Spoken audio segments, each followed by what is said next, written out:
I'm a wall of danger, and I'm addicted to the wild and nature. If you give me your heart, I'll break it. I've been known to lie, I've been known to lie. I was sitting all alone on the sidewalk when you caught me by surprise. I'm a lone wolf, I die by my own rules. I know when to follow my prey, and now it's right in front of me.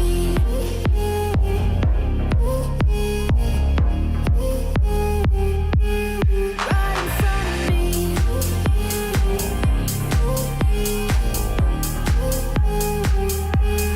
Right in front of me.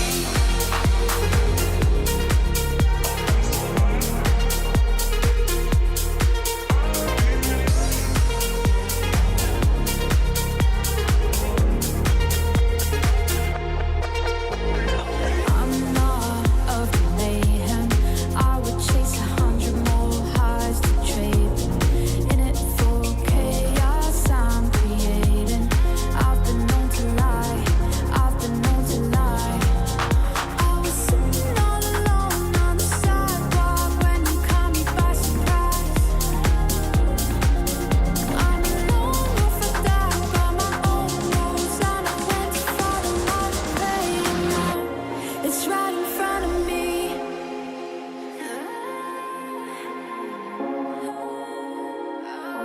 It's right in front of me.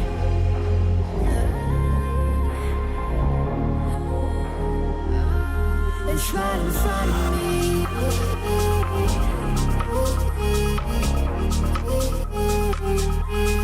Right in front of me.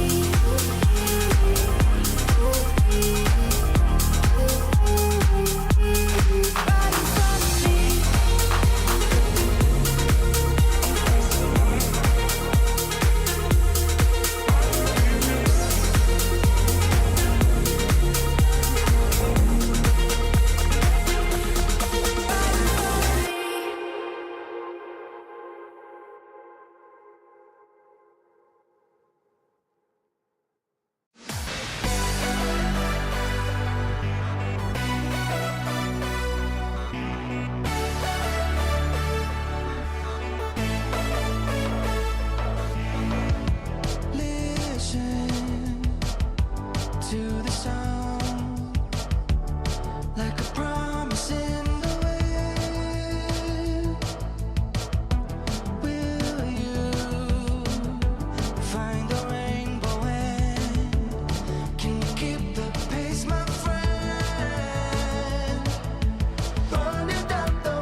you're tangled in your lies, caught up in the middle. I can see it in your eyes, lonely in the corner,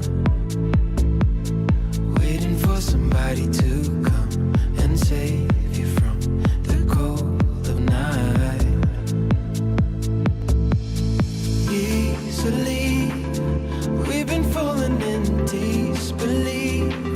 I think I'm ready for another try, but this feels like the last time. So why did you say goodbye?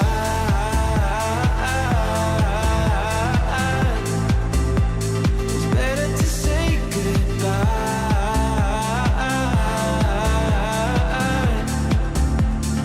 Why did you say goodbye?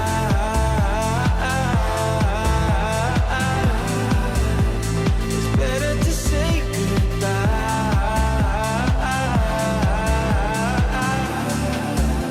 So why did you say goodbye?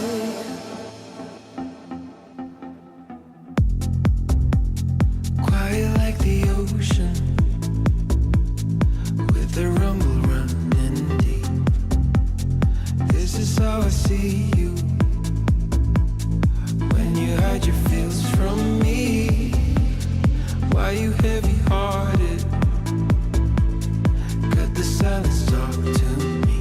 Release your mind, get what you need. Easily, we've been falling in disbelief. I think I'm ready for another try, but this feels like the last time. So why did you say goodbye?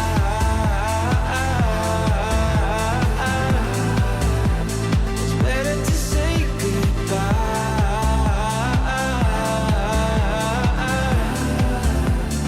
Why did you say goodbye?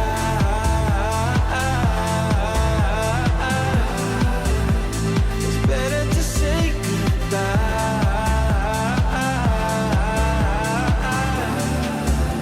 So why did you say goodbye?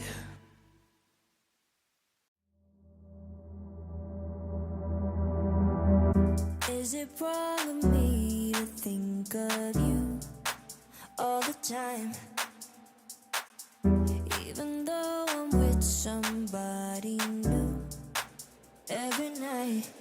And I pray,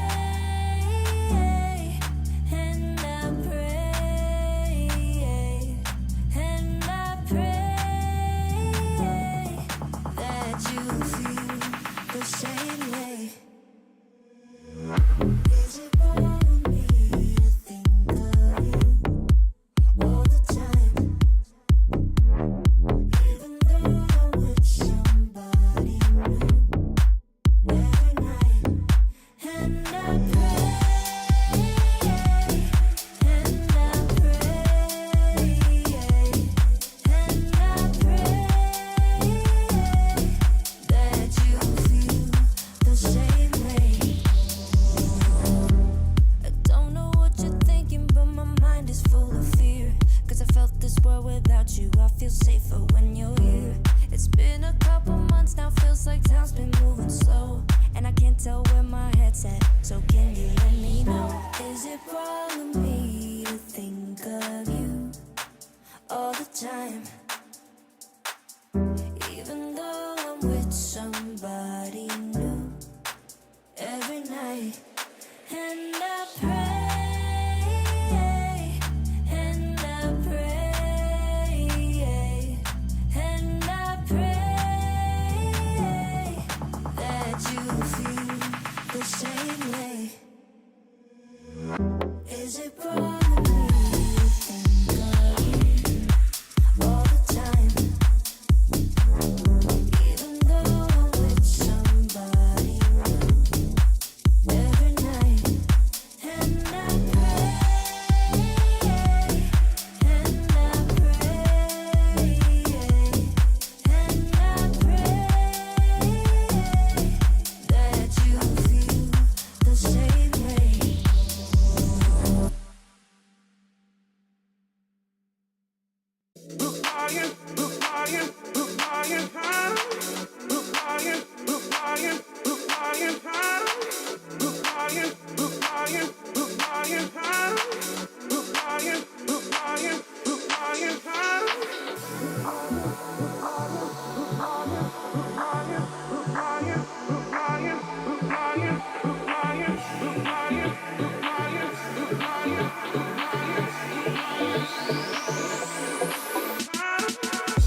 Never felt so right with you. I'm gonna hold on to you, hold on. Hope you feel the same way too. I'm gonna hold on to you. Kick back, relax, there's no rush in wrapping things up for good. Feels like you're my first crush back then in the neighborhood. Higher we fly, higher, the beautiful things you do. And higher we fly, desire, these moments just with you. With you, with you, with you, with you, oh, with you, with you, with you, oh, with you, with you, with you, oh. Yeah. Never felt so right with you. I'm gonna hold on to you, hold on. Hope you feel the same way too. I'm gonna hold on to you, hold on. It never felt so right with you. I'm gonna hold on to you, hold on. Hope you feel the same way too. I'm gonna hold on to you, hold on. I can't believe it's so true. Whenever you touch my hair, I'm feeling closer to you. Nothing else can compare. And higher we fly, admire the beautiful things you do. And higher we fly, desire these moments just with you. With you, with you, with you, with you, oh, with you, with you, with you, oh, with you, with you, with you, oh. Yeah. It never felt so right with you. I'm gonna hold on to you, hold on. Hope you feel the same way too. I'm gonna hold on to you, hold on. It never felt so right with you. I'm gonna hold on to you,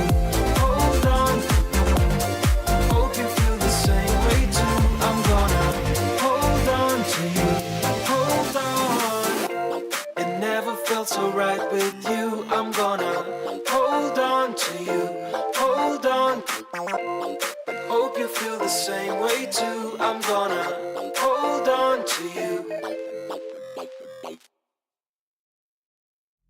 You got me feeling some way, like I might be stuck in a dream. Let's stay here till the day breaks, feeling like I never wanna leave. Keep moving till the sunrise. You're taking my mind out to sea. Fall in love at low tide. I'm thinking we should never leave. So let's keep going till the night is almost gone. 'Cause I feel like singing Let's keep going till the night is almost gone. 'Cause I feel like singing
It's a beautiful life. It's a beautiful life, don't you think? It's a beautiful life.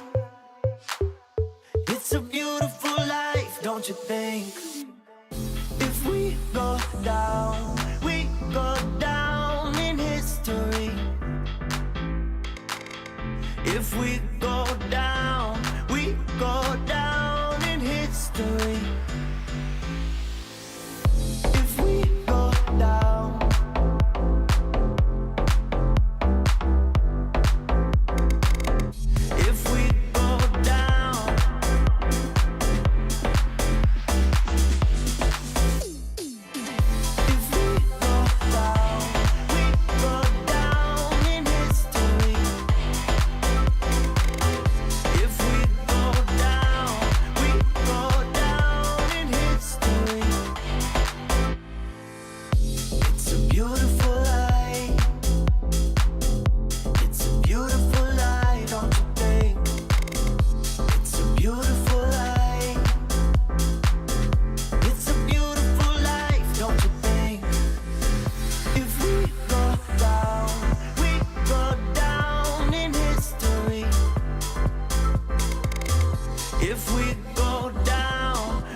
beautiful life.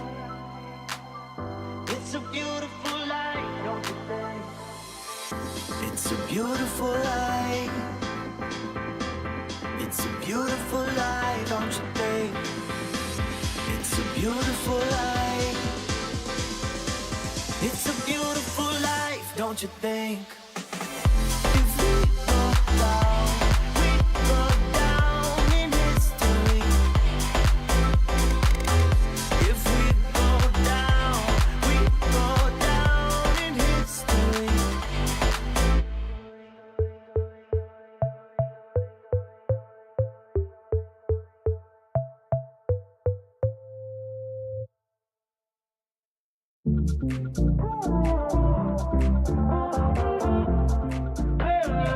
Give me some clarity. First time that we met not long ago. Before you had to get back on the road. We spend every second of the day together. I remember when we talked till 3 a.m. Driving around in town in your old van. Tell stories about who we used to be. I still feel your touch though you're not here. Since you've been gone, you're all I see. Still hear your voice, why don't we speak? I'm running circles. Since you're in my life, I can get no sleep. If you give me a sign, I'll be yours to keep. Just wanna say you're mine and make history.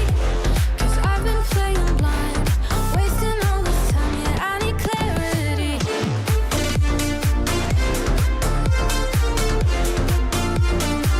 Give me some clarity.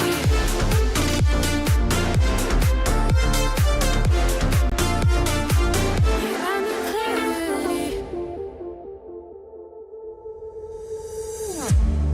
Waiting for your call all night and day. Where did we go wrong? Don't wanna wait until you're just a distant memory. I still feel your touch though you're not here. Since you've been gone, you're all I see. Still hear your voice, why don't we speak? I'm running circles. Since you're in my life, I can get no sleep. If you give me a sign, I'll be yours to keep. Just wanna say you're mine and make history. Cause I've been playing blind, wasting all this time, yeah, I need clarity.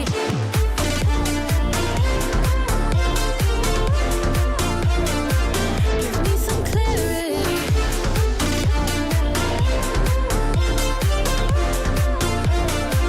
Yeah, I need clarity.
G'day guys, welcome back. It's the Esports World Cup, and again, today is the day of the Oceania qualifier. It's day 2, of course, of the Oce Qual Pilski. We covered yesterday's matches. We had some pretty good ones, I actually thought, and kind of interested to see how things shake down for the rest of the comp. We've got 2 more matches today, so should be good.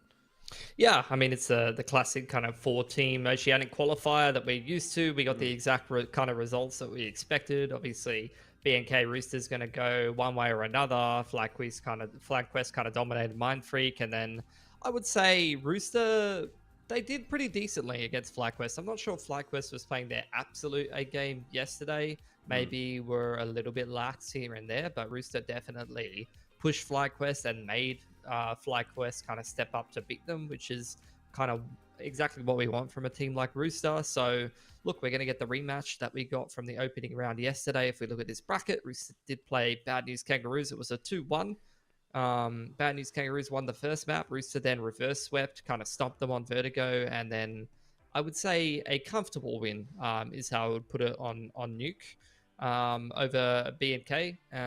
So today, I think, as far as we're concerned, having watched these two cores and this being one of the biggest domestic rivalries we have in Oceania right now for the last 2-3 years, might even be longer, to be honest.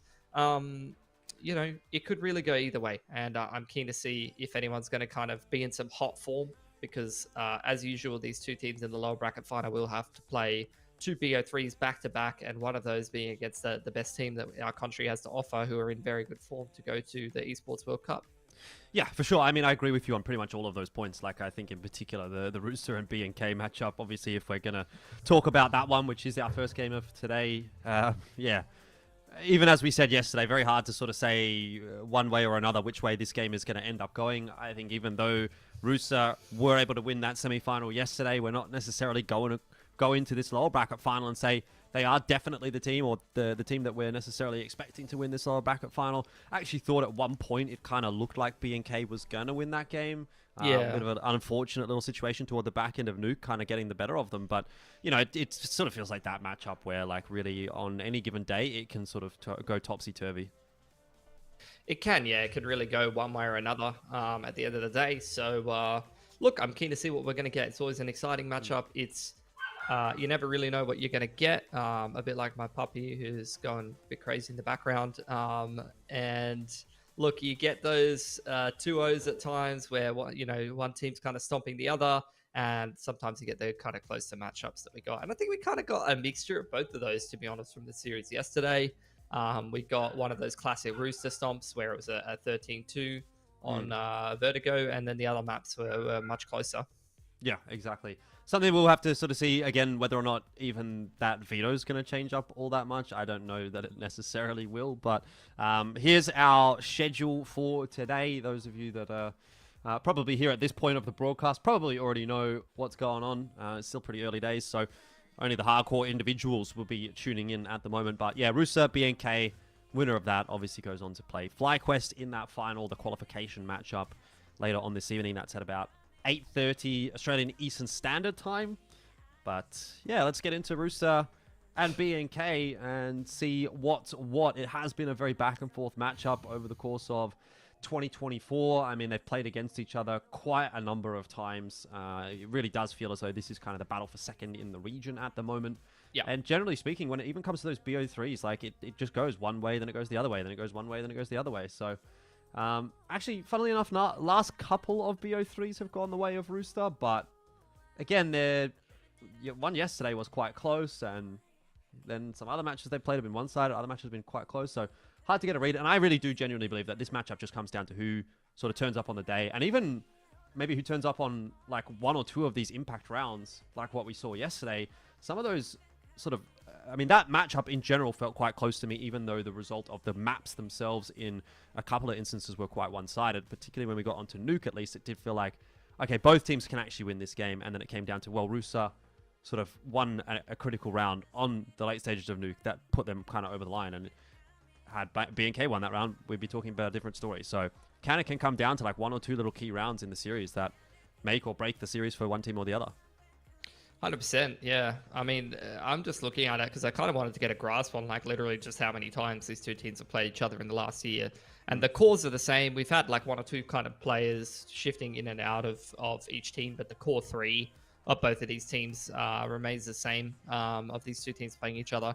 And they played each other between 15 and 20 times over the last year in best of threes, and that's not even counting a couple of best of ones in there as well. It's pretty ridiculous. Like, you kind of past the point of mind games. You kind of past the point of like tricky picks and things like that. Like these two teams just play each other almost non-stop. So I would be very surprised if, you know, some other domestic matchups, it might be a similar story. You know, in Brazil or some of those regions like that as well, where you do get a lot of these kind of regional qualifiers and things like that. But this one in particular has got to be like one of the most played series of two teams playing each other all the time, like just non-stop, back to back to back to back. In Counter-Strike at the moment, like I mean, in all of Counter-Strike. We're not even talking about just Oceania.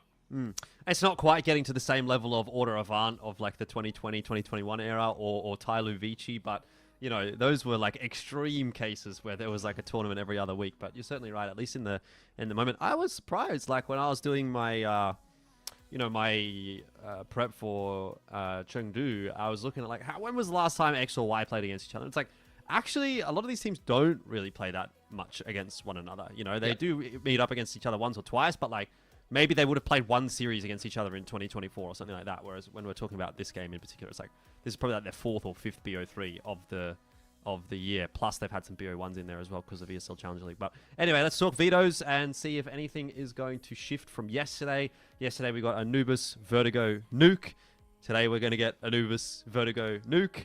No changes at all. And just, yeah, I mean, what can you say? It's like pretty much every single time they play against each other this year, it's like Anubis, Vertigo, and then maybe that third map could be like an Inferno in there, here and there, but Nuke today, Nuke yesterday. No real surprise. I mean, the funny thing is that both teams lost their map pick yesterday relatively convincingly, I would say, as well. Like 13-8 on Anubis for BNK, and they were kind of ahead the whole time on Rooster's pick of Anubis.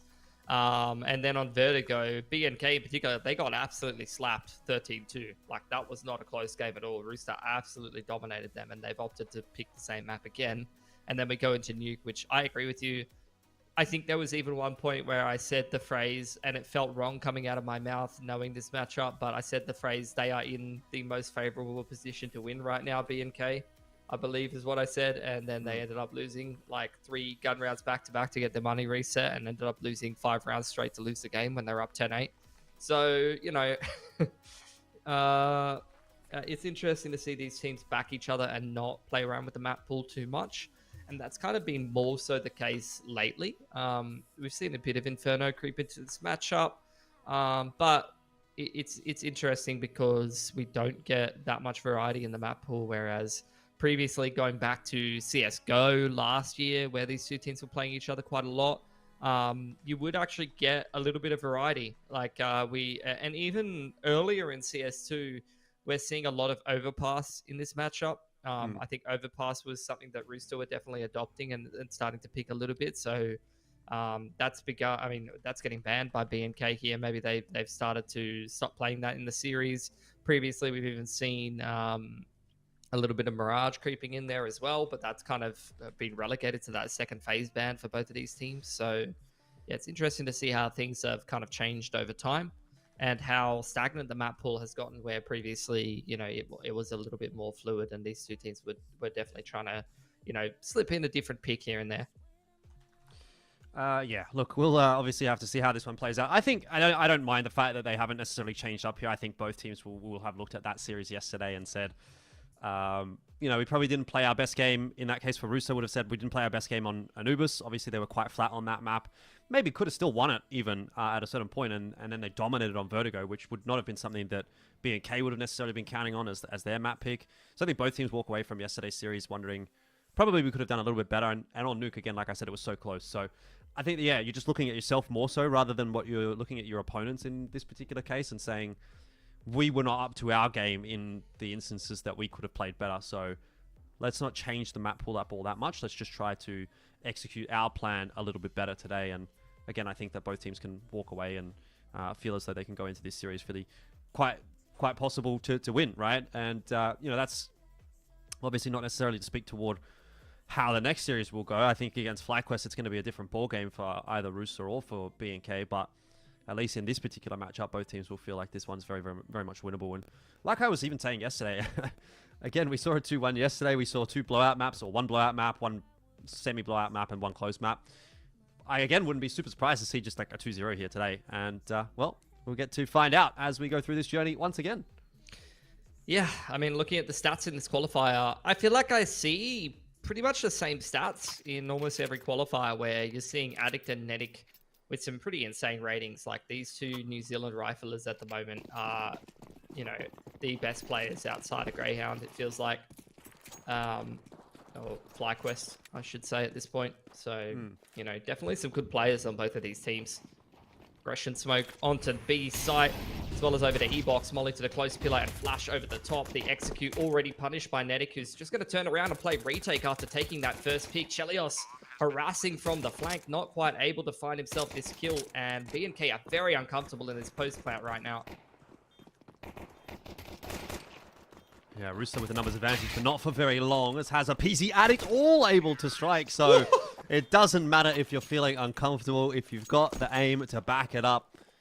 B&K win the round, has up 3K on the pistol, we'll be very happy with that. Straight into the AK, ready to go, rolling nicely to start things off on Anubis, and I feel as though it's a very similar start to what we saw yesterday with, again, B&K now the opportunity to kind of front run on this map.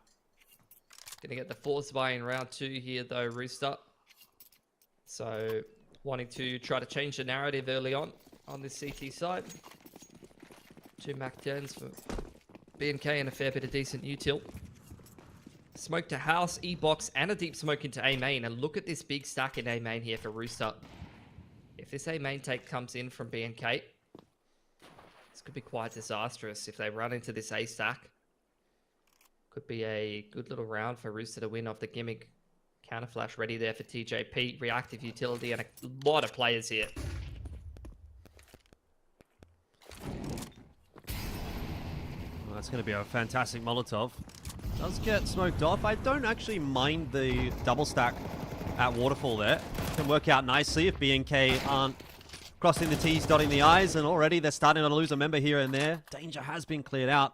I think B&K are starting to recognize that this is a bit of a stack situation over toward A, and that is a nice kill for Brace to get. Just waiting patiently for Chell, and the round started nicely for Rooster, but it has definitely been salvaged by B&K quite nicely. Yeah, it was a nice read from Rooster, but the call and the positioning not quite right. That initial Molotov onto the close pillar kind of gives the info to B&K that there is some players playing aggressive up close, and then they're able to kind of cautiously prod into the A site well enough and punish. Good read on the rotation from Brace across middle. Allows them to pivot back towards this B site. They need to be careful though. 2 of these players on A. If Daniel goes down in E-box, that for 10-second defuse could have been a possibility, but he switched on enough to deal with TJP on the flank.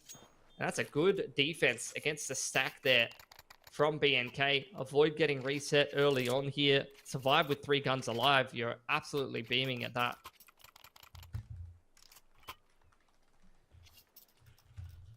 Yeah. Good stuff in the end. B&K here. Look, off to a decent start, so 2-0.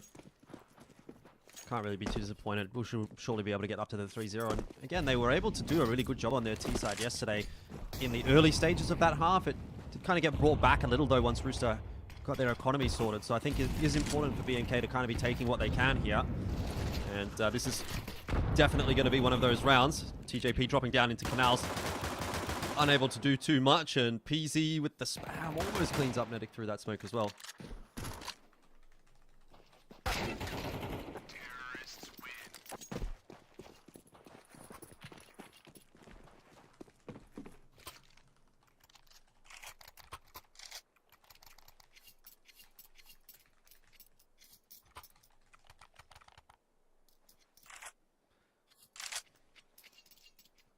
Anyway, into round number 4. And here's where things could get interesting because, as I said, Rooster yesterday, once they kind of got their economy sorted and Chell had an AWP in hand and whatnot, then it seemed like things got a little bit better for Rooster.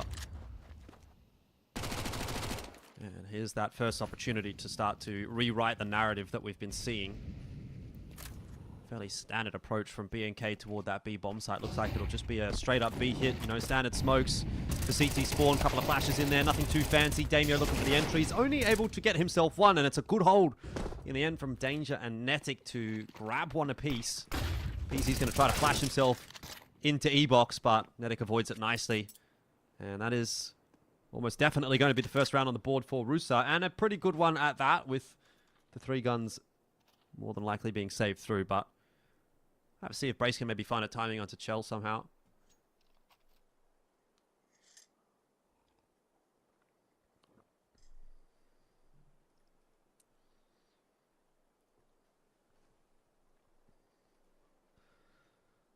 Brace is actually getting up to some funny business here. He has kind of found the hole in the defense. He could definitely get a bomb plant down on A. He's going to, in the end, opt to go toward B, which, depending on his timing, is probably not going to work out for him, particularly with a Mach 10. The ideal scenario now would be to at least get one more kill to one of these B players. But it seems as though Rooster are pretty well aware that mid was dirty, and so ASAP's having a bit of a look. Has now been spotted. Netic, though, with the info, and that'll be Rooster for their first round. No extra guns lost. 2 AKs retrieved as well. And a decent start to their CT campaign.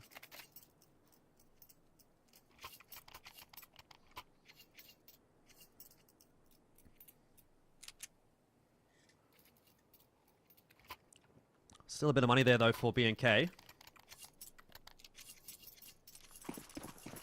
So they'll be able to buy into this round and get the ball rolling, hopefully again, pretty soon.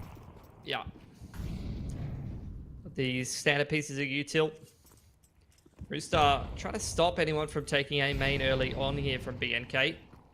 Deep molly outside of E-Box. Netic wants to contest. PZ just patiently waiting for that. Molly into house. They know TJP plays pretty aggressively over on Door's side. They've thrown double mollies to mid there, BNK, and just anticipated the aggression. You can see the familiarity from both of these teams about their tendencies. This B main aggression could be fantastic from Rooster, but Damio hiding away and can hear all of these footsteps, Jordan. He'll be aware, I think, that Danger's still on that left side, so gets that pop flash through, thrown in by Hazard. Don't even know if it really connected onto Danger, but either way, Damio's going to win that duel.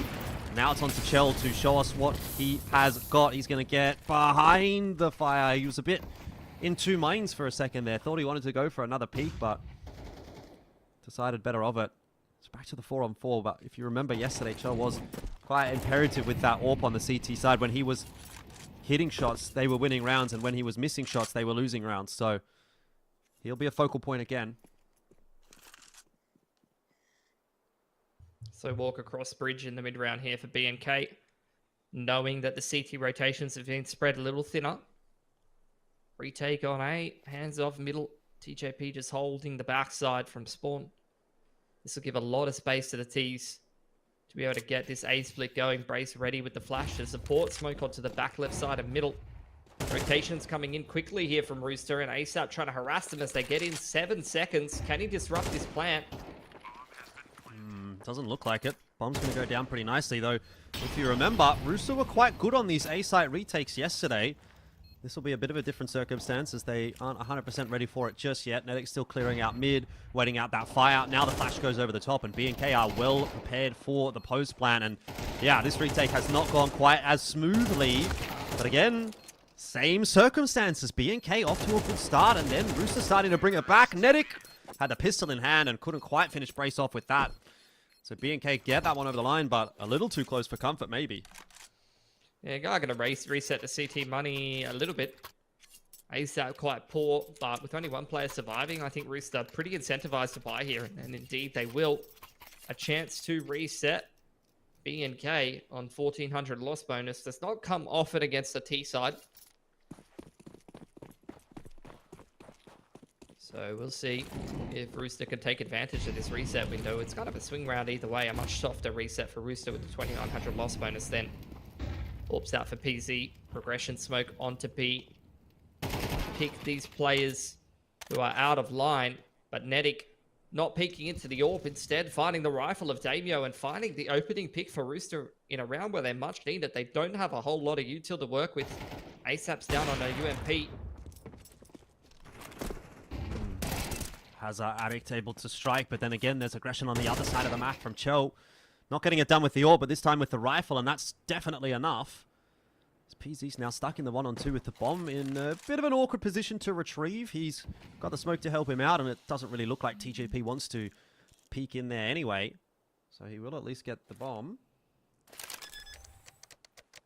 And get the plant as well. But in the meanwhile, Chell is wrapping his way into B main. And, well, of course, there's not much for TJP to do here. They want to make sure that they're going to play this one as a 2-on-1. So he's just sitting pretty happily in Temple, waiting for Chell to arrive, and they're going to start to clear the site together. PZ, though, for his own right, has set himself up in a pretty good post-plant position here. Get one, duck away. That Molotov, though, will be a bit of a problem. Taps on the bomb, flash in there as well. And Rooster doing a really good job of isolating him away from the bomb site. There's no chance for PZ in the end. The defuse is on, and Rooster will get there second. Yeah, that's big. Chelios choosing to actually flank around from mid to B main. Picks up a molly off of these dead Ts that you see. And actually, Galil at the end of that round of sending the M4 is probably not what he was looking for. But like I said, flanking back around, Chelios is able to find that Molotov to actually push PZ out of E-box. The CTs had no util to be able to do that before he was actually able to scavenge that Molotov. And then the flash to follow up to push him off the line. Allows Rooster to complete a retake that actually could have been an issue for them. Realistically, you know, they didn't have kits. They didn't have much util to work with, and alt posted in E-box in a 1-on-2 is definitely a winnable situation for PZ. So good stuff from Rooster. Able to find a creative solution to win a massive swing round, but now they just need to deal with the AWP here. PZ peeking out onto the line, finds ASAP with util in hand. That's the A site open for business here. A very winnable round when BNK has minimal invested. Well, that's the benefit and reward of saving that AWP for PZ. If he can get any more, then it's going to be fantastic. Has been able to find himself a rifle now as well. He's having a pretty good game here. A nice kill with that P250. And Rooster are going to give this one a crack. TJP jumping around, doesn't really manage to salvage too much. Tamio's got himself the AWP in the end, and so it's all good in the end as 5-2 is the scoreline, and BNK are right back in control. Yeah, and those are the kind of tendencies that you see BNK abusing. The familiarity between both of these teams allows you to go for plays like that, allows PZ to know, hey, I can run right up on this A-side player, because sometimes he's just holding a nade in hand or he's contesting the line. And I can get that pick. And that's the worst timing for Rooster to lose that pick. They play no one else on A, forfeit another rifle, a follow-up kill over on Cam side, gives Hazard a third rifle. It's just a bit of a domino effect from there. What should have been Rooster really recovering the CT side and actually putting themselves in a pretty decent position to fight for this game of Anubis ends up kind of crumbling apart due to one small mistake, one small tendency abused by B&K.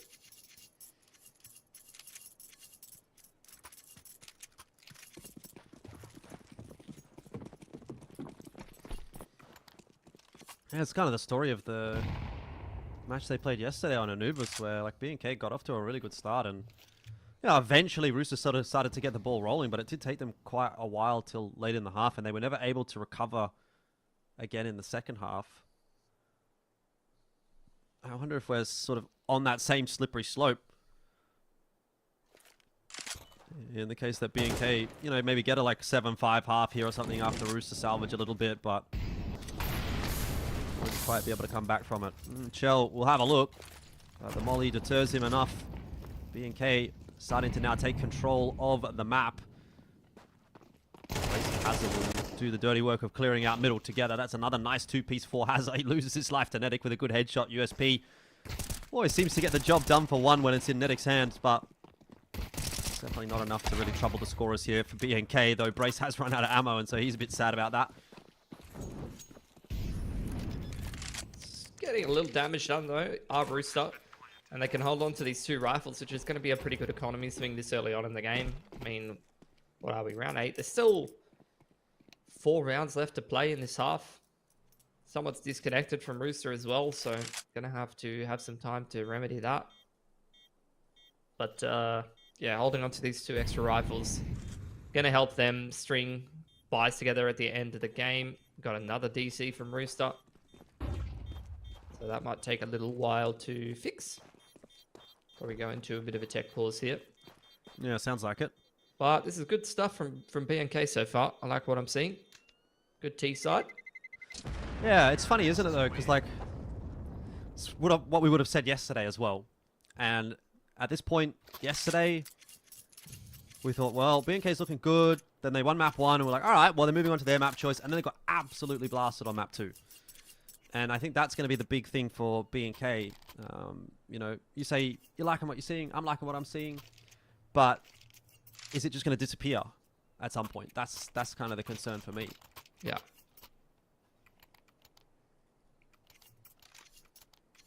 So might have just been a retry from some of the boys here on Rooster, as they've gotten back into the server pretty quickly. So just a small little delay, and we're straight back into the action. Ops come out for Chelios. Quick util across middle, as well as into this B site. Trying to trade down util with the CTs early on. Nade stack and Spam has done a lot of damage to Hazard, and Brace has gone down early. Man advantage for Rooster. They're trying to remedy this with the contact play straight into B. Netting completely unawares, somehow still alive and not able to be killed by Addict. He's getting away with absolute BS right now. BNK That is cannot illegal. clean him up. It's like he's just dodged 1,000 bullets. And then I don't know what the comms were, but it seemed like Addict didn't really have a great idea of exactly where Nedic was, which obviously you would think he would have. It's just a little bit of a mess from BNK.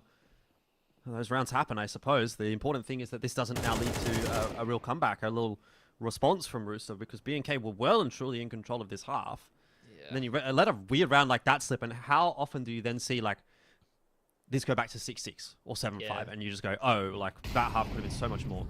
Yeah, I mean, this is a classic round. And Nedic is just such an outstanding individual at the moment. Like, you go back and look at every qualifier. We get these 14 qualifiers just like this, you know, ESWC qualifier all the time here in Oceania. The close qual, get it for Chengdu, get it for Dallas, get it for, you know, everything. ESL Pro League, Chelios is going to clean that up.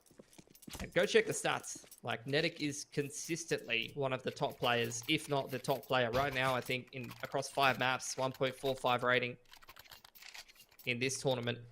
And I know that's not a big sample size, but when you literally look at every OS closed qualifier and he's posting those numbers, that's how you understand he's able to put together rounds like that last one. Yep. Just seems to get away with things that other people don't.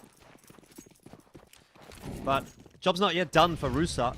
Obviously, that's a nice round to win. Kind of gets you back onto somewhat of a footing in this half. But it will be all for naught if they just go through and then lose this round. That might even be a worse feeling.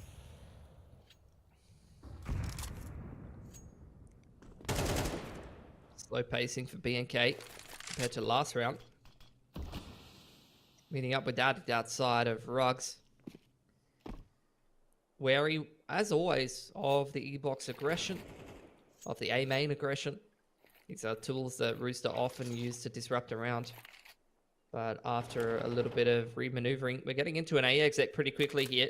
TJP and ASAP still with a fair bit of reactive utility that could be used to make this hit difficult for BNK. Util's going to go down, and a pretty good timing there from TJP. It's actually sort of stopped BNK in their tracks, and they have to go for the double pump, which will give a little bit more time for Rooster to set themselves up. And so TJP working in tandem with ASAP doesn't quite work out in the end, and BNK will be pretty happy with the proceedings. Slowed things down nicely. Got the job done anyway. Bomb plant, 4v5. Should win it from here, especially with that kill from Brace onto Nedic. I'd say at this point, Rooster heavily considering the save. Yep. As I mentioned, with the couple of guns picked up earlier on in the half, these are the kind of situations where that extra cash on someone like TJP is worth its weight in gold. Saving 3 extra guns can give you a little more legs in this half for Rooster. Danger trying to hunt an exit or two if he can, because the money is still not great for BNK. So forcing them to replace some guns may actually be worth it. But as it stands, 7-3, 2 rounds left in the half here. And Rooster, saving these 3 guns, want to make sure they're buying into both of them.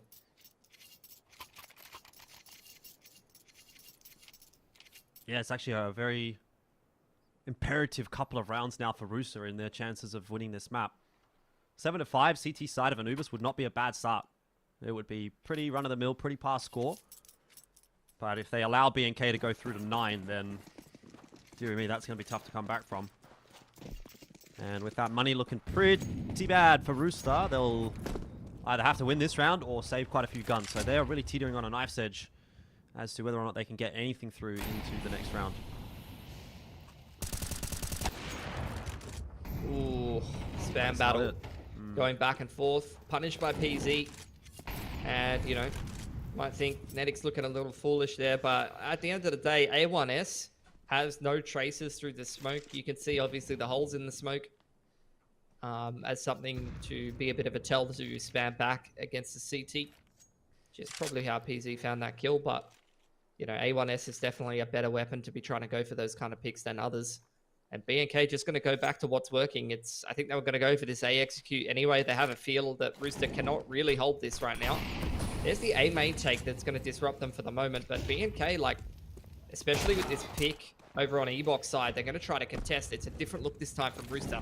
Disruptive utility from ASAP, and he's actually taken Addict out of the equation before the hits even come in. They're going to try to blast their way through the smoke without a flash. And they're getting kind of punished here. Chelios has gone down in the meanwhile. But it's still a man advantage for BNK, and Rooster pretty far away, locked behind smokes, and have to consider the save here if they want to buy into the 12th round. I wouldn't say I'd be too disappointed with that, as BNK. Danger wants to have a little bit of a look. I understand the interest. Oh, You want to be getting 4 here, but this could just end up throwing the half away for Rooster if it doesn't work out, and it's just not going to work out, is it? Damio very patient, and now TJP's kind of forced into that fight as well, and there's both your guns gone. There's your chance of any sort of semblance of a buy in the next round gone as well. They'll obviously force in with what they've got, but it is wishful thinking now on the CT side to get a 5th, a 4th. It's just too much indecision. Like, he was already halfway down the stairs, and Danger started to backpedal a little bit. It's like, by that point, when you're that deep, you are going for that. There's no walking back out of the site with the timers that low. And that's actually what gets them both killed.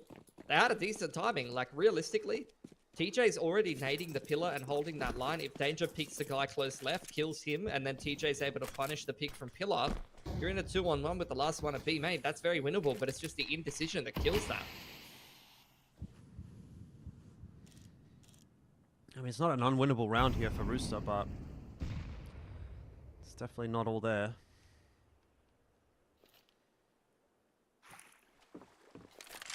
Yeah, pretty stacked up towards B main. A lot of early smokes here across the map from both teams. Traded over here on A main towards E-Box as well. Once again, BNK, they are feeling like this A execute is very successful, and they'd be correct. And ASAP with a FAMAS and a flash, I don't think he can hold this. I don't think so.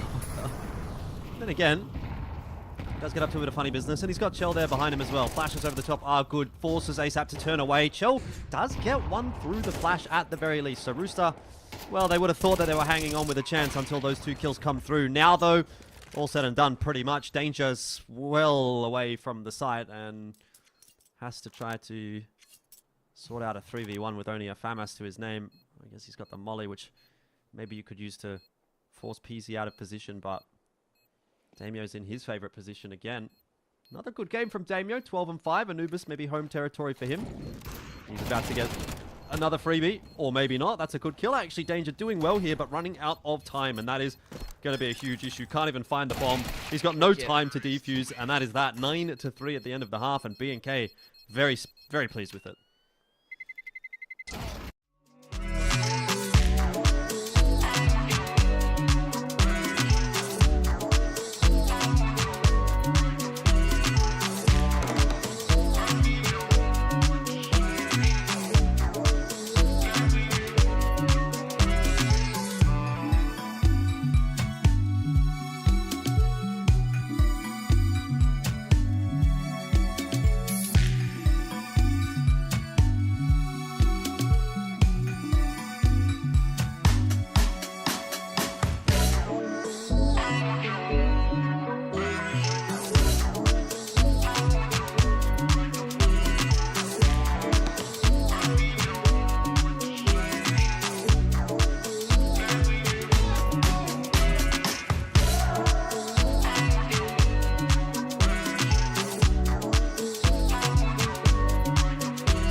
Welcome back on into the second half. It is 9-3, and BNK are looking more than capable of knocking Rooster over, at least here on Anubis, which is exactly what happened yesterday.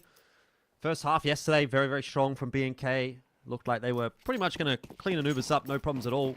Did get a little bit close toward the end, but BNK were able to win map 1. And see if they can do it again today. Maybe in a little bit more of a comfortable fashion.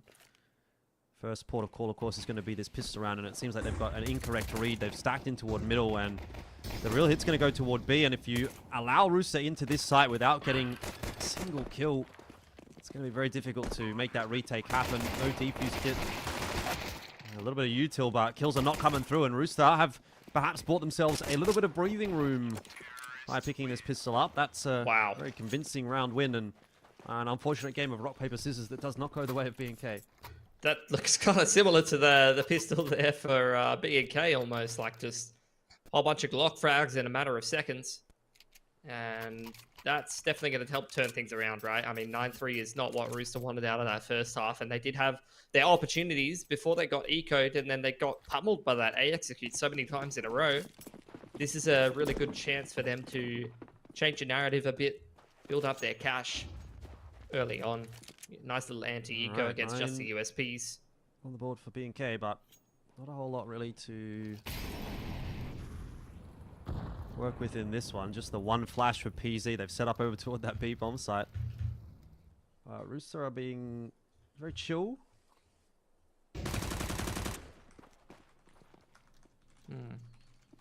Little bit of a tickle with the UMPs. They want to get some damage done here, Jordan.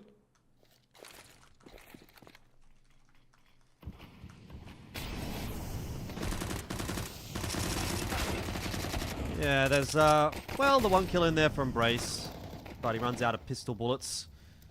And so it is just PZ now who's looking for a little bit of extra damage and won't quite get it. Yeah, that's clean. Only lost a singular UMP, so Rooster are going to be pretty happy with that, has to be said.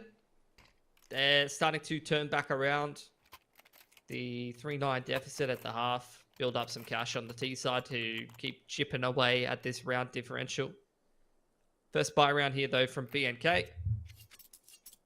No AWP for them, just decent util.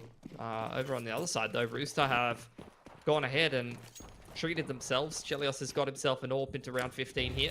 Might not be something that BNK is necessarily ready for. HE's traded back and forth, and PZ's definitely come out worse for wear. Great flash from TJP. And the head armored Hazard gets absolutely domed by that UMP.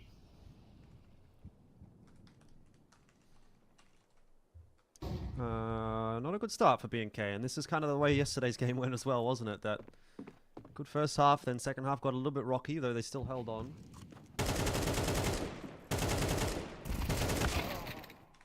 Ooh. No trade Damio here, though. That's the question. He's doing really well for himself, too. Self-sufficiently in a position like that.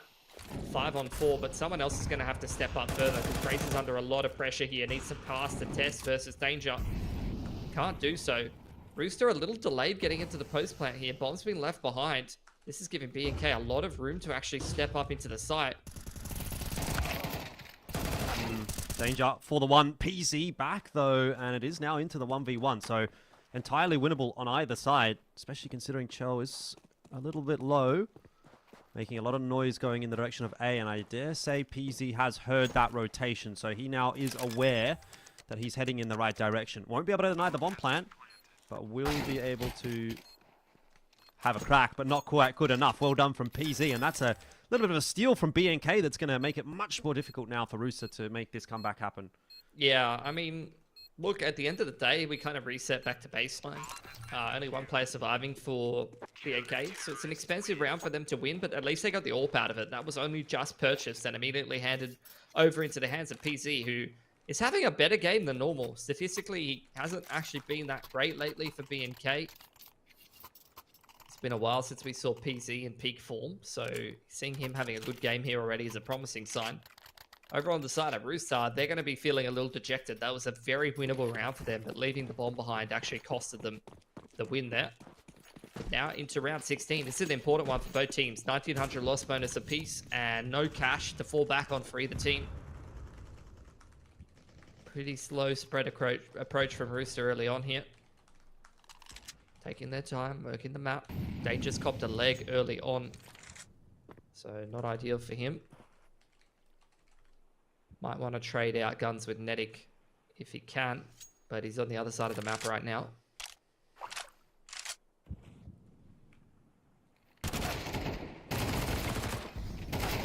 Well, 1 for 1 for Hazard, but no more than that, as he's also eventually brought down, and starts to get a little bit more difficult here for BNK. I think a lot of this rests on the shoulders of PZ, who somehow gets a freebie. Chell just out in no man's land. Rooster now a little bit unsure as to whether or not they want to commit to this, but Netic is already into the site. He's got the bomb in hand, so they kind of have to go for it. But he needs to be very careful. Looking to clear out Brace. Has spotted him around the corner. PZ not landing the shot. And it seems Rooster might just be able to save themselves in this round. Especially with that push from Danger working out nicely. TJP got Damio in the meanwhile too. So Rooster just keep on trucking. I mean, that's a huge one. They break the money at BNK there. That's going to really help push things much closer to double digits. BNK now are going to have to take the single save. Damio, if he holds on to this extra cash, could be the ult fund for PZ into round 18. Rooster would do very well to just try to keep this eco as clean as possible. And I do like that BNK has been quite responsible with their spending here. Making sure they can max utility and get an AWP up in round 18 here is going to be pretty important. This is dangerous anti-eco from Chelios, swinging into A main like that.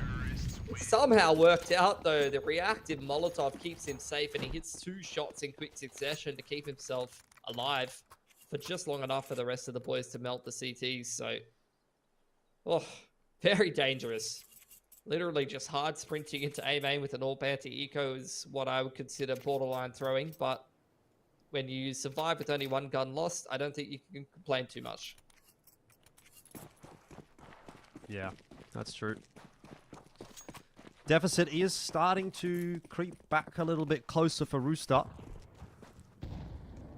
BNK not looking too convincing on this CT side at the moment. 1 round win coming from PC, clutching it out.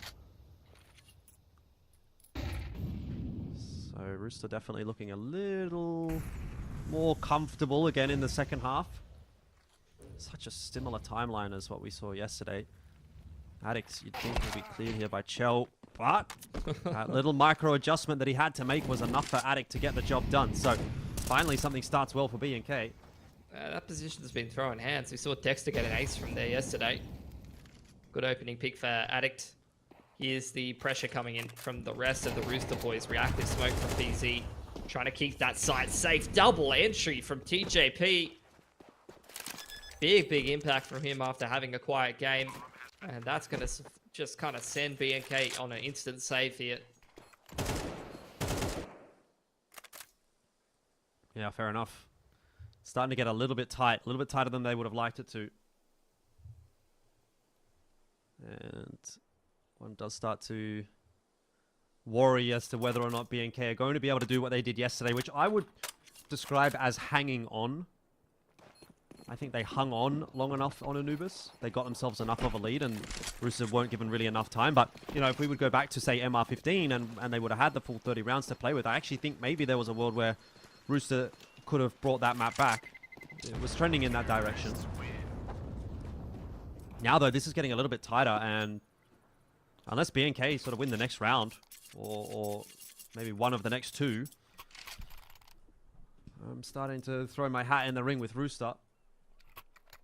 Yeah, which could definitely change things around and maybe worry BNK a little bit going on to Vertigo, because they got 13-2 on that yesterday. Might have just been an off game though. Buy comes through yet again here for BNK. Rooster, not much loss bonus to fall back on, but not going to worry them too much when they've got so much cash in the bank right now. Quick pacing, great headshot straight away from Netic, and it's an instant trade from PZ because the CTs did go for that early double swing out E-box. But early into a 4-on-4 here, it's not necessarily what I'd consider a comfortable position for BNK. Just 2 apiece on the sites right now, still having a look towards middle. They're going to choose to actually lean towards middle a little more. Quick rotate to A and just leave PZ on his lonesome towards that B site.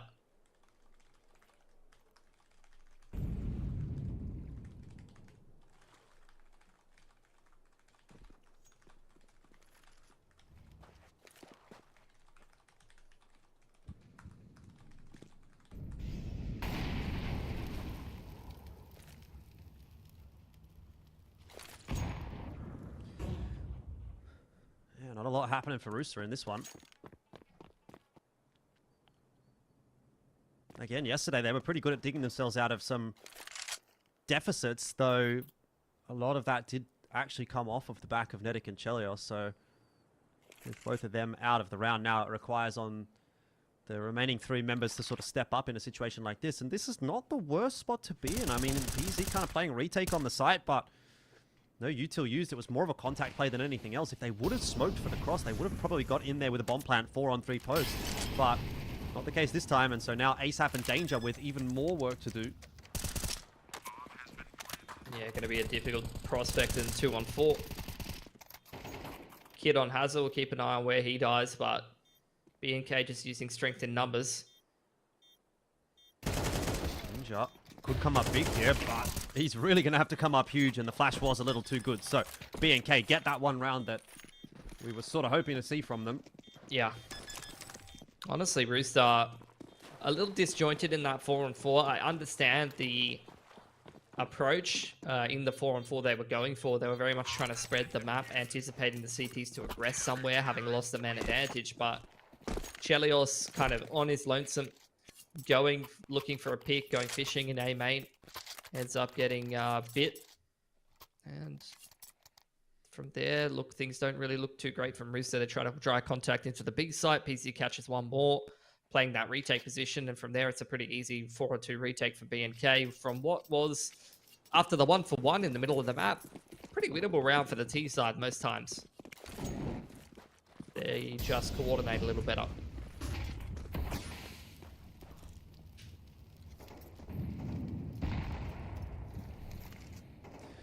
Still, BNK have a little bit more to do to convince us that this map is theirs. 2 rounds. Not in a bad spot, all things considered at the moment, but see what Rooster's going to be able to get done. Setting up to over toward the B bomb site. Sorry, over toward the A bomb site alongside ASAP. And that will be a nice place to explore. It is really only Hazza over there. He's not 100% locked down on A, but keeping that util in check and keeping Rooster at bay as well. Chell, a lucky shot through the smoke. He's got Embrace, and that's already one piece of the puzzle that Rooster is looking for in this round. Yeah, A main info taken away from the CT side as well. Util pressure into middle. There's not really a whole lot going on for BNK right now. They don't have any info anywhere of what's happening, unfortunately.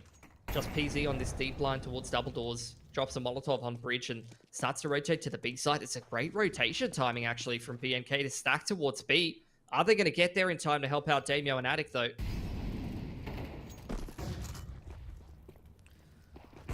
Attic. He's in a good spot there and helped out nicely by Damio, who hasn't really had to move just yet. Oh, good shots across the board. Comes down to the 1v2 now for Danger. And his position is well and truly known. Damio will be the one to take the contact. PZ to swing if necessary. This Molotov will be useful. PZ is forced away, and Danger wins his duel. He's 2 HP. Somehow Damio does not get that kill. And he's able to get the bomb plant down now as well. Info given. Nade out. That should be enough. It'll just tickle Danger. And had he had another 10 HP, I'm not sure. Maybe it wouldn't have gone deep enough. But either way, it's a big round win for BNK, and it will put them on map point. Yeah, that rotation timing to read that it was a B hit into the 4-on-5 flood was absolutely massive. Instrumental in locking that round down. It still ends up being winnable for Rooster. Unlucky for Damio from that ninja position to get a classic 98 in 4 with an M4, but cleaned up by the HE nade picked up from the ground at the last minute for PZ. And it's map point. The HUD getting a little carried away here. That point for BNK here on the first map of the series. Yep. Money's not great for either of these teams. Rooster could get BNK reset here and actually push for double digits. It's a possibility. Aggression out B main, not ready for that, is Danger. Goes down early, trying to transition back across to the middle side of the map. And Rooster have lost all space and info over towards BPZ's posted over there with the AWP. Punished well by Chelios. Rooster now taking some space in middle. ASAP's working a bit at A main. Could use that util set to deny the info to the CTs over there. So this is a very winnable round. Kind of reminiscent of that previous 4-on-4 that Rooster were in. They're a bit disjointed now. Need to make sure they organize themselves well to win this round. BNK once again rotating heavily towards this A side of the map and actually going for a mid-round push into A main. See if ASAP can punish this. I think he might be able to. This is a little bit of an off angle that you might not necessarily be expecting. I don't think he'll push though. Look how deep Rooster is through middle. He just has to wait for them. Yep. TJ's made the mid-round call. He said, I'm just going to flank B. Let's group up behind B main, and once I take the CTs from the flank, should be an easy sight, and he's correct about that. Good trigger discipline as well. Beautiful play from him. Reading the rotations perfectly. Should pretty much just be the round, right? BNK don't have a huge amount of money. 100% going to be a save for BNK. And that's what I was talking about, Rooster. That time, working things much better. I mean, it wasn't much of a change of approach. I think the difference just this time was that they found the gap. There's always going to be a gap. Except on some maps, you know, there's some maps where there's not enough lanes for there to be a gap somewhere in the defense. But especially these newer maps where you have so many lanes to hold as a CT side. Seems to be the philosophy of the design on some of these newer maps like Anubis. You know, Ancient's another example. There's always a gap somewhere in a 4-on-4 for the CT side. And you just got to find it as the T's and exploit that.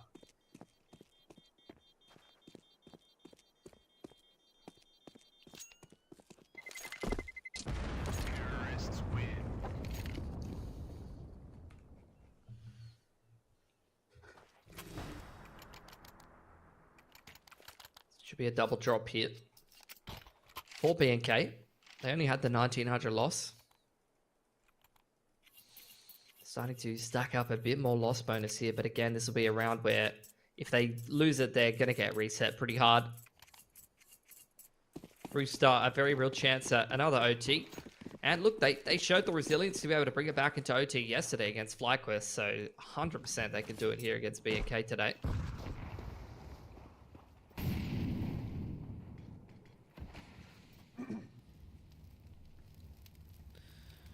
Well,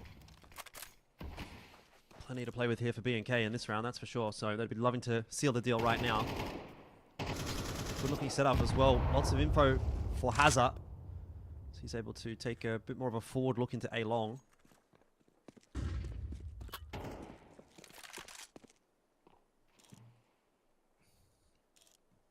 Seems like Rooster want to contest Evox this round quite heavily. Molly's traded back and forth. Netic takes space inside. Tick the Molly a little bit. That's going to give the sound cue for Damio to swing. But Netic is usually here alone. This is actually quite clever from Rooster. Baiting the tendency. TJ is actually the one. They see ASAP in E-box. He's usually the A main defaulter. They see him get a kill. They think A main's clear, and then TJ's ready to punish. He's actually going to go out on his lonesome, try to pull the rotations back across with the utility thrown by Chelios. But this is all just pressure from Rooster. They're trying to bait out a peek into ASAP. Danger's trying to work his way through the middle of the map and find the round-winning rotation. Brace has pushed through B main. Doesn't feel safe enough to hold the B side by himself anymore. It's all a game of timing this round. Patience a virtue. Rooster seem to be winning that patience game. 8 seconds. Well, they're not going to be cancelled on the plan, I don't think, unless Attic gets a lucky timing, but I guess the question is maybe if he can find Danger or if ASAP gets cleaned up, but this is perfect from Rooster, you're right.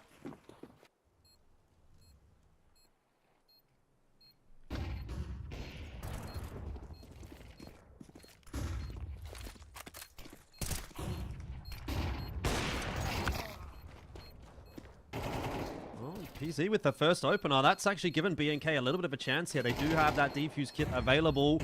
However, it's starting to run away from them now that Brace has gone down, and it's a decent hold in the end for Rooster. 10 to 12. Yeah, good stuff from Rooster. Good patience in the 3-on-3. Kind of ice cold, bringing that down to the last 10 seconds there. They've been rewarded for it. Money's pretty terrible here for BNK. That's the reset round they were waiting for. We'll at least get one anti-eco. And then it's just one more gun round between Rooster and Overtime here.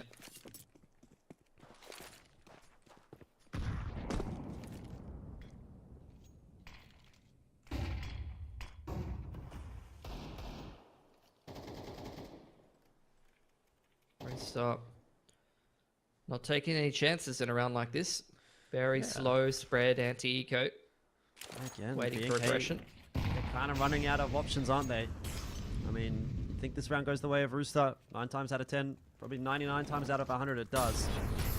And then it just comes down to one round. Nedic, though, losing his life.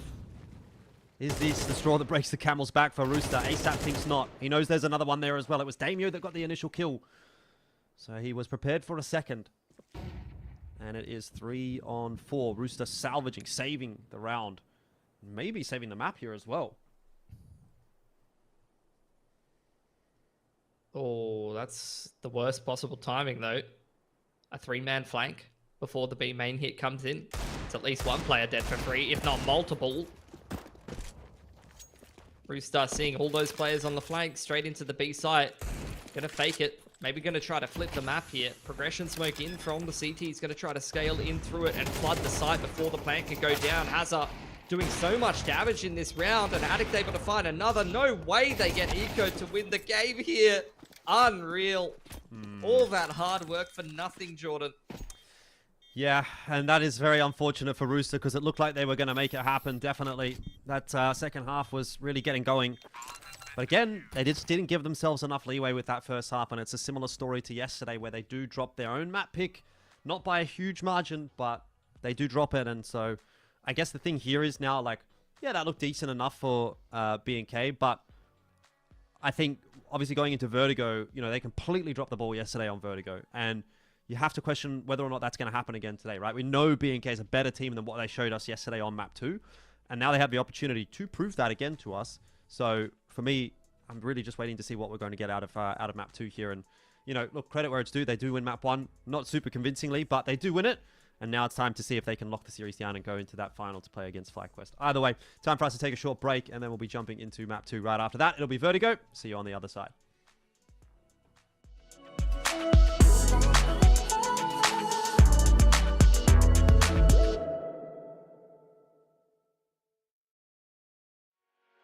It doesn't matter. We seem too young to understand. For the better. The weather changes when we dance. Belong together. Catching sunsets, riding waves. We stay forever.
just when we dance. Belong together. Catching sunsets, riding waves. We stay forever. Where the rhythm never ends. Where the rhythm never ends. Where the rhythm never ends. Where the rhythm never ends. Where the rhythm never ends. Where the rhythm never ends. Where the rhythm never ends.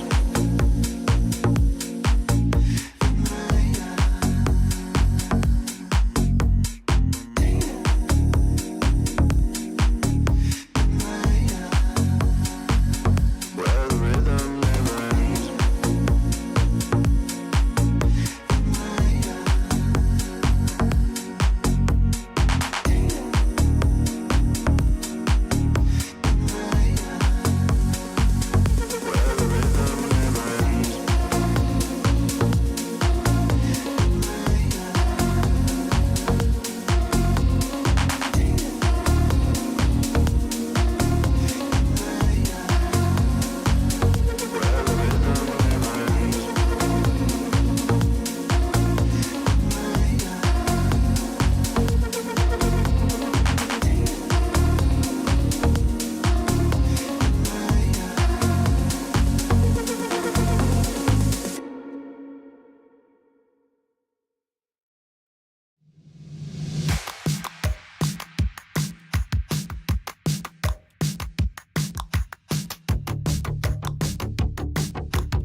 Time in slow motion.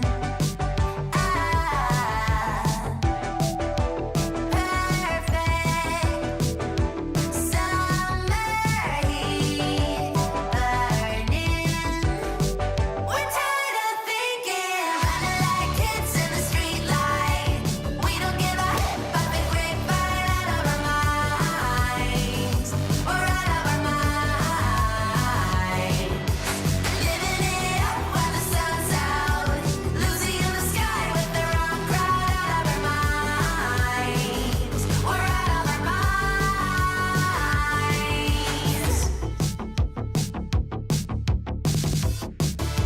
City, breathing in slowly. I crash into something. The silence is broken. I did it on purpose. We're tired of thinking, running like kids in the streetlight. We don't give a but the grapevine out of our minds. We're out of our minds. Living it up while the sun's out. Losing in the sky with the wrong crowd. Out of our minds. We're out of our minds. Playing 21 with the head down. Queen of Hearts, I knew from the first round all the time. I knew all the time.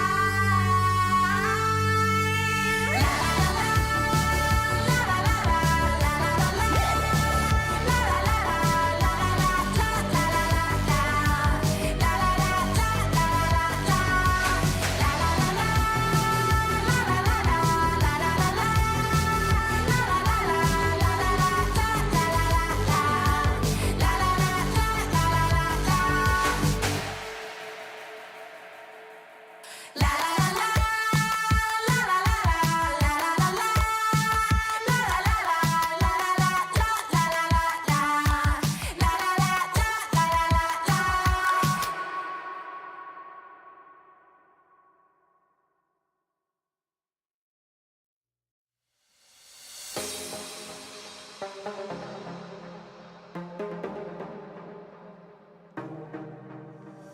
One night together, I can feel the fire. One night together. together. Baby, take me higher. You've taken all my love. I just want to feel your touch, yeah. Oh, it's one night together. Baby, take me higher. Oh, it's one night together. I can feel the fire. Oh, it's one night together. Baby, take me higher. You're taking all my love. I just wanna feel your touch. Oh, it's one night together. I can feel the fire.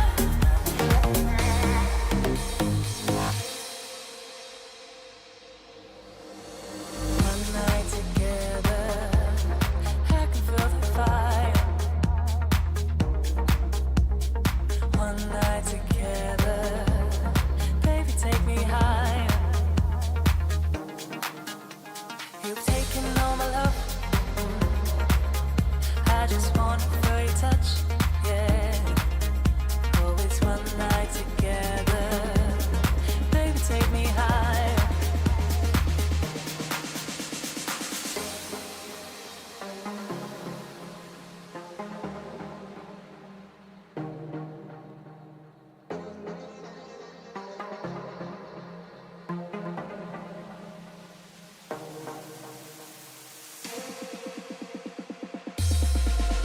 Oh, it's one night together. I can feel the fire. Oh, it's one night together. Baby, take me higher. You're taking all my love.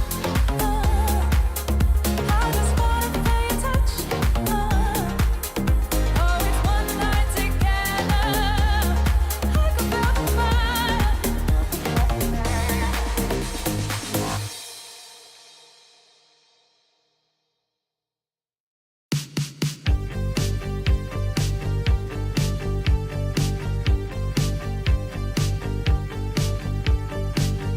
I can feel your touch, even when you're not here. You mean more than much. Make me see clear, and I can breathe the air. You're my favorite song on the radio. All of me, my spirit and halo. You're my comfort, my rhythm and blues. You're the headlines in the morning news. I carry you wherever I go. You're in my heart till I'm weak and old. I carry you, you brighten my soul, making me glow. I carry you wherever I go. I can see your face in a crowd of millions. No one can take your place.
I go.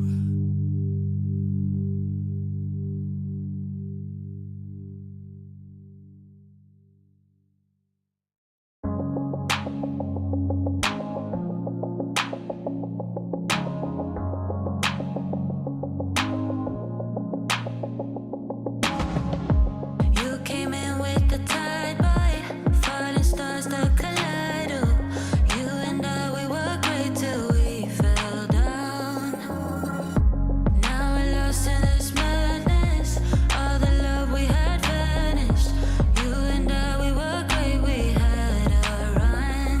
Now I look at other people and feel bad about that. You keep working like 'cause you don't wanna come back. It's like we're alone even though we are attached. We should break it up before we do something bad. So why don't you sit down? We deserve better. Oh yeah. Our piece of heaven. Oh yeah. We deserve better than this cold touch. A love that makes the heart rush. We deserve better. Oh yeah. Kinda sad and ironic. Everything we had promised ran out into a Hello, welcome back. It's Esports World Cup, and it's the OS qualifier right now. Lower bracket, round 2. BNK Rooster. It is an elimination game. It's also a progression game, and BNK just narrowly able to get the dub on Anubis. It still has me kind of questioning, because again, this is exactly what happened yesterday. They won map 1, got reverse swept by Rooster. So to me, Pilsky, jury's still out as to which way this series is going. Yeah, so look, we'll see what's going to happen on Vertigo. Obviously, that was a bit of a stomp for Rooster yesterday, but it is, once again, B&K's map, despite getting 13-2'd on it. They must have some way to kind of justify that for themselves. You know, it's obviously a map that B&K's played a lot of recently, and honestly, they've got a pretty good record on it, except for that one slip up against Rooster. They won the last, like, I don't know, 6 in a row or something like that. So, you know, they've got some pretty good confidence on this map. Over on the other side of things, looking at Rooster, though, this is a map they play a lot of as well. Have pushed Greyhound quite close on it at times, and tend to beat the rest of the competition as well, including, you know, Vex, who's kind of on the cusp of the top teams in Australia, beating them pretty convincingly lately, and obviously kind of stomping B&K on it yesterday, 13-2. Yeah, So- I don't know if I'm expecting that again, though, am I? No, probably not. You know, we'll see what we're going to get out of this game. I don't think B&K is going to let that happen again. No. Especially after picking up the first win. Yeah, it did feel like a So- series of unfortunate events yesterday watching BNK play this map. There was a lot of things that really just did not go their way in a lot of cases, so not going to get too hung up about it.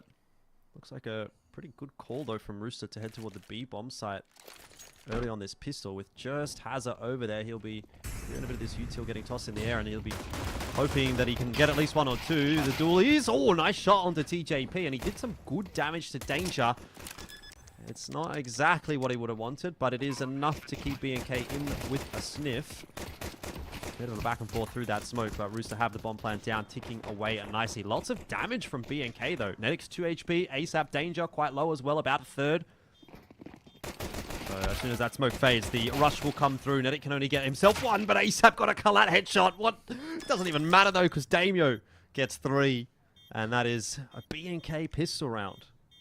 That was a perfectly coordinated flood, like unreal. Literally all 4 CTs moving perfectly in sync. Yeah. And in all of that chaos, Damio is able to catch a bunch of T's not looking the right way. Big 3k for him to win the pistol for B&K, but with the multi-frag from ASAP and the bomb plant, this buy's looking dangerous. AK armor sapped up straight away. Lots of Galils and armor on offer for the rest of Rooster, if they want them. But instead, they're valuing the util, so they must have a specific idea or plan of what they want to be doing this round. Down to pistols and util on both Shell and Danger. TJ's gone for the Mac 10. Looks like it's going to be the fast A ramp take. Yeah. Pressure straight up on in here. Well, good nade in already from B&K, and it's kind of slowed Rooster down. The nade plus the molly. And there's a flash as well, so Cruiser just don't have any room to work on this ramp at all. Finally, ASAP gets himself one, but it is at the cost of a couple of members. So overall, BNK happy with the start. Yeah, Chell dies with a full belter util as well. I think they wanted to get an execute off. PC sneaky around the smoke. That sound cue not heard by TJP despite dropping the MP9. Danger at least able to trade through the corner of the smoke. So a winnable 2-on-3 here for Rooster with the rifles in hand.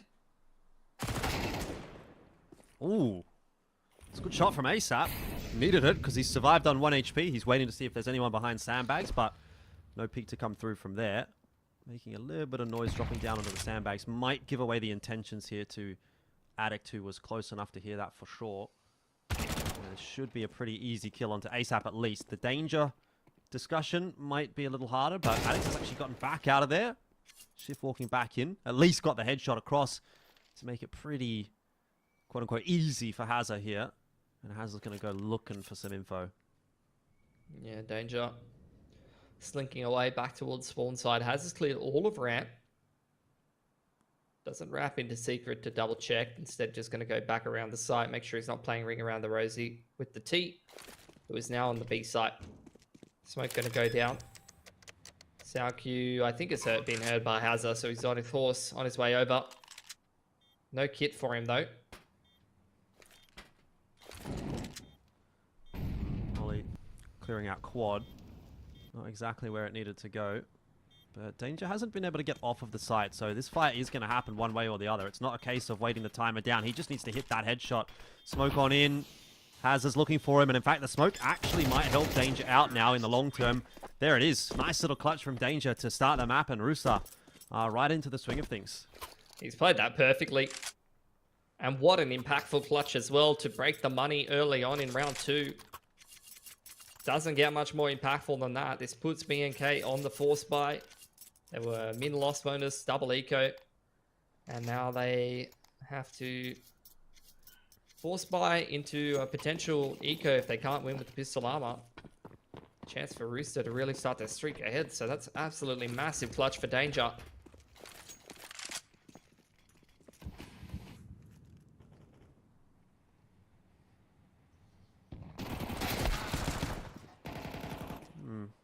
Well, as far as B&K are concerned, a 1-for-1 at the start of a round like this when they've invested into pistols and armor could be worse. Don't have a whole lot going for them here. Really just Damio over towards A as well, so that is a fairly weak point of the map, but it is kind of nice to see them having a little bit of a look into mid there. Rooster probably aware of that, having heard a couple of footsteps, the flash as well. Recognizing there's 1 or 2 players grouped up in the mid area of the map.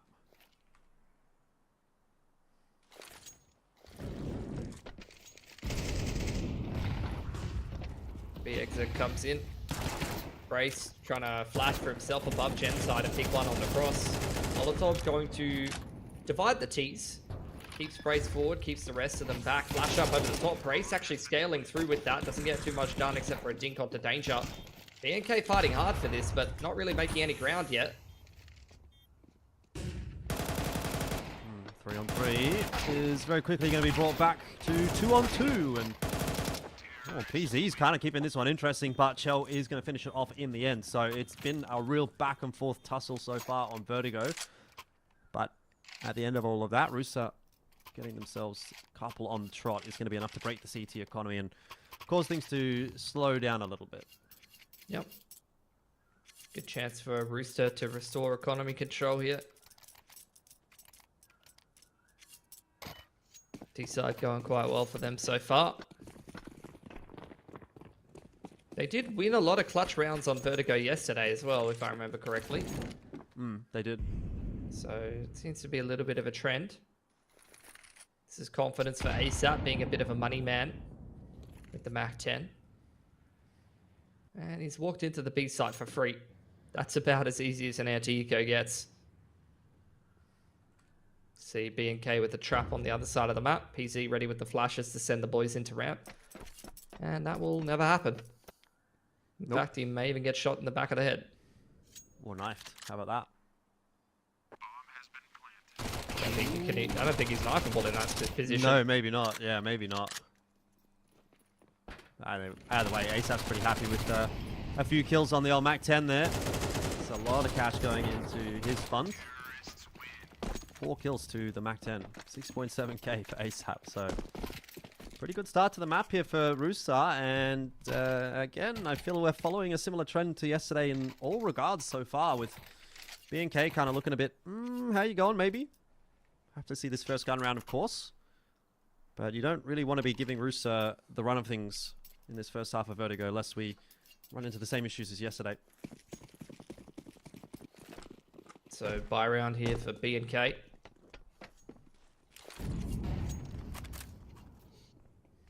Looks like progression smokes from the T's to try to take some control of this A side of the map. Or at least just deny info to the CT side. In the meanwhile, TJ and Danger are going to work in tandem. The rest of Rooster grouping up towards B. Actually quite heavily towards middle. They didn't really do much mid to B splitting. So this could be actually a little bit of a different approach. A 1-4-4 players in middle here. Yeah. Oh, that nade's going to be perfect. Oh, it did nothing. That's such a scam. Looks awesome, but not cool. There's just no util left for the CT side here. 2 flashes and a smoke to get them through it. Rooster getting comfortable in middle. Not in a rush though.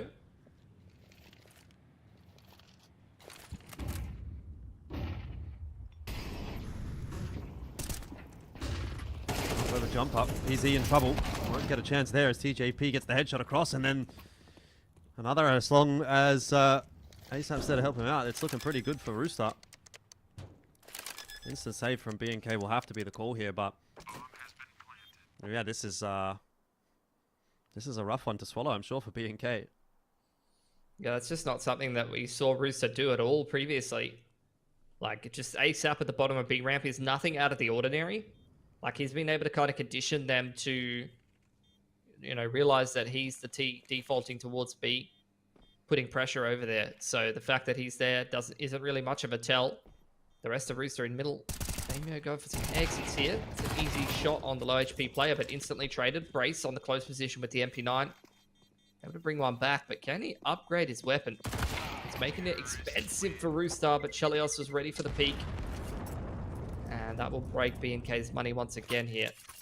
But yeah, like I said, 4 in middle with just ASAP doing the normal default dance towards B was not something B&K were ready for at all. You can see Rooster quite happy to sit around in middle. 30 to 40 seconds, weren't really in a rush to go anywhere. And then with that mid control, they're able to get that mid execute off. And that kind of just folded B&K's defense like a deck chair, you know? Couldn't hold it at all. It's true.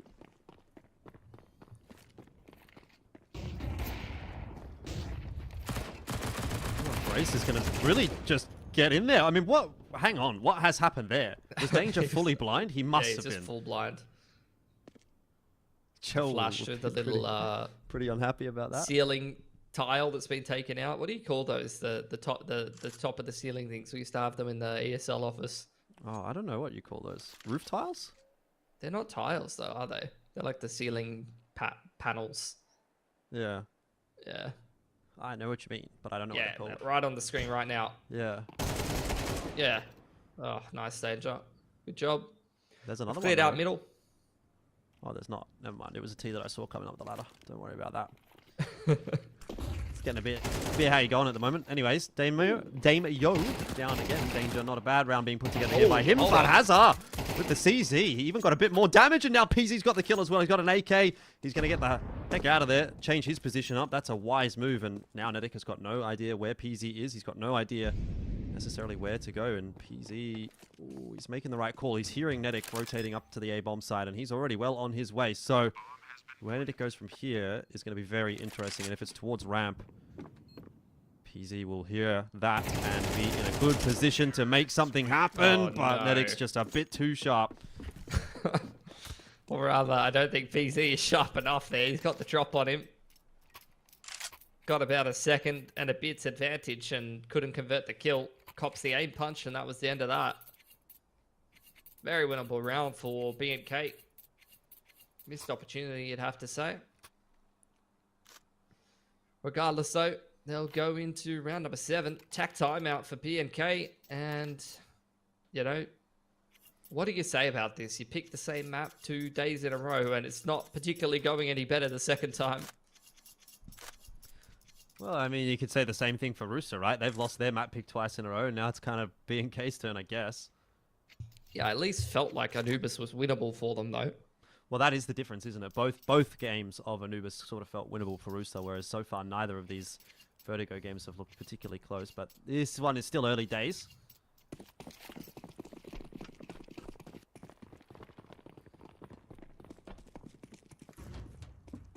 Let's see what they've come up with here.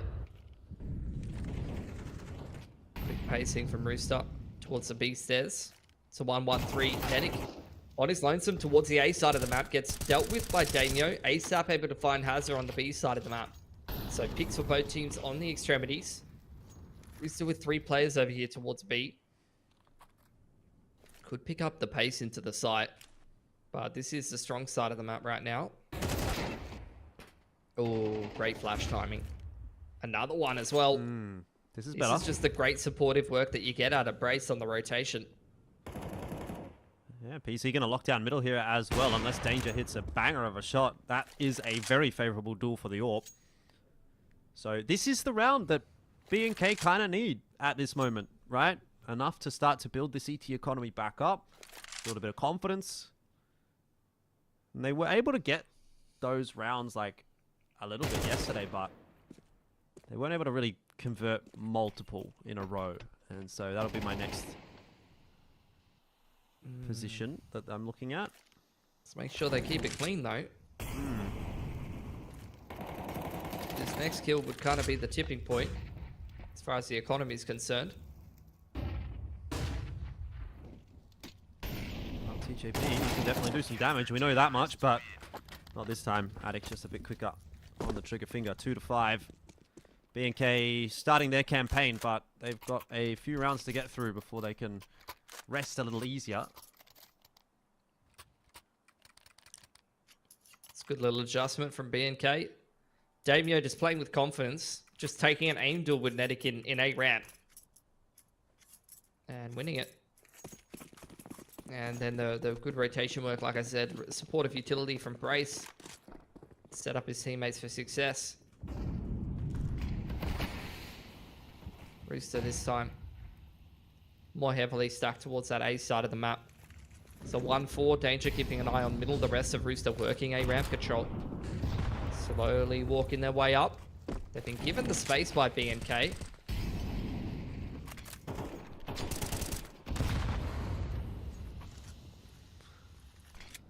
Yeah, fairly routine approach so far from Rooster.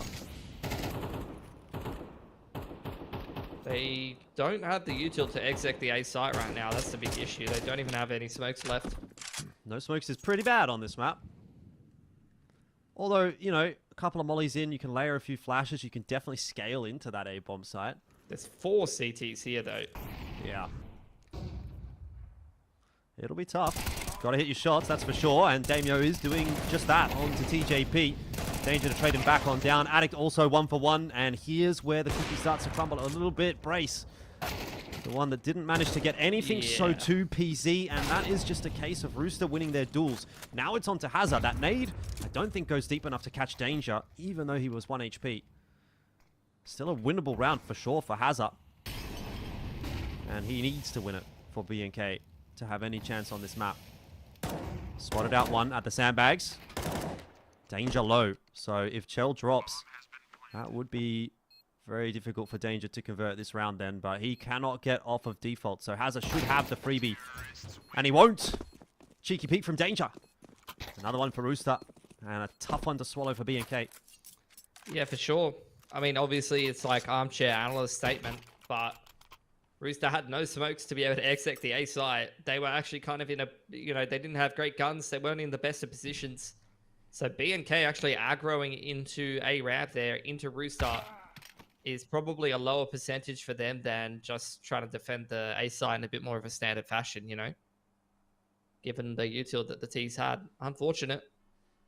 The timing on the crunch wasn't too bad, but Rooster a little sharper, and like you said, they won their duels. Danger's having a great game for himself. Yep. Yeah, so is ASAP.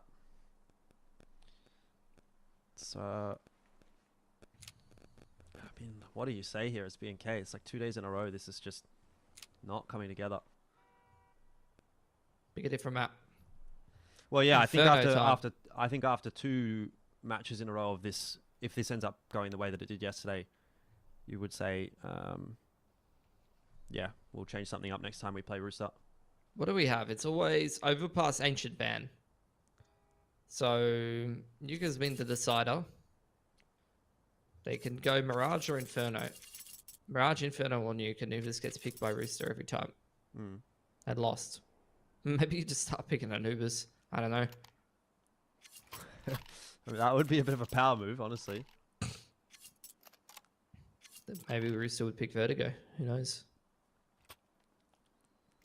Yeah, keep I it don't know. I status think quo. for BNK, like, we've seen them playing Inferno more and more. Mirage is still in there.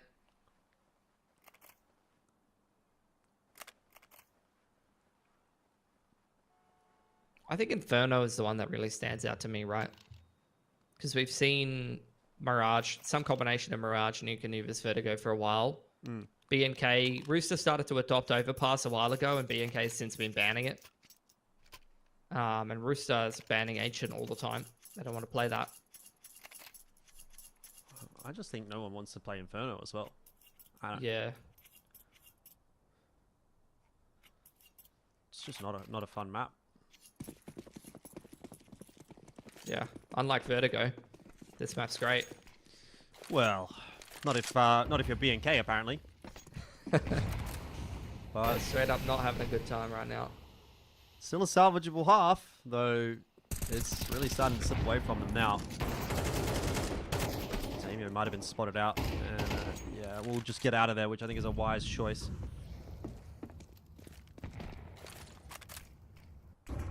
B main taken by BNK. And Rooster again, walking up a ramp. Everyone here for Rooster. 5-man approach. Damio got a molly off secret. Rotation started to come in thick and fast here for BNK, but not a lot of utility left. Brace bringing a util kit over. Exec coming in, and PC's already lost his life on the site. Addict, all of the boys are here. Brace doubles down, but Damio cleared out a secret, and that's the round. Despite a 4-stack on that A site, Rooster still just wrecks that site defense.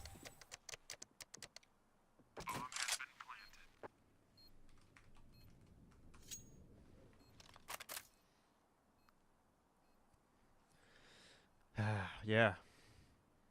What can you even say? I feel like I'm experiencing Groundhog Day. Well, I mean, I feel like a lot of these rounds for BNK, they've had like decent rotation timings or decent reads. Where it's like, oh, they've got all the players in the right positions, but it just doesn't matter, you know? Like they've got 4 players on the A site, or they've got a B stack, and the Rooster just still wins, you know?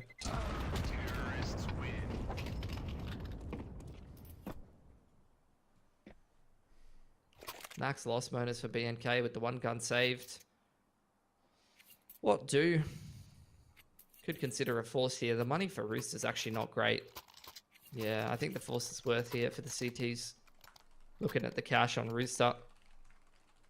Could put their money in a weird position if they won this round.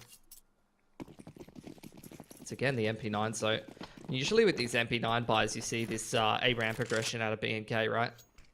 So we'll see if they do that again and if it's actually going to work. Yeah, they're going for it again. I don't know if Nedic's going to be caught off by this one. The flash, though, is a great flash, but Damio did not even see Netic. Oh, that is so unfortunate. Again, you know, like, you get the same kind of vibe as yesterday, where it's like BNK aren't making the wrong move necessarily. Like, the flash was good, the timing was good. It was the right read. And then Damio just doesn't see Netic, and it's like, I mean, you did everything kind of right in that situation. You still didn't get the result you wanted. What can you do at that point? Still winnable round. Hazard clinging to life at Jenny. PZ actually clearing out the flank of danger in middle, so it's a 2-on-2 on the site for now. Grace trying to support with utility. Netting up close, dealt with by PZ. It's on Chelios into the 1 or 2.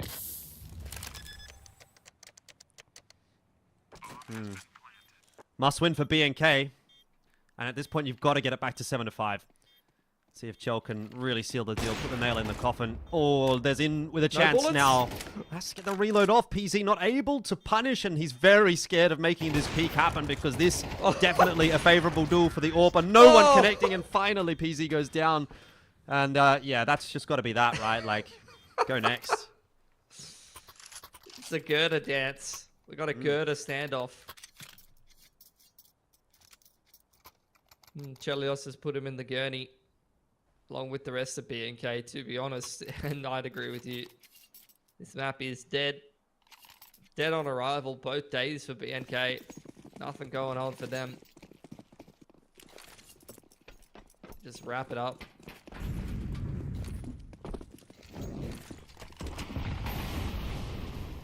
Ramp aggression again. Racing Damio with the weaker weaponry, trying to take duels with Netic, who has an AK and knows how to use it.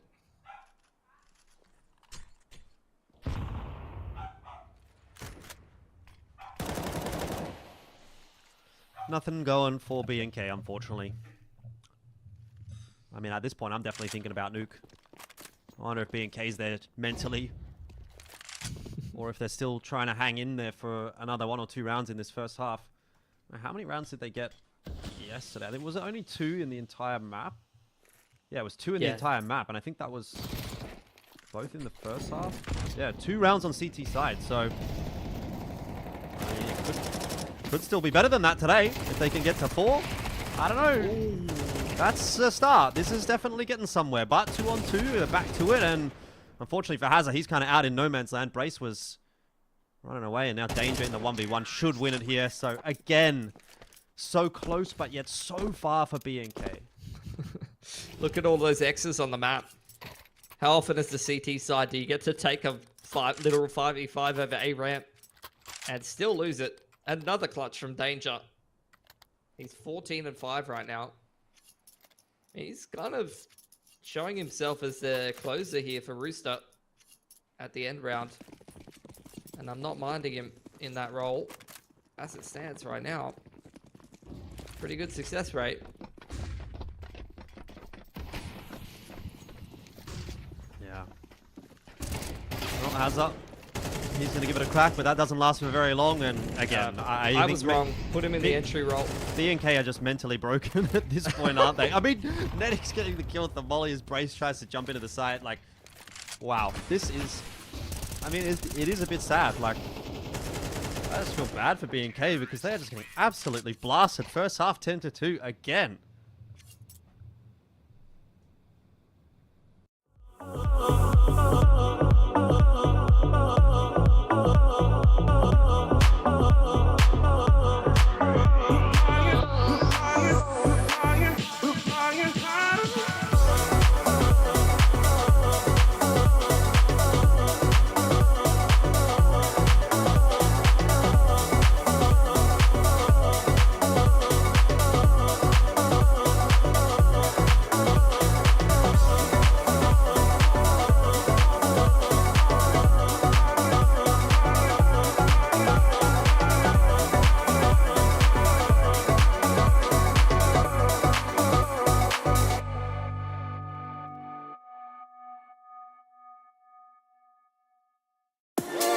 Never felt so right with you. I'm gonna hold on to you, hold on.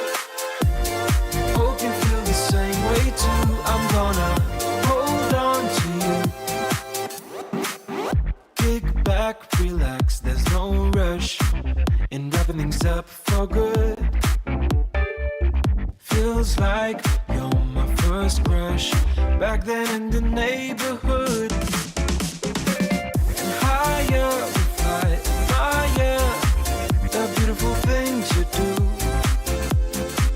And higher, we fly, desire these moments just with you.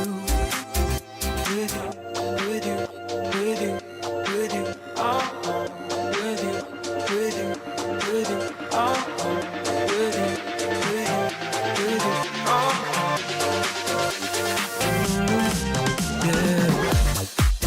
never felt so right with you. I'm gonna hold on to you, hold on. Hope you feel the same way too. I'm gonna hold on to you, hold on. It never felt so right with you. I'm gonna hold on to you, hold on. Hope you feel the same way too. I'm gonna hold on to you, hold on. I can't believe it's all true. Whenever you touch my hair, I'm feeling closer to you. Nothing else can compare. And higher we fly, admire the beautiful things you do. And higher we fly, desire these moments just with you. With you, with you, with you, with you, oh, with you, with you, with you, oh, with you, with you, with you, oh. Same old story for B&K, day 1 to day 2 of the EWC qualifier. They pick Vertigo and they go down 10-2 on their CT side. Yesterday they didn't even get a chance to come back from that. They didn't win the pistol. It was 13-2. Will today be any different? Hard to imagine that it will be, given the way things have been going, but never say never. Looking like Rooster doing the same as they did yesterday. But can B&K change this narrative on the T side? Walking up behind the smoke here, Damio. He's got a lot of ops on the other side of it. Over on the other side of the map, it's the same story for TJP. Neither one of these players know just how much of an issue they're about to encounter. Hasn't kicked off the way B&K would have liked it to have. Dane just got himself that nice opener onto Damio, and now the util's going to get tossed into the A bomb site, but Rooster have really read into this, and they've pretty much brought all 5 members across. Result, again, of the second half pistol is more or less the exact same. If you remember yesterday, it was just a complete whitewash from Rooster, and that is what it is again. 11-2. B&K are done on this map. They are playing so good right now. I'm loving what I'm seeing from Rooster. Seeing Danger have a game this good as well. Like, if he's starting to get into form, this roster's getting more and more dangerous, bro. Because we know the ceiling of players like Danger and players like TJP, and they don't always play up to their potential. But if they start to, that's where this Rooster team becomes really well-rounded and really dangerous.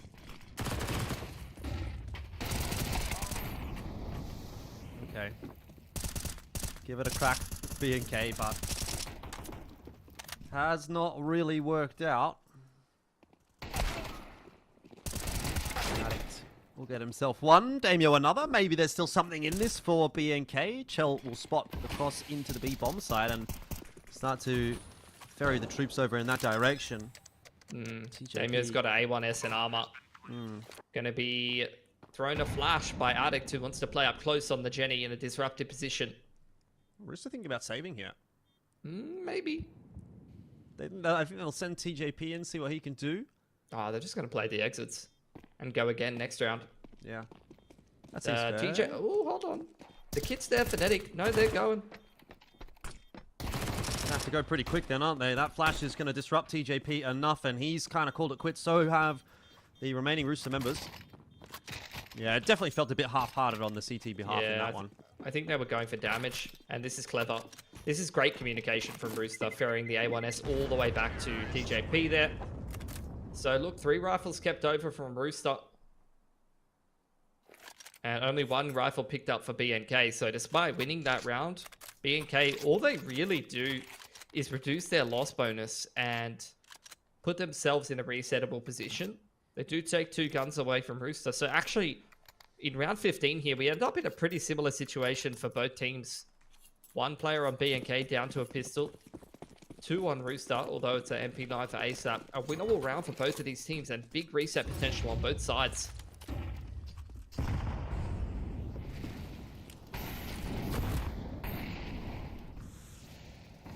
Big A ramp aggression from Rooster. B&K setting up for a B execute. Danger is close with nothing but a Tech 9. He cannot hold this side by himself. No. No, sir. Maybe it's not about holding. Maybe it's just about get a cheeky one or enable that rotation in for Rooster. There's the cheeky one. Oh, he almost had it. 2 HP for Hazard. He'll actually drop in the end to Chell. Nate goes through, doesn't really do a whole lot. Rooster's still thinking about this retake. Nedic's going to have to be the one to open the door up for them. This is a tough fight for him, though. Damio waiting to swing off of the contact. It hasn't quite come just yet, and oh dear.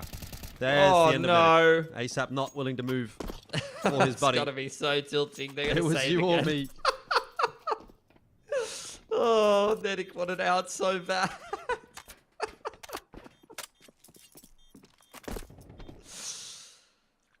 Oh, lordy.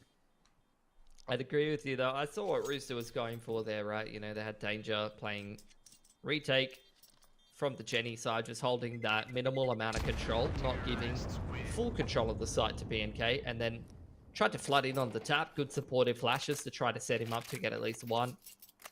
Difficult angle to make work with the Tech 9 there, so we'll forgive him there. But yeah, at the end of the day, Rooster, an unsuccessful site flood after the A-ramp aggression. And they will take a save here. They've got plenty of space. They've got plenty of time to recover economically from losing a round or two. They only need to get 2 more rounds across the board. Yep. Although it won't be as dominant of a win for them as yesterday, they are still really, really favoured to take this game. Yep. In saying that, until it gets to 12, I'm not gonna give up on BNK, you know? I believe in the dream. But this T-side's gonna have to be pretty flawless if they're gonna make that happen. So far, I haven't really been given enough to convince me that that will be the case. Be that. There's still 3 rifles in play. One of them's already struck. A little bit of alert from PZ up on the ramp. Hasn't worked out very nicely. Nedic's got the AK as well. Danger with the info. Gets the util down. Addict's team killed by Hazard. And it's 4-on-3 still. Chell trying to do some work. Now it's really onto what Danger can do. Kind of hiding inside that smoke. I would have to assume BNK are aware of his presence, roughly speaking at least. Damio waiting for the smoke to fade. Is in the end going to get that freebie. So it did seem like Rooster were pretty switched on about it. BNK just cutting noise. Wanting to see if CTs are going to flank or make a mistake or maybe try to bait out a rotation. Both TJ and Nedic sticking around though. Flash to help scale in. Avoided by TJ. Nedic swinging off that contact unarmored. Almost wins the round with the spray down. But Brace able to deal with him. It's an expensive round for BNK against only 3 rifles. And that was a save from Rooster, but crisis avoided at least. Yeah, 11-5. One step at a time for BNK, I say. Can't be overthinking things.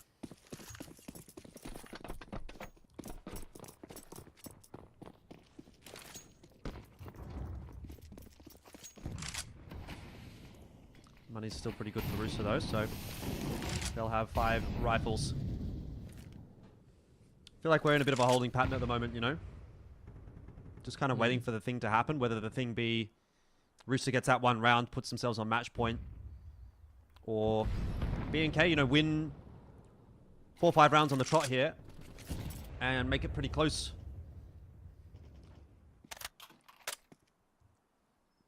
Man advantage for Rooster. TJ's found PZ over towards A ramp there. And with that player advantage, Rooster, despite having limited util, quite happy to concede the A site. Lean more heavily towards middle and B. Playing full retake A. It's a good read. BNK contacting their way up the stairs. There's a flash. Avoided nicely by Danger. Another one as well, but a couple of clean entries from Damio. BNK, at least on the T side, it seems like the protocols are working nicely. Damio does go down in the meanwhile. So too does Hazard. This has gone from good to really bad in the blink of an eye. Oh dear. Well, Rooster get that 12. They just sit back on all of those deep lines and punish the T's when they're trying to cross back off the site. Big explosive entry work from Damio to get them into the site. But despite being up a singular player, just absolute laser beams from every angle from multiple players on Rooster there. So map point, not series point.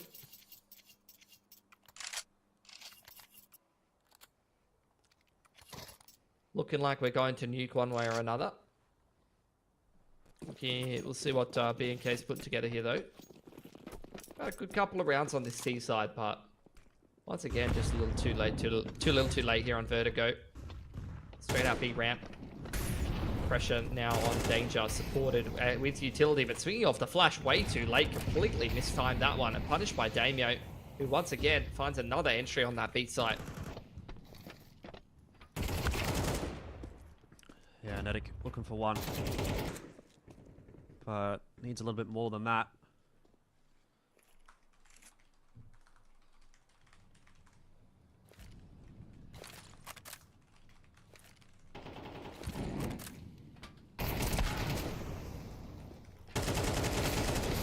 And unfortunately for Rooster, they might not be getting their round just yet. It is a bit back and forth. Hazza still looking in a good position. And Nedic drops, so B&K look like they'll survive for another moment.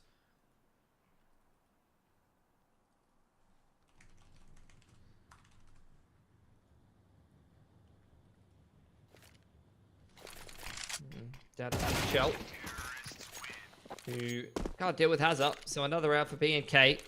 Once again exploiting that B-side defense. Gonna break the money of Rooster and prolong the game a little. This will help push them to at least 7. And the C-Team loss bonus is not built up just yet.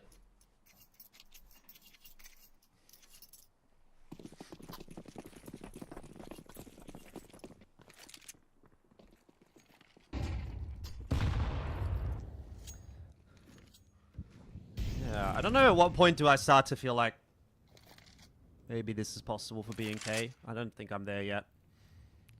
Just feels like we're kind of at the inevitability stage, unfortunately, for B&K. Sort of the same thing as what we saw on Anubis, right? Where Rooster just couldn't quite get it over the line. You know, there's some signs of life from B&K, and you kind of wonder what a difference it could have been if they would start on T side, for example. But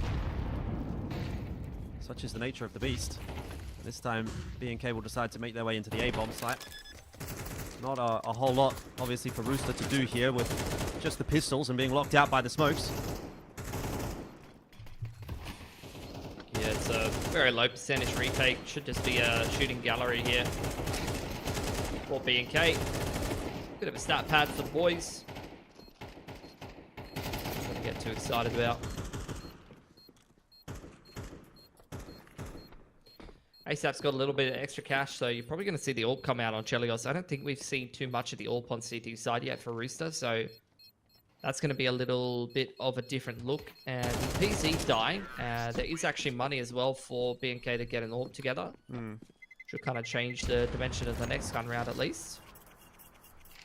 Yeah, if they want to go for it. Yeah. So AWP dropped over on the side of Rooster. It's going to mean that ASAP doesn't have a whole lot of util to work with.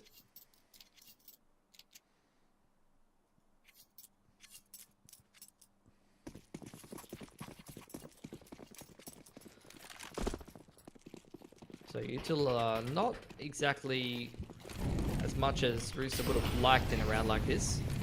Especially if they use a lot defending this A ramp, they're not going to have a lot to fall back on in the mid to late round. Is what you're seeing currently. And Chelios already on this deep mid line. So they're kind of leaning in a 1-1-3. Danger just shoulder spotting.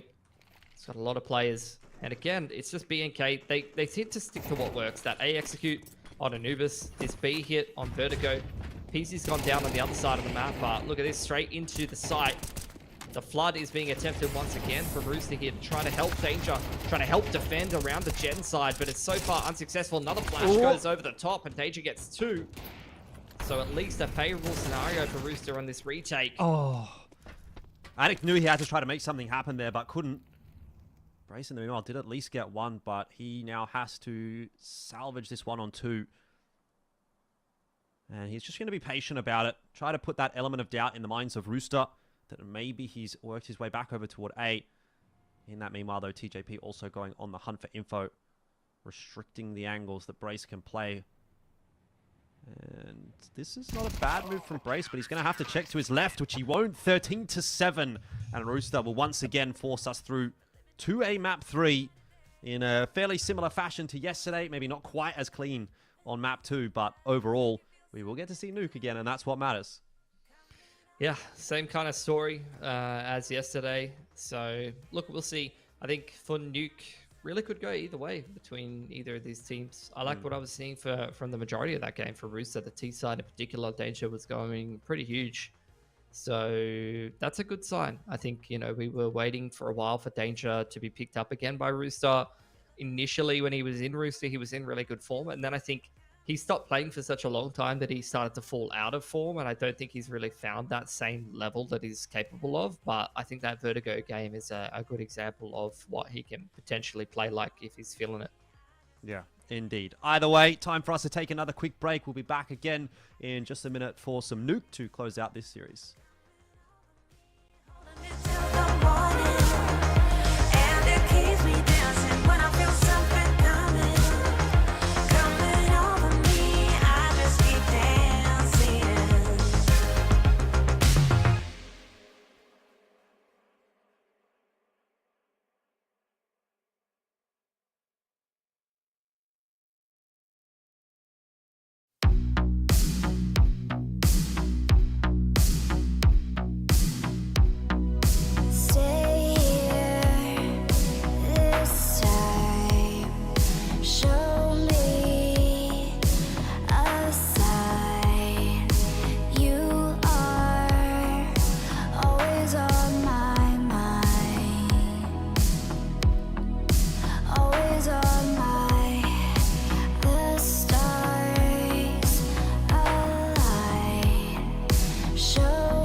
it somehow.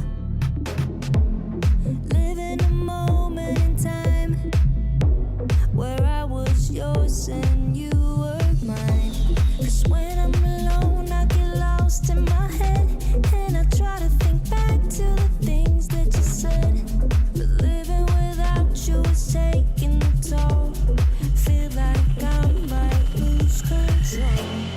When I'm down and can't push through, I know you're the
dynamite. Got plenty of reasons to take you home. Shining bright with those diamond eyes. Ain't no way I'm ever letting go. Boy, I'll be loyal to you. No need for drama. So here we are again, Groundhog Day. I don't know if you've seen that movie, Pilski, but I feel like that's where we're at this point in time. You know, we played the exact same 2 maps. We got more or less the same result. And we're going into the same map for map number 3. Will the result change this time around? I actually think there's a reasonable argument to be made that it could. B&K were very close last night. Maybe today's their day. Maybe. I don't know. Rooster won the last 2 nukes head-to-head in this series in a row, though. And pretty convincingly at that. I think the only thing that really worries me for Rooster is just the fact that they recently dropped in the open qualifier a couple of days ago this map to Vex pretty one-sidedly, which is definitely not a team I would really put in the same caliber as B&K. Maybe if they're feeling themselves or they get a good read on a map that they can play at that level, but I think for the most part in this head-to-head matchup, Rooster's been pretty good on Nuke against B&K. I think they should be feeling pretty safe to probably be heading through to another grand final against FlyQuest. Yeah, maybe. Maybe. That'll be something that we get to see in a moment. But obviously, you know, that game on Vertigo, a little bit closer this time from B&K, so maybe not feeling quite as bad going into Nuke. And look, I think on Nuke there was a couple of pretty big swing rounds that did go the way of Rooster, especially late in the game, that made a big difference. So I think for me, like, this one really does feel like it's coming in as about as 50-50 as what you're going to get. So I'm not really prepared to like make a prediction one way or the other. The only thing I will say is that whichever team ends up playing against FlyQuest later on, I don't necessarily think it matters. So that's my take. But they would both like to make it to that grand final to have a bit of a crack, and here we are, headed on to Nuke to see how that's going to play out. B&K to kick things off on the T side. Yeah. Yesterday, I believe it was Rooster that started T side, so that'll be a little bit of a change up. I mean, it just, at least for me, I think, you know, this is all just practice for the big events that these teams have coming up. Looks like it's going to be a quick one towards ramp room here for the Ts. 2 CTs already in position to dispute this one. Danger goes 1 for 1. Down in lowers already is Chelios playing that bait position completely unchecked on Megaton. Gets away with 2. And now a crossfire in lowers for Rooster already. It's going to make it very hard for B&K to get into lowers here. TJP release. I don't know. Like, I don't know about you, but I always find the dualies at that range just seem like they do nothing. So USP will get the job done. Nice sharp shooting from Damio. Back to the 2-on-2. And with that, obviously a very winnable pistol for B&K here because Rooster have some very isolated individuals.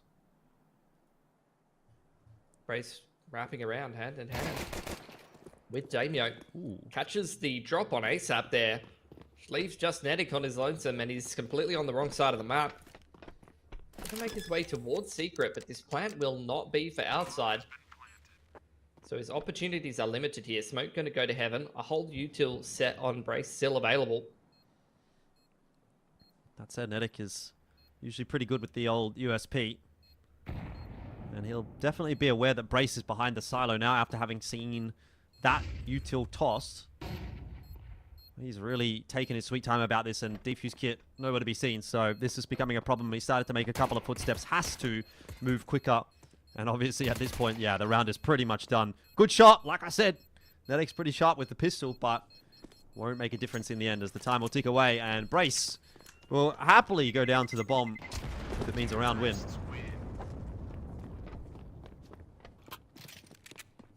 Netic going to hold on to his Kevlar and salvage himself some dualies at least.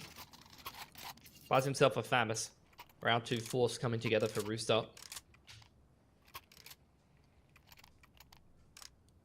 Couple pistols, SMG, scout on Chelios. Definitely could work out for them. In fact, I think they may have even won a force buy similar to this against B&K in the game yesterday. They just stacked the upper side and B&K kind of ran into them. Quick nades to outside. Quick wall of smoke as well. Brace making his way down into Secret with the Mac-10. The rest of B&K halted behind a smoke. They want to try to go into ramp room to meet up with Brace in lowers, it looks like. Rooster already kind of stacking towards that part of the map.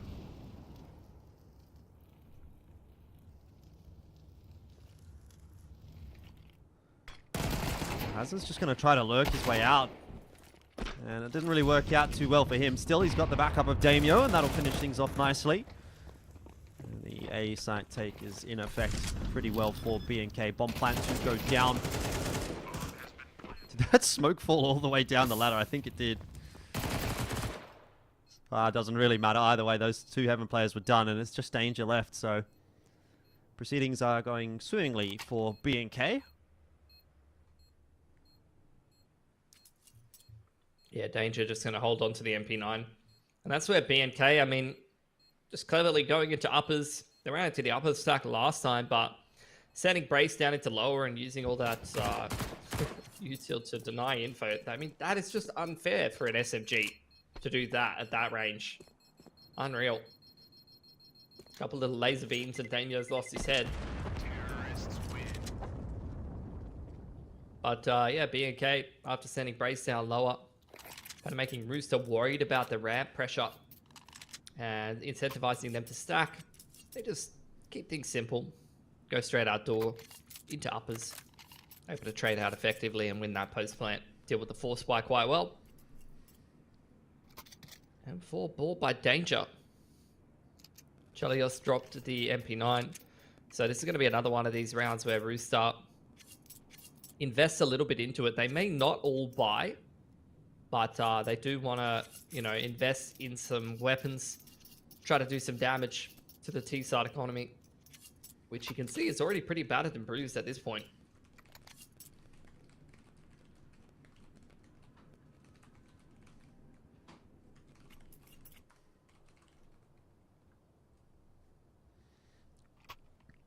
Wonder how long this pause is going to last. What's the issue? Is it the New Zealanders? It's always the New Zealanders, isn't it? Those guys. I reckon ban them, as far as I'm concerned. Just no more. No more NZers. I've had enough. Do you know there was a, I think a fair while ago, but there was a discussion as to whether or not New Zealand should just be part of Australia, like, as in, like another state of Australia. Be interesting. Don't know if the New Zealanders would like that. I have no idea. What's the population in New Zealand these days? Let's have a look. It's not massive. 5 mil. Yeah. So less than Sydney. I don't know. I don't know how I feel about it. You know, it's its own country and that's fine. There's plenty of countries out there with like populations of 5 million, you know? I mean, on the other side of the coin, WA wanted at one point, I think, to be their own country too. That's... So, how about that? Yeah.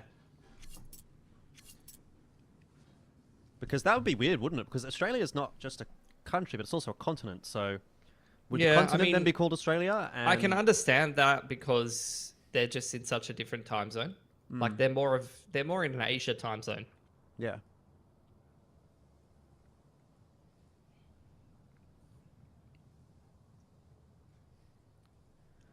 I mean, to be honest, I don't know how Rooster functions well as a team.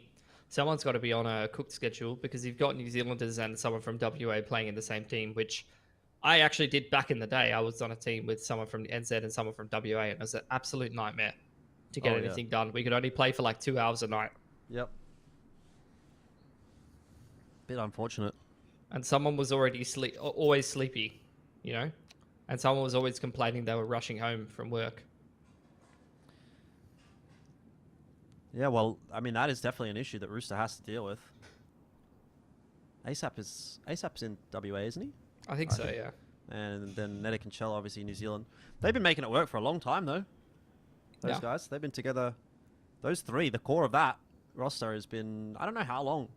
You do have to adjust your schedule around, though, Yeah. to do that.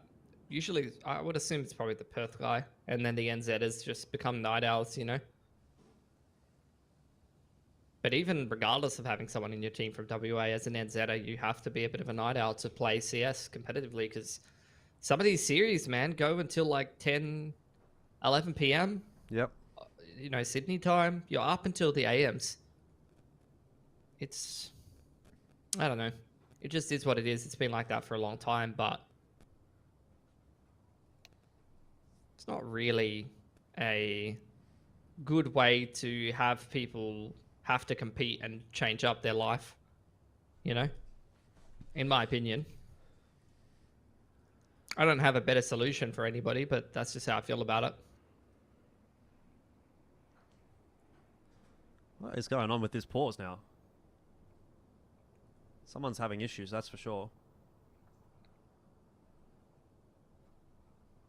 I guess this is the reason why that second series is scheduled for 8:30, you know, because often you finish that first series, you have like an hour wait. Okay, so it's Hazza. Hazza's the problem. Ask me how I know. How do you know? He just fell over and died. That does sound like a technical issue.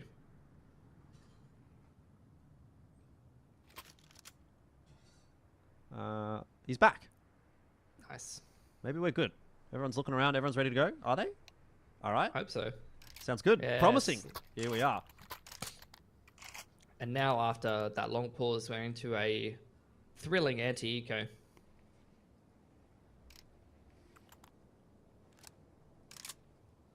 And I'm eating some spicy guacamole. Wow. How do you get pretty good. guacamole these days? I feel like it's not avocado season. I have 3 avocados going at the moment. Like, are they fake avocados? Shepherd or Haas? I actually don't know. Important questions. We'll get into that in a minute.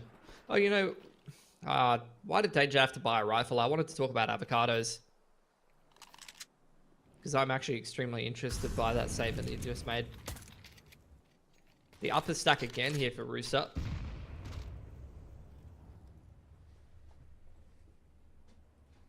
They won around doing this last night. Let's see if BNK are going to walk into it. Seems like BNK are wanting to threaten the outside pressure. Not sure what they'll go to from there. Maybe a warehouse wrap this time. Nice pick from Brace. Ooh, he's done work indoor. Yeah, that's a nice little cleanup with the Mac 10 for sure. I mean, around like this, when you can get value out of the Mac 10, it's just fantastic for BNK. It really sets you up nicely to continue springboarding in the T side. And so Netic and Danger have an awful lot to do to kind of keep BNK honest here. Otherwise, it is going to be a very uphill battle for Rooster going forward. Back to uppers. Netic's in hut though.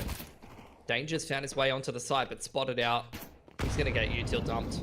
HE chips him down even more. Hazard's not looking at him, but still cleaned up nicely. 4K for Brace. Upgrades to the Khalil. And what's the difference between those avocados, Jordan? The difference between the Haas and the Shepherd? Yeah. Well, the Haas is the real avocado, mate. And the Shepherd is just a fake avocado. Why is it fake though? Well, because it's just bad, okay? How do I describe it? You know how, like, you pick up an avocado and you just know that it is ripe? Yeah. You don't know that with a Shepherd avocado. They always look the same on the outside.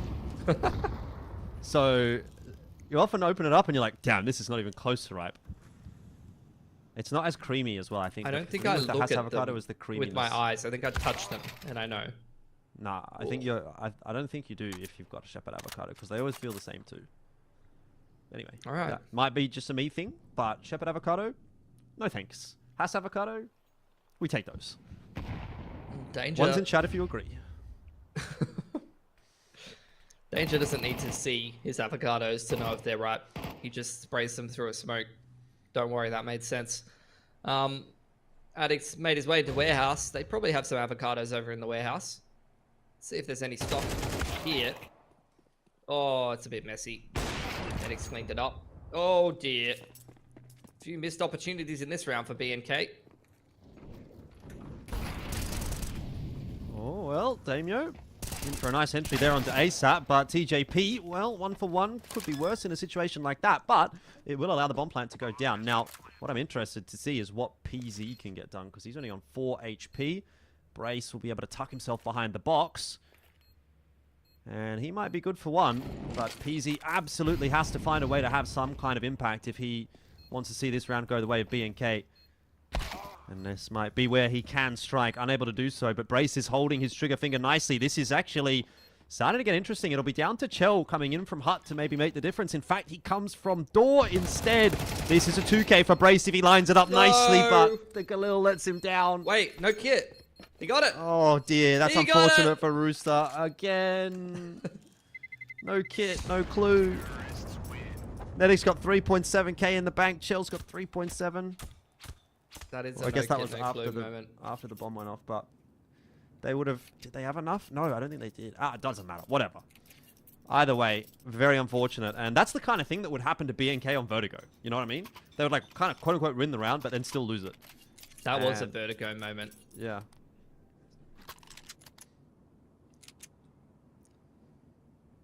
Attack timeout. One player surviving on each team in the server means that we're in for a swing round. Rooster are kind of saving a little bit on TJ and ASAP. But it's a pretty decent looking buy regardless. They got that 3.4 loss bonus. Nah, ASAP's buying full util. So it's just TJ with a bit of extra cash. So Rooster, if these rounds don't go well, they can just save and drop guns over some of the boys.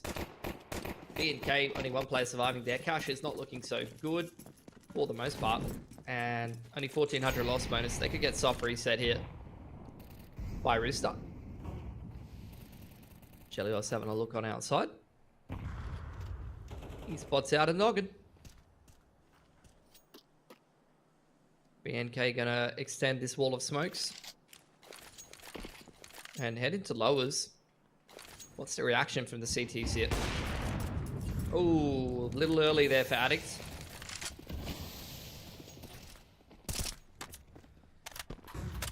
Oh yeah, I mean, not the end of the world for B&K, and particularly when you've got a 4-0 lead, it's not the bitterest of pills to swallow, but losing a player that early in the round is going to make this one a bit more difficult. They faked the push into lower. Danger's been pulled on the rotation. Where to from here for B&K though? They're going to go all the way back to lobby. No smokes left over. TJ's pushing into lobby. A bunch of players indoor. Race to take first contact. Dealt with by Nedic, but PZ close enough to trade. They know there's one more indoor. They're going to flush him out with the molly. Pushed into Damio. They've got to punish Nedic. He's almost getting away with the kind of stuff he normally does. Last two T's. Very low. Yeah.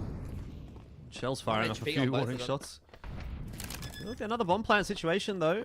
No util to get the freebie kill. No nades, no mollies. It's going to come down to the aim duels, and PZ won't necessarily hate this one, especially now that he's got the info. Danger is there. Nobody else coming from up in heaven. I wonder if Danger maybe went a little bit too soon, because Shell was kind of still on the move, but either way, neither got anything done, and so it's 5-0, and this is a very different looking Nuke than what we were seeing last night. No gun saved over for Rooster, so we'll see if they're going to buy here. 3.4 loss. You can see TJ's a little richer than the rest of the boys. It's probably a half buy angle IMO, but Rooster does love a bit of a force. They're going to take attack timeout, which is very not Rooster for any Rooster enjoyers in the chat. They know what I mean. They don't usually use the tactical timeout button, but lately they have been changing that. They might have seen VP taking tac timeouts and Chell's gone, well, if James does it, then I can do it too.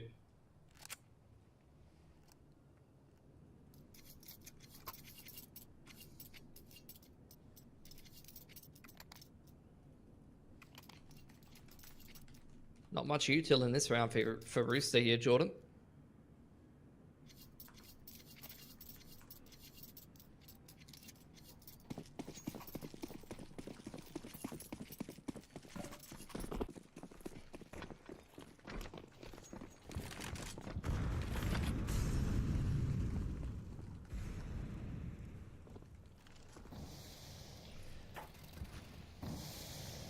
Well, smoke's down on outer.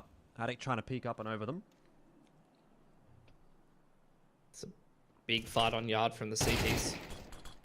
Ooh, dink for dink with an AK. Doesn't go well, but Danger able to trade through the side of the smoke. No info for the CTs. That forces the drop down into lower here from TJP.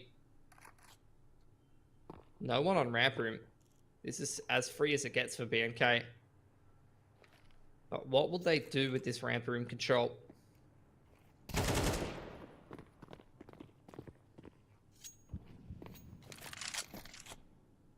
4-on-3. BNK.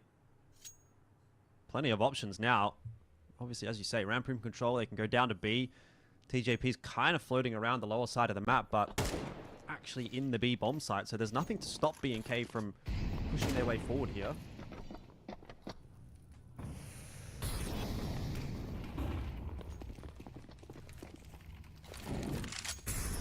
Just layering the util. Make sure stairs is not an option for the CTs to scale out. No kits here for Rooster. A little bit of util on ASAP, but look at how heavily BNK is set up in Windows side right now. And Rooster, they've got max loss bonus. They're not even going to try to contest this round. 3-man save. They can actually end up with a better buy than they brought into round number 6 here. Great T-side so far from BNK though. I mean, you can see why they didn't change the map pull-up, right? This is exactly what you want to see from day 1 to day 2. If you know that you've got that rematch, you obviously hit the books and figure things out. And well, it seems like they've definitely had a bit of a better day here on Nuke than what they did yesterday. Though, obviously, the job's not done. But it's really heading in the right direction now. Definitely been seeing some inconsistencies from some of the Rooster players. Map to map to map. Which, look, you can say about BNK as well. I think that's the thing. Outside of Netic, I think all 9 of the other players in this server are pretty inconsistent. Which is why this matchup goes different ways all the time, you know? Yeah.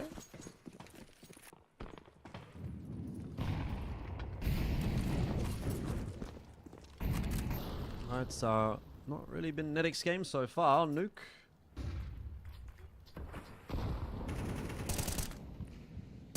And I don't know that that's going to change at the moment. Like, BNK, they kind of have to have one of those rounds like they did on Nuke, which sort of leaves the door open a little. Rooster.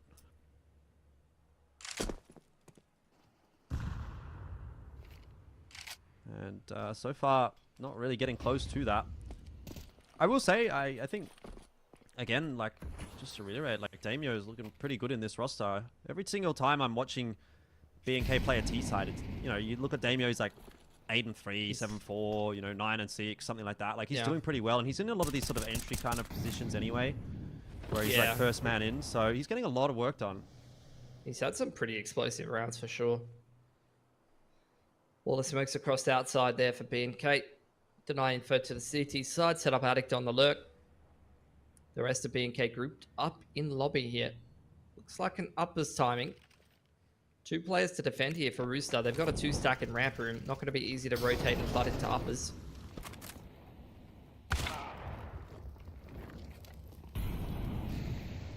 There's PZ again to open things up, but Chell fast on the flank.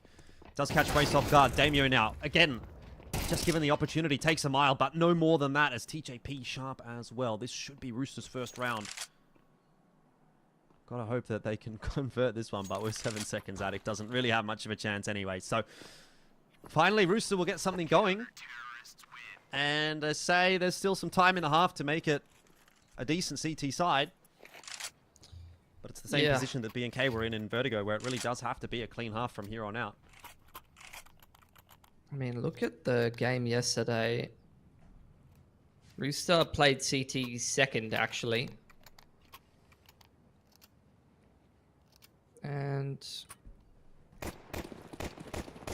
they got 5 rounds on T side last time. And ended up getting a lot more work done on the CT side. So this could actually be issues. Not that their T side was bad yesterday. But they need to try to get a bit more out of this CT side. Brace He's been having a great game, actually. 9 and 3.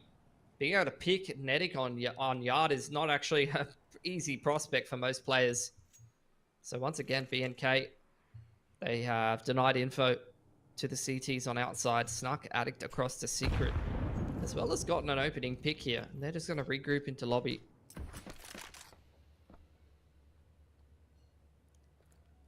Actually, opted to go back to outside. Damio's been left on the lurk in hut. Gonna run into Chelios here. Yeah, but the timing might not be too good for him. PC just going to get in front of the peak. Both missed the shot, but BNK's across, and that is what they want. They've got to contend with TJP, who had a good round last round, but this is a lot of members, and he's already spent a few of those bullets in the M4A1S. It's not too many left, but those will be enough. And ASAP down the ladder as well to help out. He did a very good job of delaying their TJP, but Tamio, again, the difference maker, gets the critical kill. PZ's up the ladder pretty comfortably. Bomb plant's going to go down. We find ourselves with another 2-on-2 post plant on A. Yeah, opposite approaches here for Rooster, Radio Room and Annex. So BNK are going to have to choose their timings wisely, or they're going to get caught off guard. Oh, Chelios was ready for it, but not quite able to calibrate the shot. Danger must win another pretty huge clutch here. Oh no, PZ's missed him on the jiggle. He's going to clear close vent though. No, it's Damio with 19 HP to get 2 of the most critical kills in that round. The kill on the player in upper that allows them to pivot from vent back into uppers, establish the post plant, and then he wins the round, catching Danger off guard in the close CT position. 100 ADR. Damio is really impactful right now.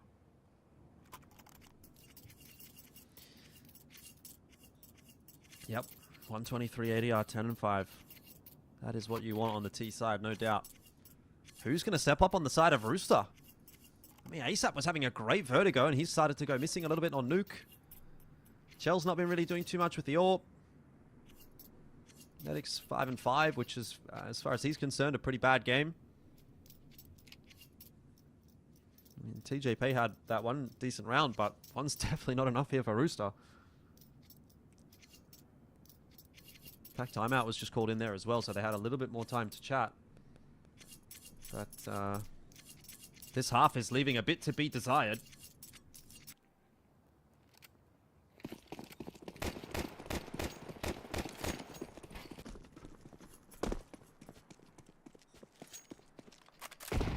Alrighty. And number 9. Quick pressure into uppers. Double mollies over on Annex side, but after all said and done, not a whole lot elapsing. Pressure into Radio Room. Danger and Chelios applying the press. Got Chelios on that deep AWP line. But BNK, after the lobby pressure, are going to go back to the wall of smokes on outside and once again leave Damio on the lurk into lobby.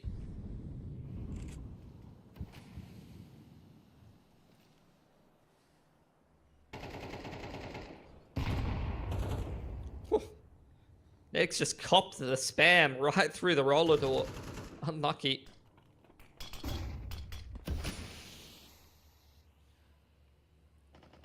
Oh, Damio, he is definitely trying to get up to some funny business as well behind this smoke. Let's see if Netic will fall for it. Danger's definitely looking in that direction as well. But in the meanwhile, B&K are very active around the map. You've got 2 players down lower. Brace is sort of working around on outer. It's going to be the A hit up the vent, but it's not even required. Damio's just doing it himself. He's doming right now. A little bit of life maybe from ASAP with the MP9, but he has to do too much. And it's still a 2v1 for Cho. No kit. Flanking around from door side. Almost finds the timing onto PZ, who is wrapping heaven. Late in the piece here. Joel making some steps. Don't know if that's heard by Brace on Silo. Might be a little too far. He can't win this. Like, PZ getting into heaven here, who has the molly for the post plan for that. So Chel's just going to save the AWP. And I think that was the correct play every single time. There was no scenario where he's winning that 1-on-2 and PZ's found his way into heaven with a molly, and you don't have any way to deal with that. Brace going looking. Going to go down to Chel. 8 for B&K, and another round where Damio just walks outdoor, double entry. Yep. I mean, hey, if it works, it works, you know. He's gone up to 130 ADR, so he's still improving on it as the half goes on. He's playing really damn well. Like, he's winning clutches and getting these crazy entries. Like, he has just been a fantastic pickup. And it's not really surprising because that's the thing. There's so many players in the sub-top of OS that could slot into these rosters that are not playing on teams that, like, practice very hard. You know, the Sunday schools of the world back in the day. Damio's a perfect example of that. There's talent out there. He's got to mold it a bit. Aggression on outside this time from Chell. It's 2 for 1 in favor of Rooster. Nedic trying to scurry away and try to play the pivot with TJP on the annex rotation. But B&K have opted to slow things down. They don't like how that trade has gone on outside. Damio's been handed the AWP. Oh, let's see what he can do with that. He's low HP. I'm Pretty sure he was AWPing a little bit on Sunday school at times. I mean, everyone was, weren't they, really? It's just one of those teams. What even is an AWPer, you know? What even is a Sunday school? I don't know. At least they have a cool logo now for Challenger Melbourne. I'll give them that. Looks kind of legit, actually. We'll see it a couple times. Yeah. You know, I'm pretty sure they drew Apex first or something, so best of luck. Well, danger. It's going to drop. And here's Damio to make that AWP work, but he's lost a little bit too much there to get anything done in the round. So 2 to 8, Rooster will get another. It's without much fanfare because they've still got a lot to do to make this one interesting. That's a pretty big round though. Look at the money. Has Addict, PZ all pretty broke here. So that round could actually be a big lifeline for Rooster here.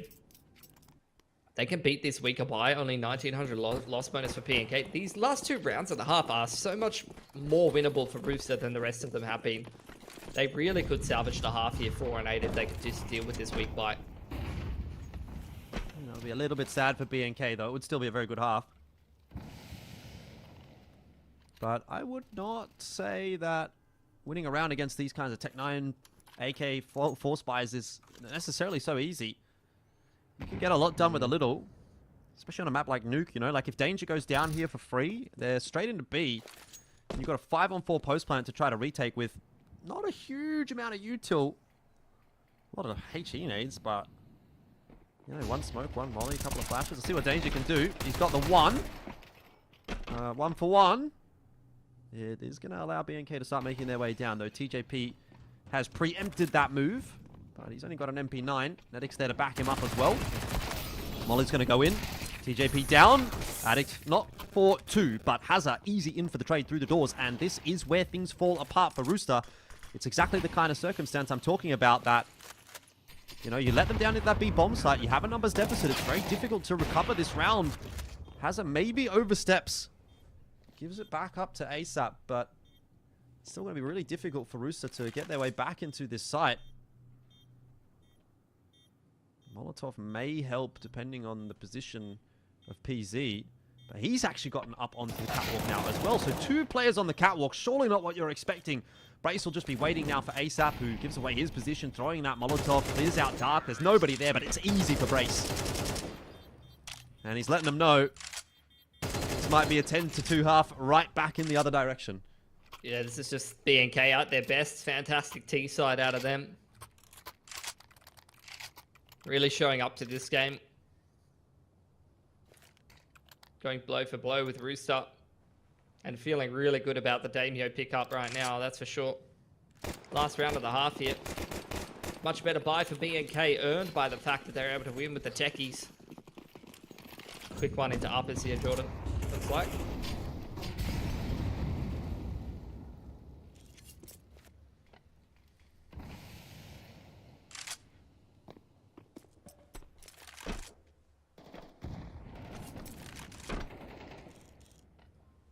Okay, bit of a better start for Rooster. Not sure how many opening kills they've had in this half, but I don't think it's been too many.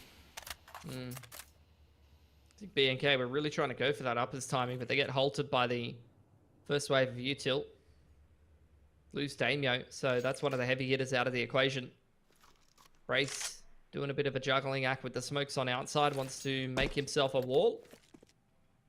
See if he's going to end up being president of the United States anytime soon. Rest of BNK going towards ramp room to go head-to-head with Danger again. Okay. That's fine for Danger. He wants to have another crack, but that's where things get a little dangerous. It's 1 for 1. Could be worse. ASAP already on the lower side. We'll be able to lock things down from control room.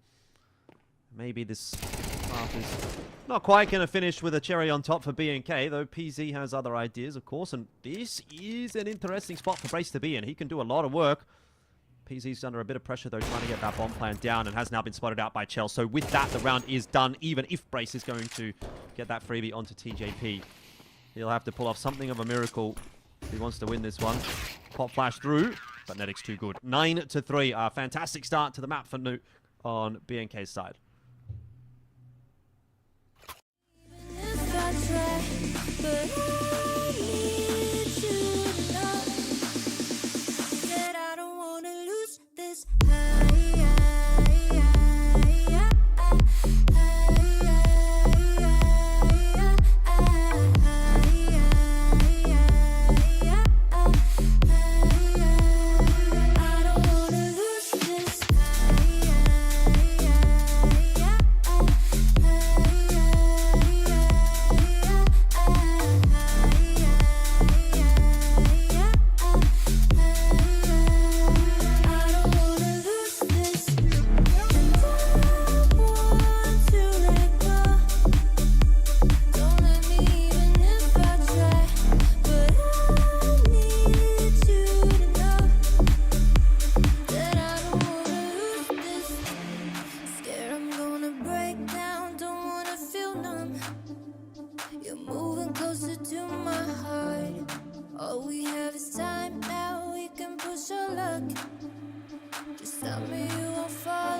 But I need you to know that I don't wanna lose this, lose this, lose this, lose this. I don't wanna lose this, lose this, lose this, lose this. I don't wanna lose this.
Jumping into the second half, 9-3. BNK looking pretty good to close out Nuke. Roosters are going to have to win this pistol if they want to make anything of it. They are. 4 sets of armor, just a single set of util here for Rooster. Brace with the kit and the smoke. Door blown open, smoke to Annex, but it's a ramp room rush. There's already 3 CTs over here, looking like a stronghold for BNK. Damio, of course, to take first contact, and the rest of BNK clean them up together. That ramp room stack is deadly every time. And Chelios left all on his lonesome. The bomb's in ramp room. What to do? lose the game. I think that might be what you do in this circumstance. It's definitely given the Vertigo from yesterday vibes.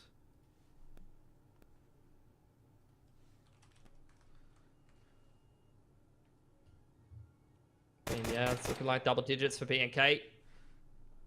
Strong position to win this game of Nuke. Yeah, I don't see what Gel can do here at all. I mean, this is just so sad. Like, what are you hoping for? Like, there you go. Well, it was never going to happen, was it? 10-3. Unlucky. Good ramp stack from BNK. Hit him with the scissors, paper, rock. Which, by the way, when I said that on an overseas stream the other day, everyone was like, what? Why are you saying scissors, paper, rock? It's rock, paper, scissors, mate. Yeah, I've had this conversation too. I say scissors, paper, rock too, but I think earlier today I just said rock, paper, scissors. I think it's definitely it's like a scallops. Doesn't sound right. You go scissors, paper, rock. Yeah, exactly. How do you go rock, paper, scissors? No, I guess that's how it goes. That's not how it goes. No, I agree. I'm down. I'm down with you. I agree. You're preaching to the choir. They go rock, paper, scissors, shoot. Like, that's just an extra bit of like an extra word I never needed. You know? Yeah.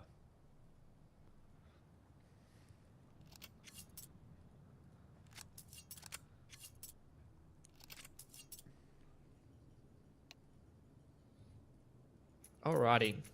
Well, we got a HE nade for the door and a dream. That is about it, isn't it, for Rooster? Only dreams. At the moment, at least. Lots of counter util from BNK to stop any thought of a rush. Did look like maybe Rooster wanted to go quickly through Hut, but the Mollies kept them in their tracks, and that nade follow-up already making the job even easier for the rifles of BNK.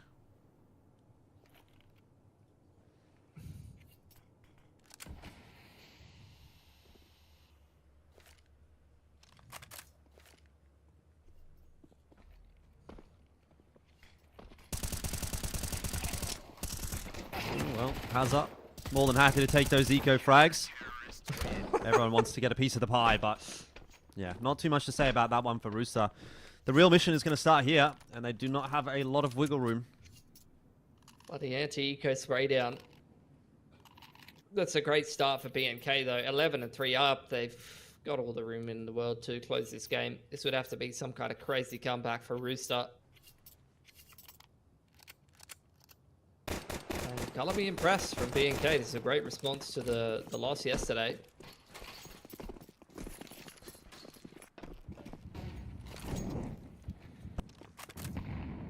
Smokes across outside for Rooster to kick us off here.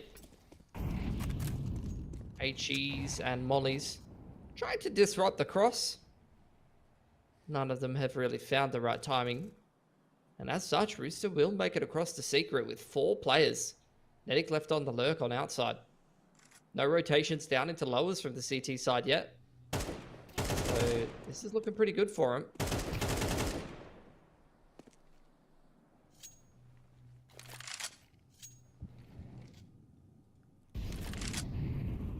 Yeah, decent map control. Always nice to get a player down outer, particularly when there's a numbers disadvantage on that CT side. Really stretching that defense, though. PZ's in a position here to make a big difference. Just kind of completely disregarding that. Though, a nice quick pace from TJP to look for the trade. Brings it back before it gets too out of hand. Damio, though, as the smoke fades, always going to be good for one. And Hazard peaks perfectly on the timing. Unable to land the second kill, though. Will leave Brace in a bit of a sticky situation here with an MP9 trying to win the round against 2. It's doable. It's got a nice timing to come creep through radio room. T's not quite yet comfortable on the site. But dink for dink with an AK, not going to go well for you. Still, 3 guns taken away from Rooster. Money not as good as I expected on BNK. Brace and Hazard, Brace and Addict a little poorer than the rest of the boys, but they're still going to go for this bite. Shotgun time for Hazard. Shotgun time for Hazard. Yeah, love it. I mean, actually, it'd be crushing for Rooster. Like, this is literally the reset round. They could very much run into an XM and lose this game. Unironically.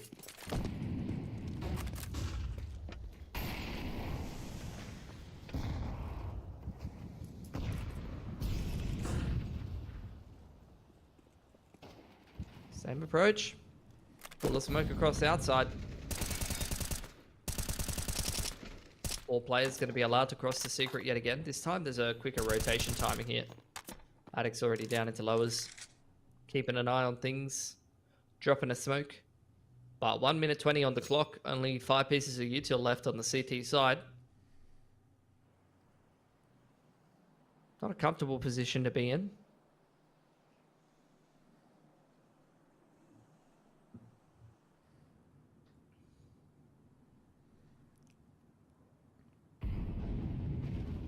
Well, Addict is more than happy to just do the jump spot. And now he's got the information. The nade's going to go through. It'll be a pretty decent one. Clocked ASAP on the head, I think. But Addict needs more than just that. And only the headshot onto ASAP. Couldn't land another bullet. Save time. Which, yeah, means Rooster's into the site. Oh. Addict may be lucky to be alive after that one.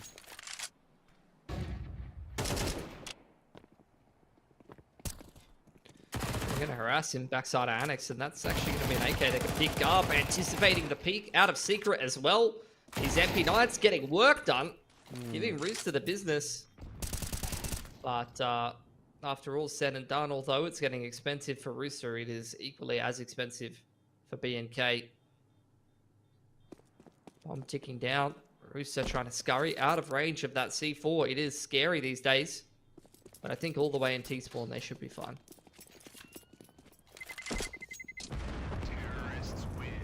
Easy peasy. I mean, Rooster showing a little bit here on the T side, but it's not enough to really get you to that point of having much faith just yet. Such is the lead for BNK. Yeah, BNK, no loss bonus built up just yet. So just going to save around the singulated full for now. Nothing crazy.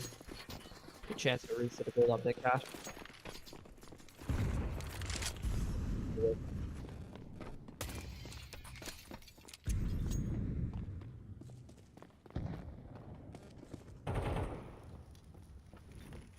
Okay, another one phonetic. Need to kind of see this continue for Rooster. Opening kills, obviously it's not that big of a deal when it's just this kind of a round from BNK, especially now that that M4's out of the picture. But slowly kind of working their way in. You want to see that confidence building up. Rounds like this, the perfect opportunity to do it.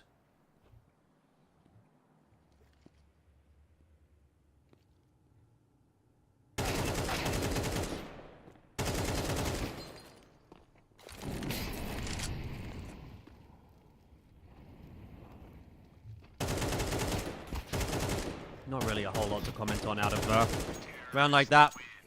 BNK will be able to buy next round though, and so they'll be able to give it another crack. Yeah, pretty cut and dry round. Orb dropped over by Damio. 4 PZ. Had an opportunity to buy an orb if Rooster wanted one, but they're going to continue with 5 rifle for now.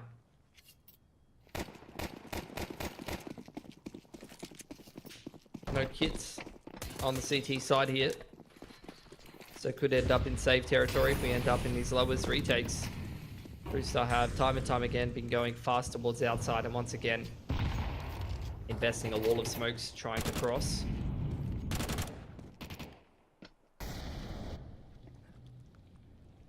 Yeah, Brace is ready for that fight against ASAP. Won't win it, but luckily he's got Hazard there to finish up. Chell is in a fantastic spot to have real impact here and doesn't even need to give his position away. Oh, but he's waited too long. That's really unfortunate. Addict has been given a second lease on life and he's doing work with it. Headshot onto TJP. Still causing a little bit of an issue for Danger. And that was a table slammer for sure for Chell. Yeah, unfortunate. Had a good timing, had good trigger discipline. Punished by the late rotation out of heaven. Damio sees all. There's no hiding from him so far this game. He wants a grand final matchup against his brother. And the way he's playing, he's going to get it too.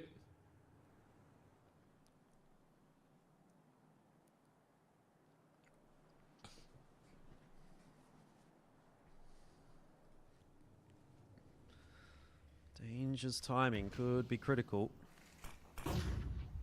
Alex is watching for it, but the flash is a good one. Still, elsewhere on the map, problems being had for Rooster as PZ is able to double down and Damio spots some little toes, which he's kind of into apparently. 21-13. Unreasonable. So unreasonable. Copying strays for absolutely no reason. I don't know, maybe he is. Yeah, there's nothing I wrong have with to that. ask him. My puppy's been biting my toes lately. 14 weeks old. Not a great feeling. I'm not really into it. Trying to curb that behavior ASAP. But here we go. Finally, the hunt was right. Series point for BNK. Can they capitalize on it and tee themselves up a grand final versus FlyQuest? Which would mean that both ESL Pro League attendees are the top two for this qualifier.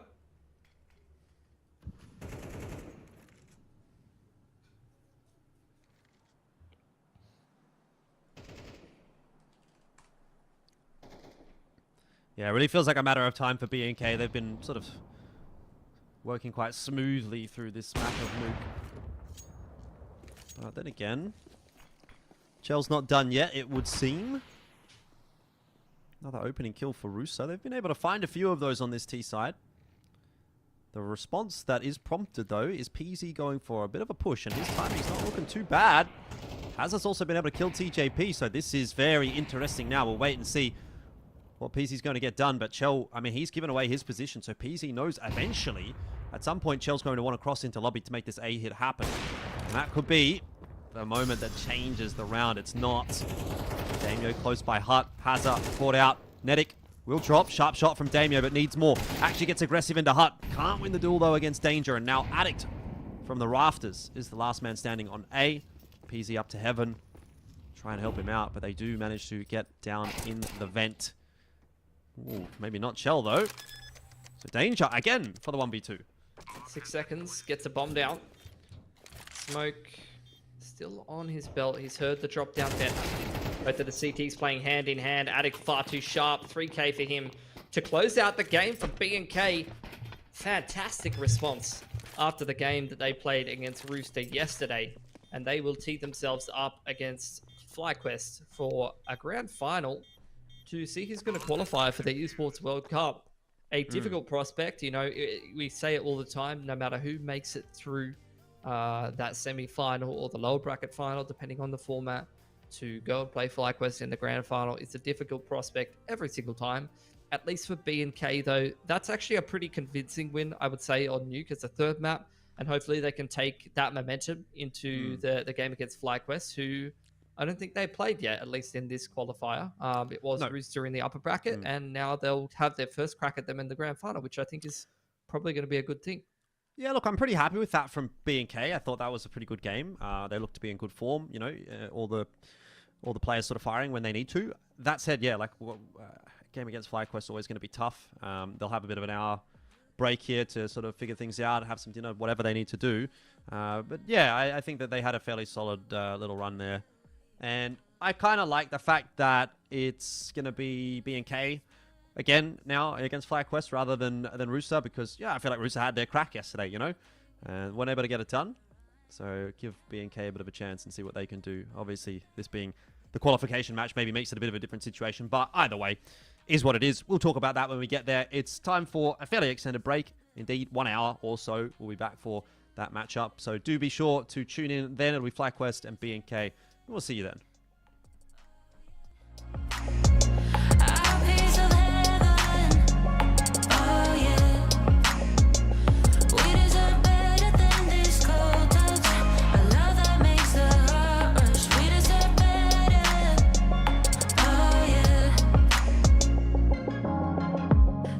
Sad and ironic, everything we had promised ran out in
So you say you got a new one. I know that you're trying to believe that you can fake a whole scenario just to make me jealous. Your shadow keeps stalking, and we should stop talking. But we got that special something. Say it like you mean it, I won't fake it and believe it when I see it. But for now, I just be breathing, doing nothing. I won't give in if you won't make a move right now. Oh, why do we go 360? You're hesitating, now it's busy. You know we always can go easy. Won't you let me know? Why do we go 360? You're hesitating, now it's busy. You know we always can go easy. You should let me know. Oh, I'ma be clear now. Patience is really not my key, but if you play your cards right, I might just think about it twice. Yeah. Say it like you mean it, I won't fake it and believe it when I see it. But for now, I just be breathing, doing nothing. I won't give in if you won't make a move right now. Oh, why do we go 360? You're hesitating, now it's busy. You know we always can go easy. Won't you let me know? Why do we go 360? You're hesitating, now it's busy. You know we always can go easy. We can go easy, boy. You should let me know. I've been giving clues and you're acting all blind. Trying to make some moves, but you're staying behind. How come you don't get it when I say it like that? Like that, like that, like that. I've been giving clues and you're acting all blind. Trying to make some moves, but you're staying behind. How come you don't get it when I say it like that? Like that, like that, like that. Oh, why do we go 360? You're hesitating, always busy. You know we always can go easy. Won't you let me know? Why do we go 360? You're hesitating, always busy. You know we always can go easy. You should let me know.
I'm a wall of danger, and I'm addicted to the wild and nature.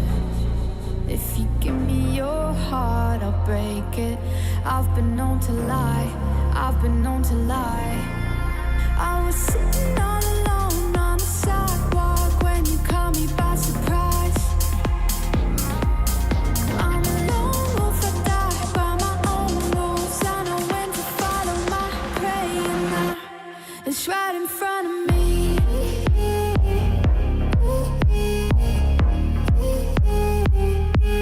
Right in front of me.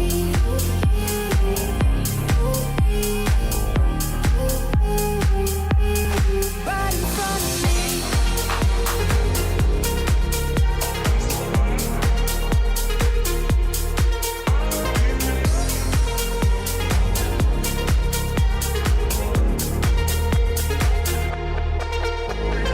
I'm not of the mayhem. I would chase 100 more highs to trade them. In it for chaos I'm creating. I've been known to lie, I've been known to lie. I was sitting all alone on the sidewalk when you caught me by surprise. I'm a lone wolf, I die by my own rules. I know when to follow my prey, and now it's right in front of me.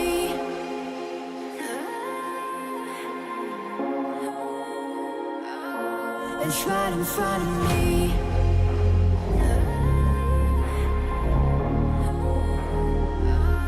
It's right in front of me.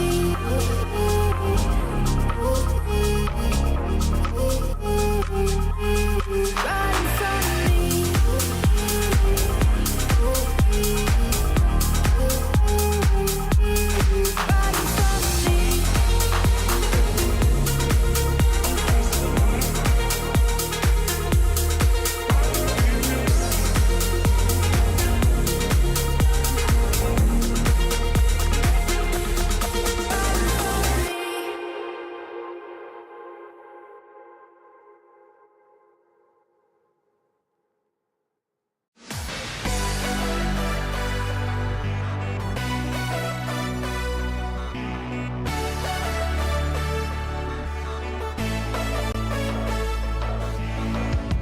Listen to the sound, like a promise in the wind. Will you find the rainbow end? Can you keep the pace, my friend? Running down the road, running down the road, following a shooting star in the fast lane. We're looking for satisfaction, we're looking for bigger action, and the world is spinning round and round in the fast lane. We're looking for satisfaction, we're on the chain reaction, and the world is spinning round and round in the fast lane. Oh, oh, oh.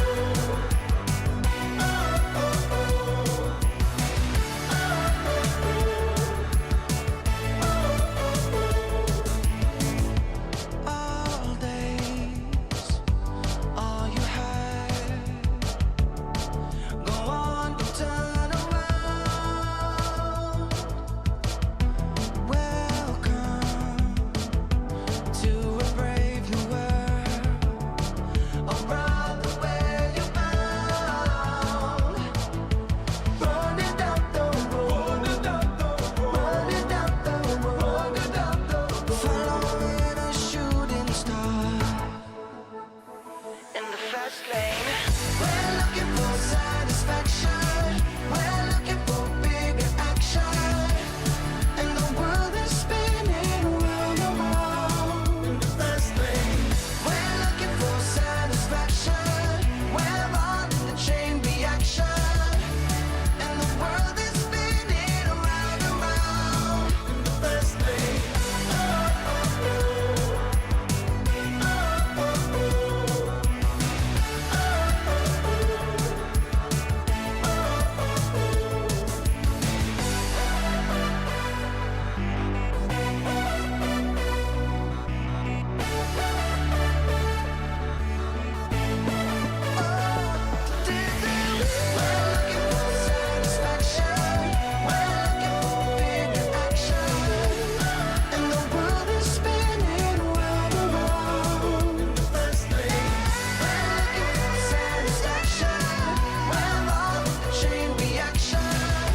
save you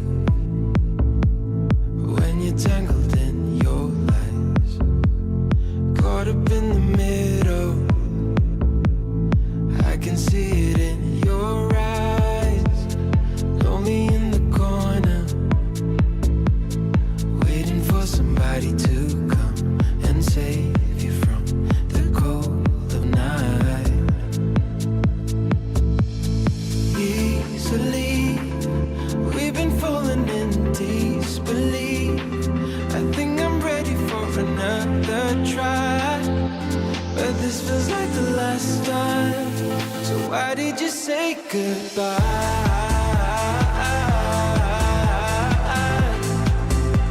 It's better to say goodbye.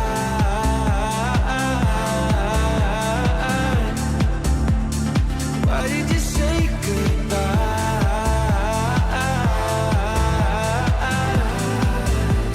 It's better to say goodbye.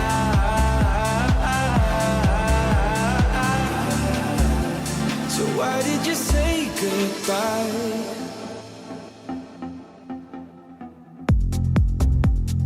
Quiet like the ocean, with the rumble running deep. This is how I see you, when you hide your feels from me. Why you heavy-hearted? Cut the silence, talk to me. Release your mind, get what you need.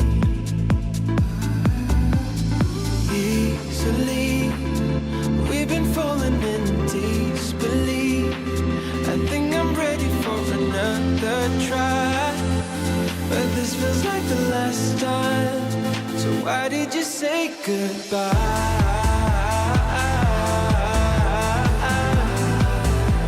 It's better to say goodbye.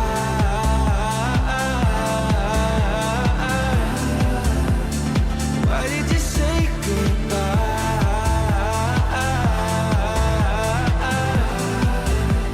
It's better to say goodbye.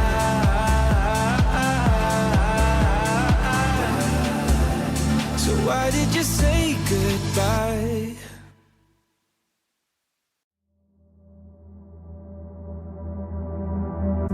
Is it wrong of me to think of you all the time? Even though I'm with somebody new every night, and I pray, and I pray, and I pray that you feel the same way. Is it wrong of me to think of you all the time? Even though I'm with somebody new every night, and I pray, and I pray, and I pray that you feel the same way. I don't know what you're thinking, but my mind is full of fear. Cause I felt this world without you, I feel safer when you're here. It's been a couple months now, feels like time's been moving slow, and I can't tell where my head's at, so can you let me know? Is it wrong of me to think of you all the time?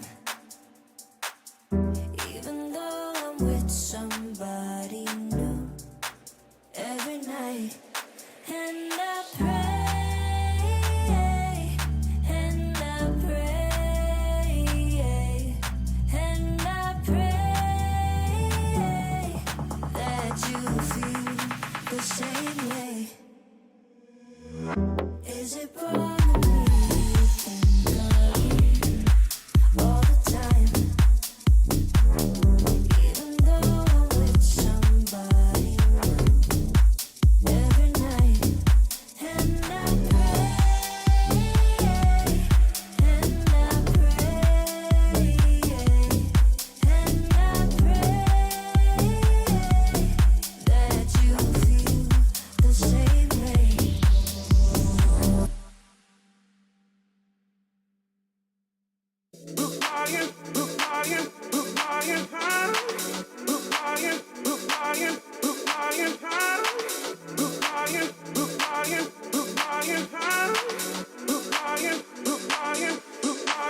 Never felt so right with you. I'm gonna hold on to you, hold on.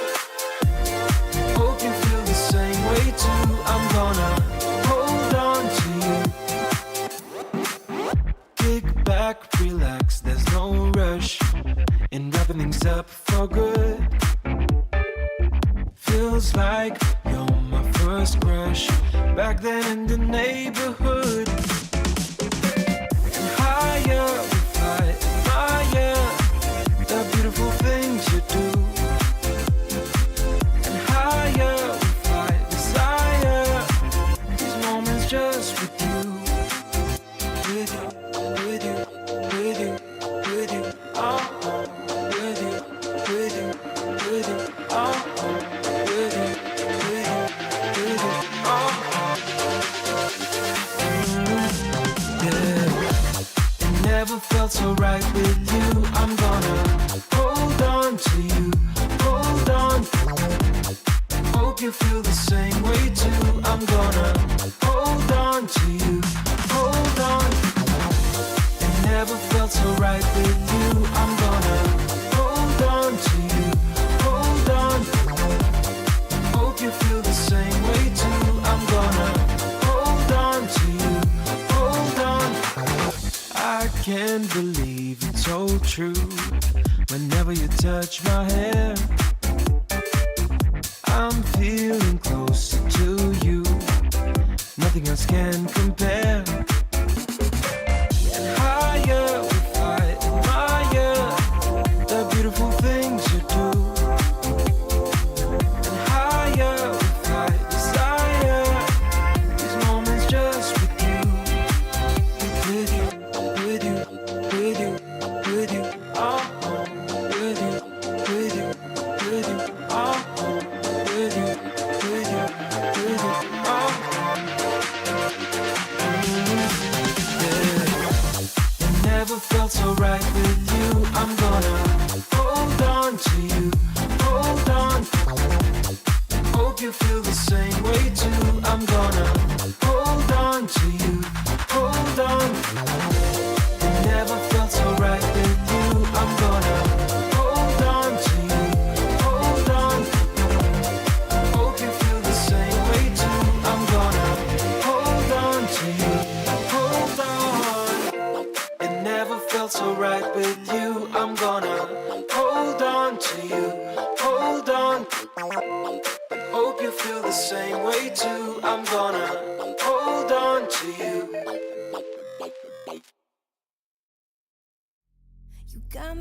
in some way,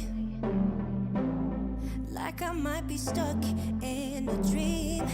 Let's stay here till the day breaks,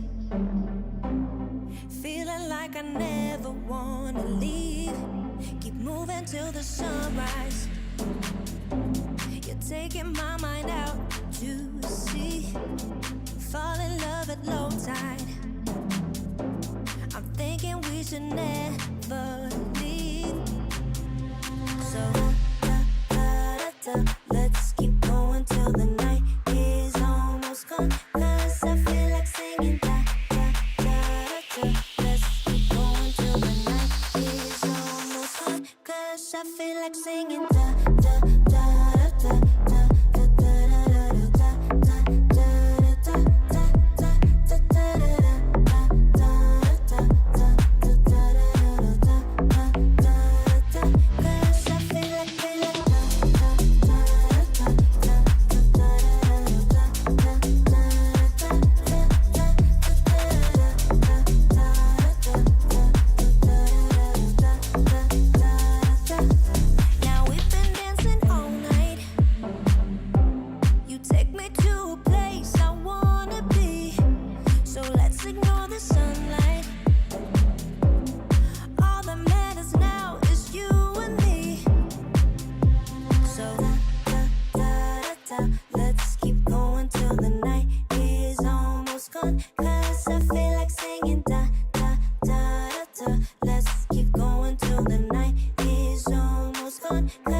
It's a beautiful life. It's a beautiful life, don't you think? It's a beautiful life.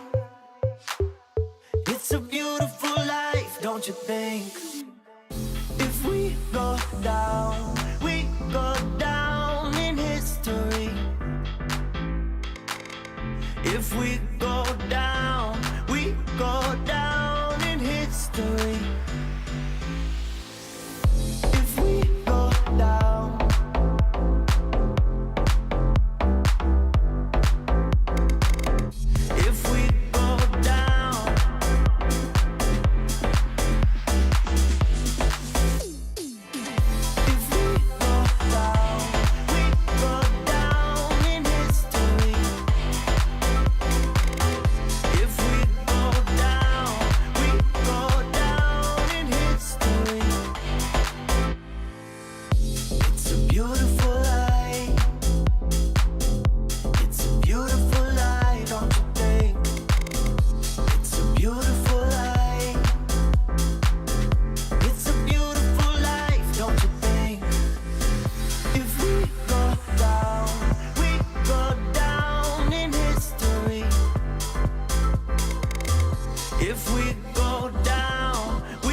beautiful life.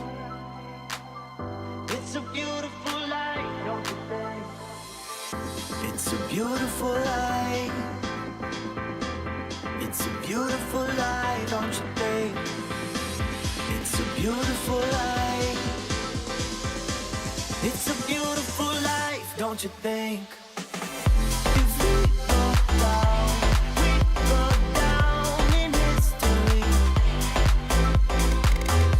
If we go down, we go down in history.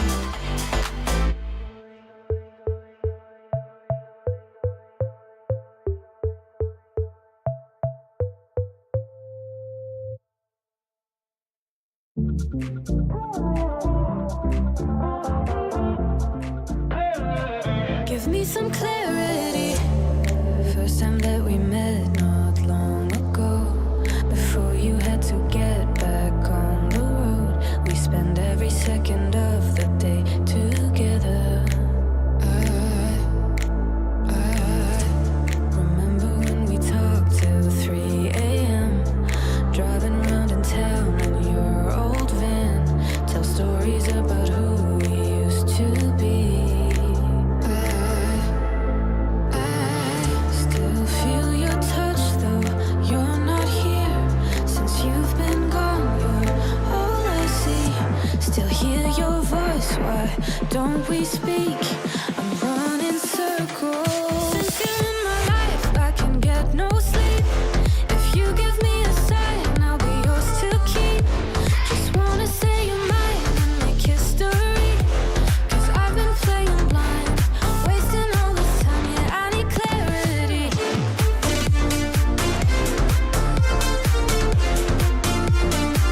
Give me some clarity.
Let's love for the night.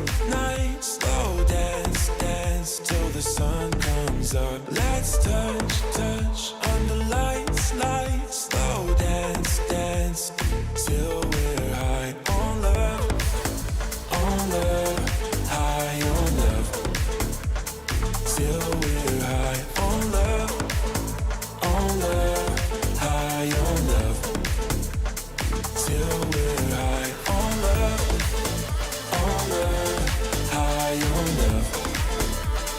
Till we're high on love,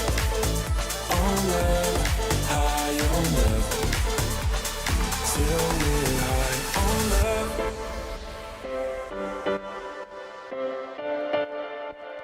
Till we're high on love.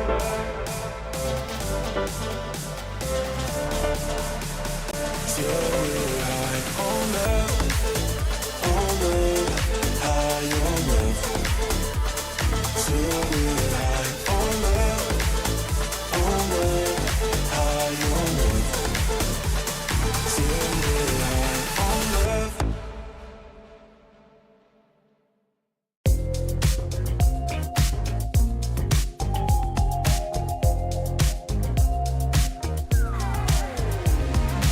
Ooh, I can't stop this feeling. It's setting all my doubts on fire. Ooh, like you won't believe it. Won't let a moment pass me by. Too late, can't win, I'm giving in. 'Cause I can feel something coming over me, holding me till the morning. And it keeps me dancing when I feel something coming over me. I just keep dancing. Ooh, morning light so blinding. It's on the ceiling and the walls. Where is my name? 'Cause I can't find it.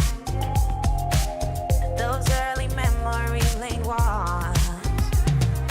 Ooh, but I know it's the price that you pay.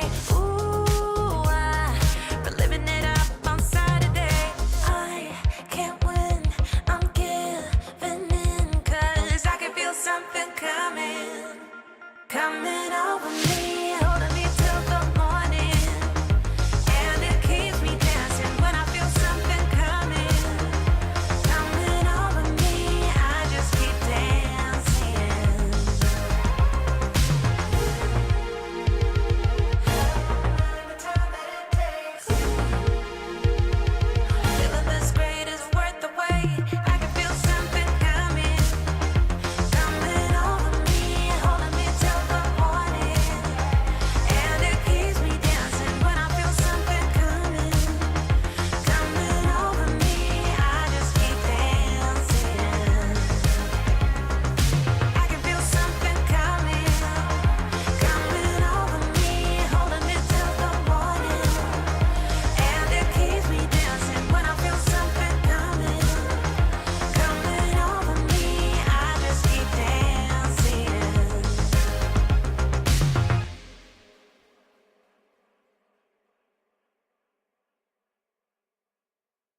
You make me feel like someone new, 'cause I'm never sober when I'm with you.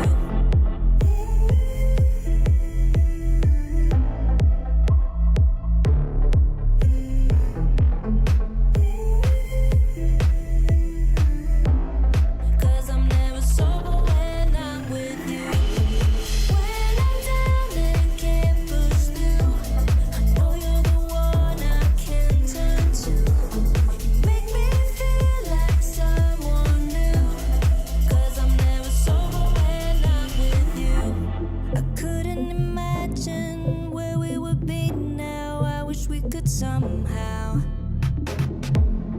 live in a moment in time where I was yours and you were mine. 'Cause when I'm alone I get lost in my head, and I try to think back to the things that you said. But living without you is taking a toll. Feel like I might lose control. When I'm down and can't push through, I know you're the one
Good evening, welcome back. It is the Esports World Cup, and we have made our way through to the grand final. It is the last match of the Oceania qualifier.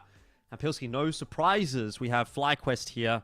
Bad News Kangaroos, the team to match up against them. We did just see them get that win against Rooster. And obviously, it's a grand final that we are relatively used to seeing within the Oceanic region. Yeah, we are. It's always one combination of BNK or Rooster going up against FlyQuest / Greyhound for these international qualifier spots. We've seen both Rooster and BNK qualify for international events at times, but never over the top of Greyhound a lot of the time, because Greyhound, or now FlyQuest as they're known, has already qualified. Do they get their spot in addition most of the time? So in terms of head-to-heads, FlyQuest is very dominant domestically, almost never lose an international qualifier spot, and I don't expect that to start now because they're playing some of the best CS we've seen from them in a long time. Yeah, I would have to agree, but hey, I mean, look, we'll see what BNK can do. Never say never. See if they can give it another crack. And look, honestly, you know, I think we have to sort of touch on it. Like yesterday, I think we both kind of agree FlyQuest wasn't at 100%. I don't know, what was it? Maybe like 75, 80%. Like they were playing pretty decently here and there, but it wasn't like... It wasn't the level that I saw in Chengdu, for example, which is kind of fair enough, to be honest. You know, they obviously have to take a little bit more of a relaxing approach, I guess, to these domestic games, and they can still get it done. But I think if they leave the door open a little bit, you know, BNK, maybe they can give it a crack. We'll have a look back here at how they've made their run through into the grand final. Obviously, starting off with yesterday's game, they played against Rooster, and then again today, they played against Rooster. So it's been a bit of a run for BNK, but they've made it all the way up to that grand final. So see how they can go about things tonight. And, you know, there's always that brother against brother matchup. We've got Damio versus Vexite, so that's going to be fun as well. And I think both of those players are actually in quite good form, so it should be fun. Yeah, I mean, most of the time, I think this might be... Is this the first time we've seen Damio against... Well, that's what I'm thinking. I think it might not in be... this team? Yeah, it is. Oh, yeah, it is. It was Hats. So, yeah, we haven't had Damio. That's the thing. I would argue we've seen this matchup before of Damio versus Vexite, but I would argue the teams that Damio was playing in previously have never really been good enough to even test FlyQuest. So, like, this is the first time where it's like, yeah, the two brothers are playing each other, but Damio isn't actually having to, like, you know, drag his team kicking and screaming through the game. He's actually got players around him that are good enough to contest in this matchup. Very rarely win it. Looking at the head-to-head matchups that we've had between these two teams in the past, you know, it always goes the way of FlyQuest, previously known as Greyhound, obviously. The closest it's really been since CS2 is definitely the Chengdu Quals, which was in January, end of January, so a couple of months ago. That was about as close as it gets. It was 13-11 win for BNK, then a 13-11 win for Greyhound, and a 16-13 OT win for Greyhound. So that was honestly a very winnable series for Greyhound. That wasn't actually the grand final, though. That was the upper bracket semi. So not all the pressure on the line as it is in this one, where it is just straight up a qualifier to go to Esports World Cup.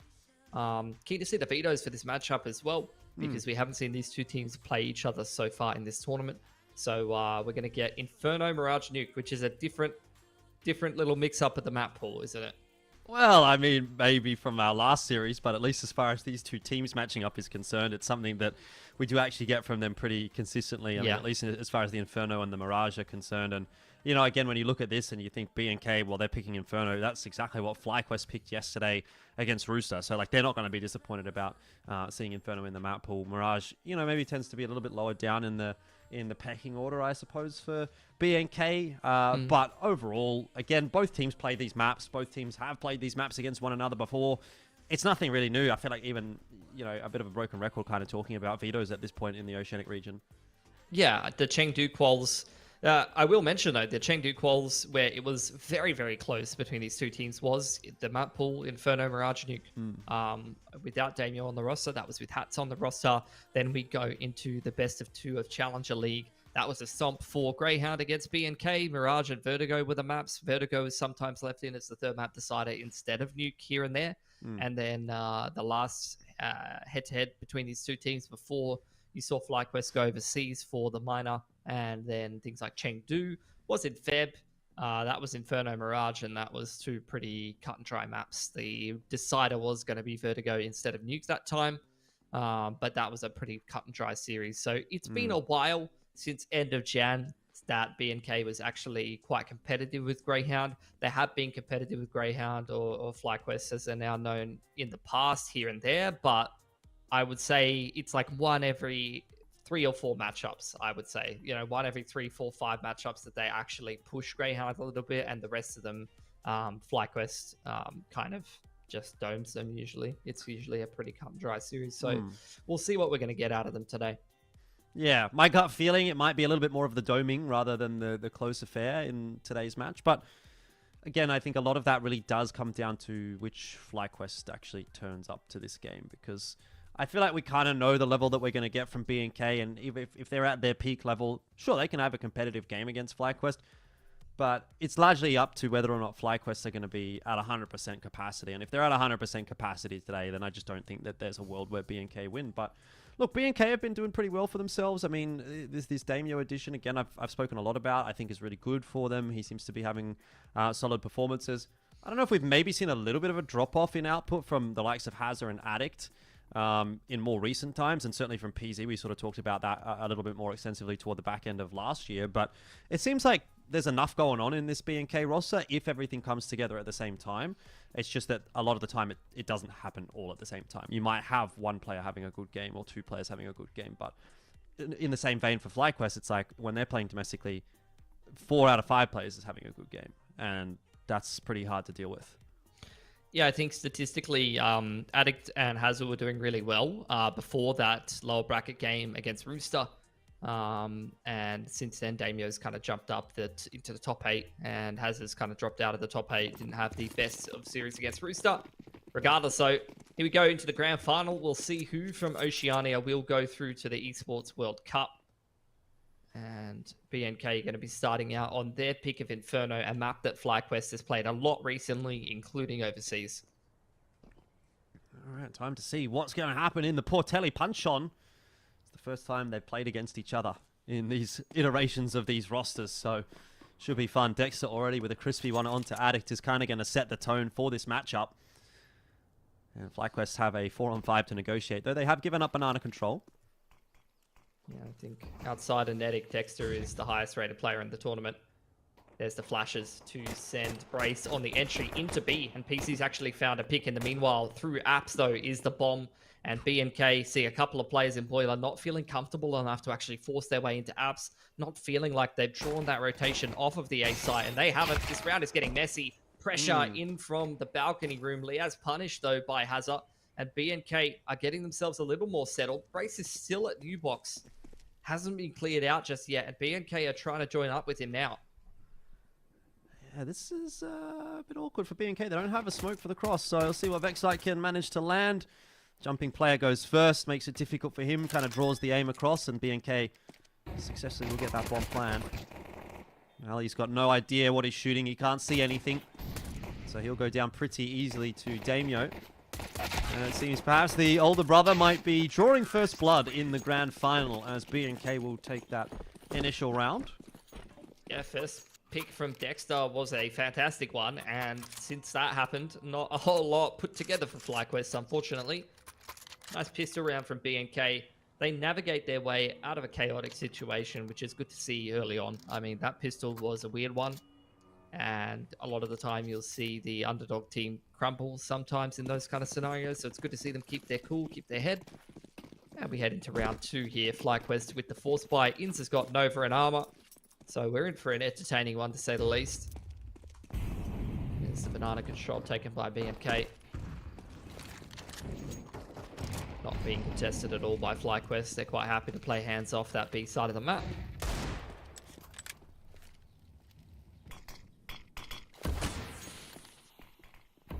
Yeah, Nova out in the hands of Inns, but might not get too much action with that one. Unfortunately, BNK more than happy to take a little bit of a slower approach here to Banana. Vexite's got a little bit of util to play with. I mean, if that smoke is tossed at a good timing, then BNK could struggle a little bit. They've been forced away again. And even now, there's still the opportunity for one more re-smoke over toward B. Yeah, they're just trading down utility with the CT side. PZ was putting pressure on Bracket in the meanwhile. And he has fallen away towards app side, maybe walking into the Nova of Ins here in the corner. BNK joining up with PZ. He's on the apps lurk right now. They're going to go towards the A bomb side instead.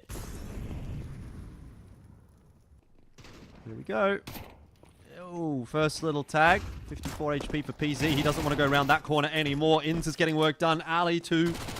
This is starting to look dangerous. BNK trying to work their way into that site. They will get braced, but now it's Alice's time to strike for another couple. The 5-7 rings true, and it is a 1-1 scoreline, which is not what BNK will be happy to see. No. You know, they were trading down in util, not feeling comfortable enough to go into that B-bomb site. They have already PZ and Carpets, who has traded down some util on top brackets, so they opt to do what is usually a pretty high percentage round. Anti-force, anti-eco, wrapping jungle to the A site, using those longer ranges. Unfortunately, though, the Nova creates problems in apartments and a fantastic counter flash to disrupt that jungle scaling. Really makes their life difficult, and Alistair absolutely rips them apart with that 5-7. Force buy in response from BNK. Wanting to try to fight for this early scoreline lead. Banana control taken by FlyQuest here. Is he thinking about contesting, at least spotting out what's going on? He gets tickled a little by the MP9. BNK, after getting shut out of Banana, are thinking about sizing up a bit of a Carps push. Maybe a waterfall out apps. You can see FlyQuest are aware of that. They're even layering HE nades into the carpets. Trying to get some chip damage before the execute comes in.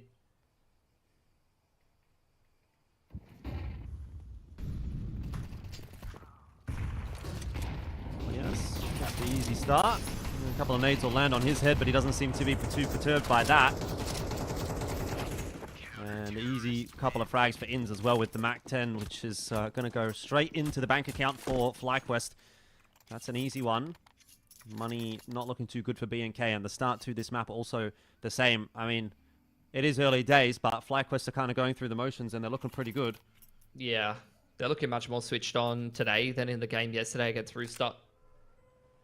BNK, it's a bit of a nightmare start. They had the Dream Pistol that they wanted, and then they lose to the Force Buy.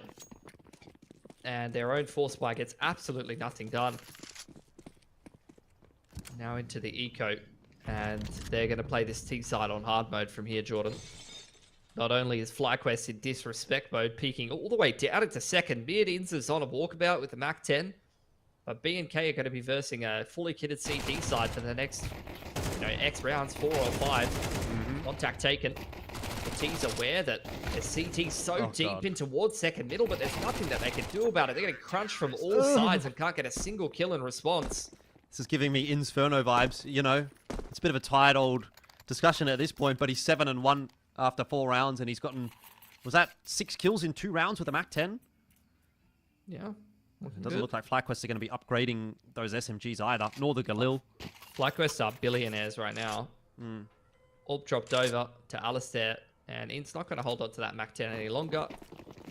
MP9 going to be held by Vexite. Their cash is so good, man. Like, they've got buys for the next 2 or 3 gun rounds. It's a fantastic way to be this early on in the game. It's going to make BNK's life very difficult. Straight down Banana. Addict taking the fight to Dexter. PZ spam 1 through the smoke already, but there's still 2 more CTs to find. Nades layered into logs. And Dexter catches Addict on the fallback, but PZ another through the smoke. Gives BNK the man advantage. They're going to try to end A here, but into the crossfire of Ins and Liaz here is not going to be easy. And in fact, they're not even just going to play safe on the side. They're aggressing over on Dig's side. They want to get active.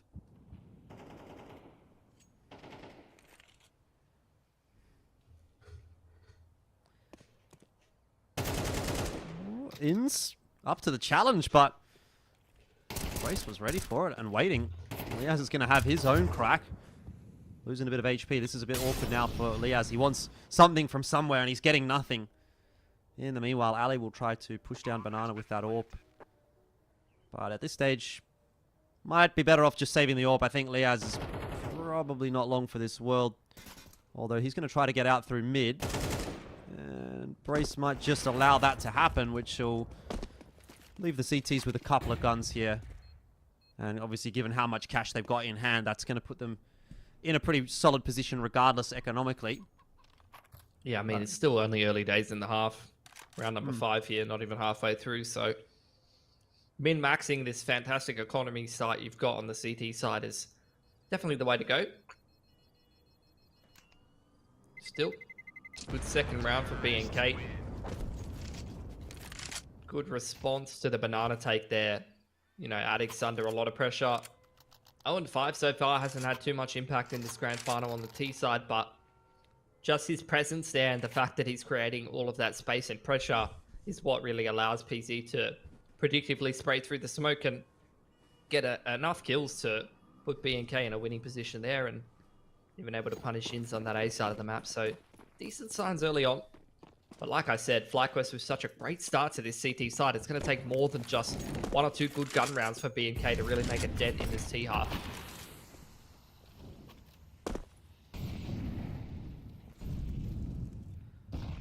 Alistar going to have a little bit of a look over the top of that smoke. Hasn't seen much, even though there is actually quite a bit going on in at least second mid for BNK. Just don't know if that jump was heard, but nonetheless, FlyQuest are going to be milling about a little bit around that A site. Damage done to Addict. Good Nana control. Yeah, Dexter's close towards the broom. Vex site baiting for him. Util being exchanged between both of those players, and they're actually going to forfeit that banana control after taking it. Done a little bit of spam damage to Addict. He's really had a rough couple of rounds to start things off.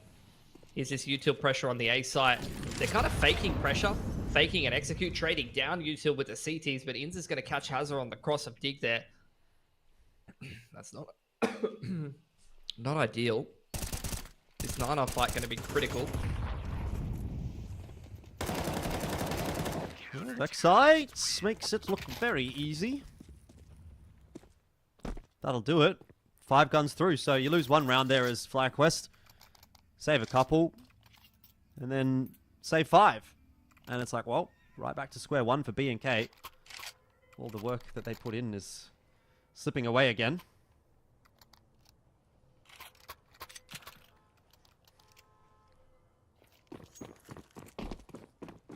Orbs out for PZ.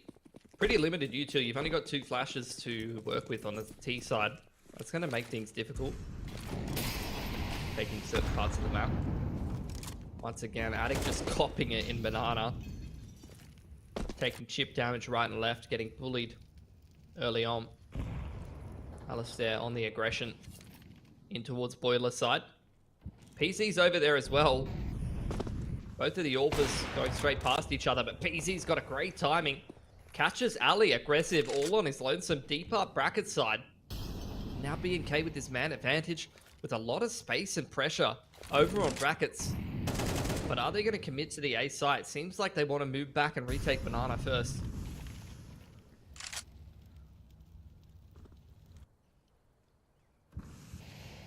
Wise decision, perhaps, to take that map control away from FlyQuest. Already, they will get it for free, essentially. But it just gives BNK some options here. They've definitely got the time. Instead, though, they are going to group up toward A. Inz is thinking about perhaps something happening over toward B, so he's over in that direction. But Dexter's lined up a couple. That'll be early info. He spotted at least 1 or 2 more. Now it comes down to whether or not Liaz can do anything to delay. And usually he's quite solid in this pit position. That smoke will actually give him some room to work. Gets around into Graveyard. Very tricky. Very nice for the double kill. And Damio, the last man standing, he's heard dropping down into pit. Liaz is using BNK's smoke against them to perfection. Look at how he slipped into the site. Damio's got absolutely no idea where Liaz has ended up, nor does he have any time. And that was, you know, if you're wanting to be an A anchor and play that pit position, you just have to watch that round and copy what Liaz has done, because that was very nice indeed. Just perfect positional play. Knowing that the time is running down, exactly like you said, recognizing the util that the other team is throwing and using it against them. Liaz I mean, going back however long, has always played the anchor role on Inferno. Even back to the Order days, used to be the B-side anchor if I remember correctly, but still known for that anchor role. Good opener for Alicet. Is just the safe round for BNK here. But it already feels like this game is slipping away from them, you know?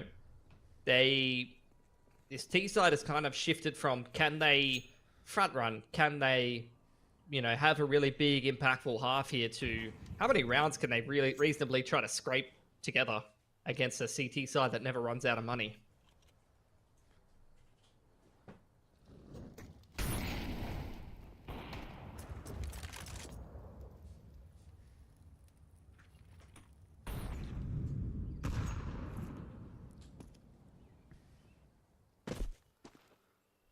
Not many options for BNK, unfortunately, here. One smoke, two flashes to try to get them in the vicinity of the B side.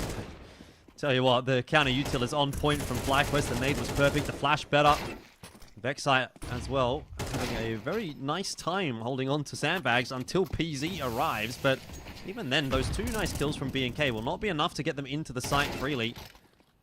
Oh! Okay. Let's hold our horses for a second. Maybe there's something in this for BNK. Yeah, AWP on CT.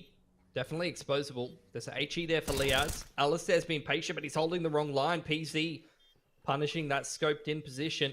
Able to wrap back around onto construction side. Damio in the backside of the emo corner. Could be naded. But Liaz has got to rush into the site here. And traded really well by Damio, playing exactly off of PZ's contact. Made over on construction side. BNK winning a round they had absolutely no business winning. Came into that round with what, like a couple Tech 9s and a Deagle maybe? I saw at least one or two boys with the Glocks running into that round. So that's absolutely massive. Actually gives them a bit of a lifeline into this half, Jordan. Look at the money now on FlyQuest. They were sitting quite comfortably 5-6 plus K for the majority of these last rounds. That has really put a pretty massive dent in the CT economy.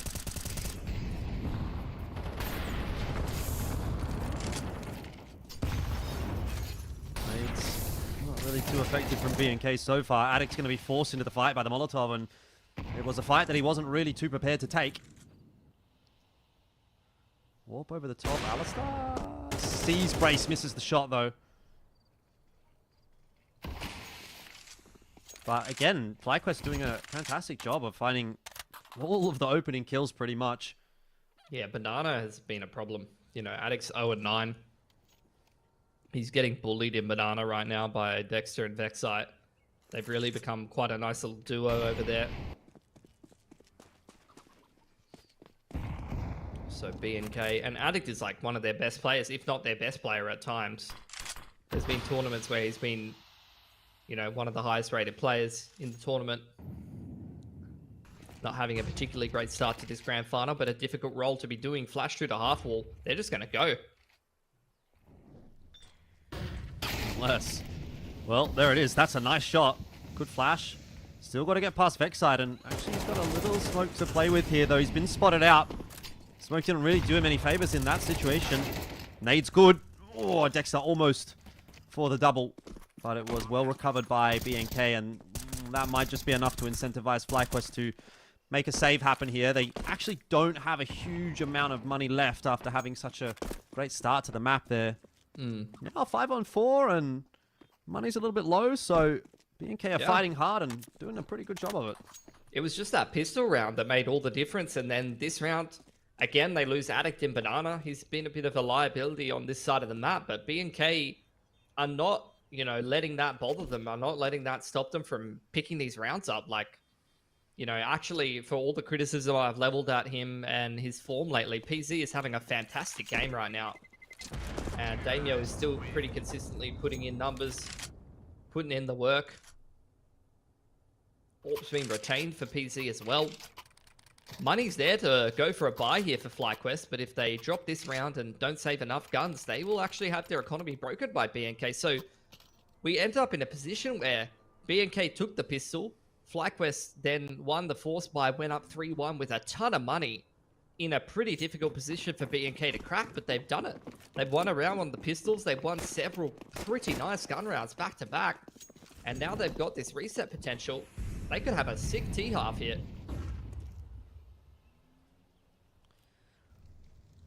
I guess it's up to FlyQuest now to make a bit of magic happen and do what they usually do, which is just sort of bail themselves out of any semblance of difficulty with, you know, again, a really nice round here, but it's not going to work out this time for Vexite. I mean, that is just the perfect response. Like, Addict's been getting bullied in Banana. Well, I was going to say... PZ up there. He's having a great game, you know, and he gets that first pick. I was going to say, what's crazy about this is, like, B&K have got 4 rounds to FlyQuest 5, and Addict have 0 kills. Yeah. 0 kills in the 9 rounds, and yet B&K are actually very competitive in this map at the moment. I mean, a lot of the time he is kind of just creating pressure on Banana. It's not like he's doing nothing. Like, just because he's 0-9, he's not having a good game. Don't get me wrong. I'm not making any excuses for him, but he is playing in a difficult part of the map and still creating enough pressure to have some impact. But regardless, PZ, he's the man you should be talking about when it comes to impact. Unreal. It's been a while since I've seen a game like this from him, and actually, I will mention it as well because this is going to go into save simulator with Damio on the lurk here to see if he can get any damage done. The last time I saw a really impressive upset from B&K was that Blast qualifier LAN where PZ went absolutely ballistic on one of the maps, which did have asterisks on it as an event. We see a 1-for-1 over on this side of the map. That's worth it for Damio. He wants to take another gun away from the CTs. But, yeah, PZ, it's been a while. It's been a while since I saw a game this good from him, and it's a welcome sight right now on the Alt.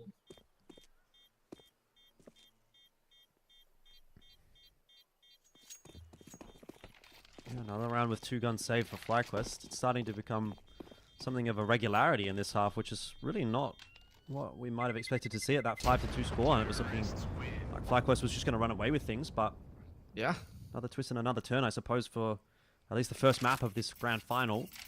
And what can you really buy here in round 11? Like, it's right at the end of the half, so you're probably too forced to try to go for 2. You know, if you win this force, then you can have a much better buy in the next one. And it's better than I expected it. We've got 3 rifles, pretty good util, down to a FAMAS and an MP9. Can't complain too much about that. B&K with good enough money to buy out the half.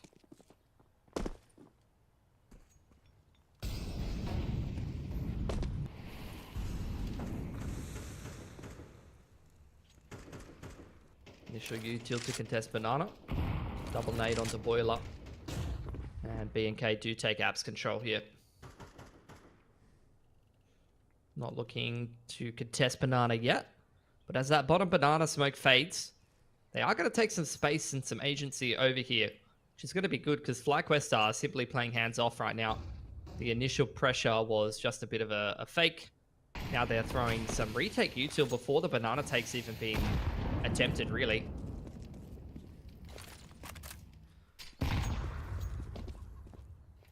So after all said and done, B&K quite happy with the pressure they've created on Banana. They're actually going to go for a jungle wrap here. Well, not just yet. While that molly's down, Ali wants to have a little bit of a look, and he'll get a bit of info off of that, almost pre-firing around the corner and brace straight into it. So it's a better start to this round for FlyQuest than the previous couple. Spanner in the works on the campaign for B&K. Damio's been left into carpets to see if he can get a bit of funny business going, but the real offensive is over toward B, and those footsteps are now going to be heard by Vexite, who is starting to call for the rotate. In's not falling for Damio's tricks, and Vexite's just dancing around the pillar, doing what he needs to do to buy time for the flash to come through from Dexter, and now Hazard alone gets swung by both at once, and there's a bit more of a clinical round put on there by FlyQuest. That's beautiful movement from Vexite. Kind of reminds me of that Gerda round we had earlier between B&K and Rooster. Yeah. Him and Dexter, very, very good pairing on that B site. Seen it recently. But as I mentioned before, B&K have done enough work to be able to buy out the half regardless of what happens. So they will even have another ult for PZ here. And if he's getting work done on the T side, I hope that they can get the economy going so he can get the AWP going on CT, because he is one of the main reasons why BNK are being so competitive right now.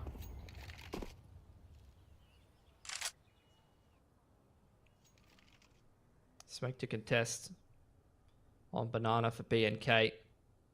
FlyQuest playing quite hands-off this round. They want to go for the mid-round push. Vexite with the flash ready on Coffin's side. It's a bit of a trap setup on the front side of B for the CTs. Over on the A side of the map, playing quite passive. Leaning on the crossfire between Inns and Liaz.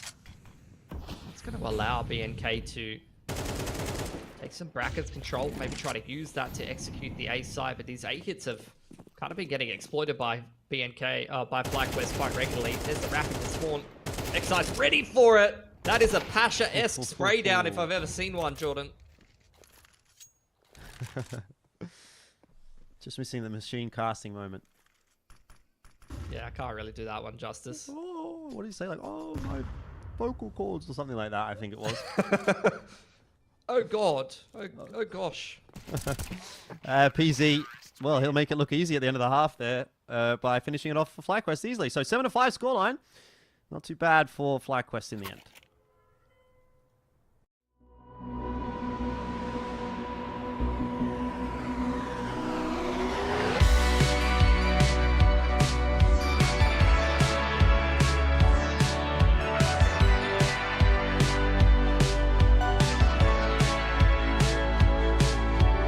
Do you feel it coming day by day? Got to get the message, it's on its way.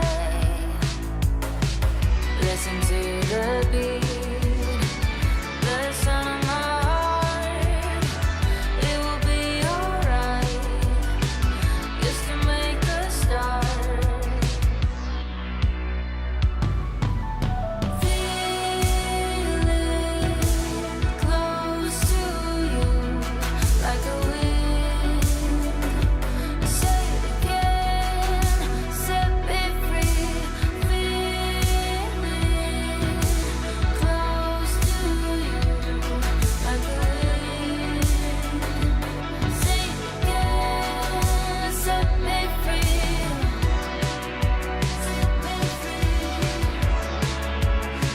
me free.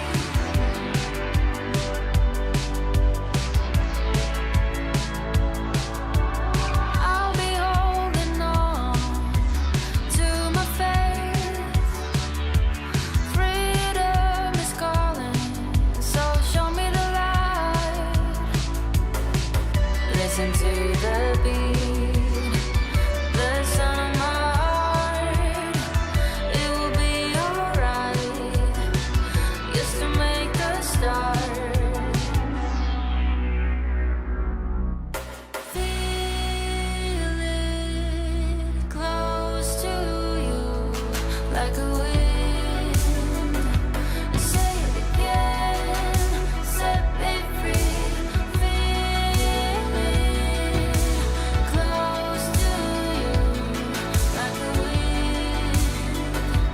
Say it again, set me free.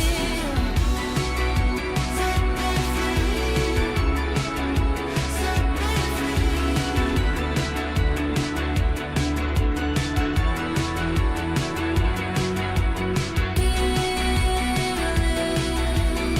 close to you like a wind. Say it again, set me free. Feel it close to you like a wind. Say it again, set me free.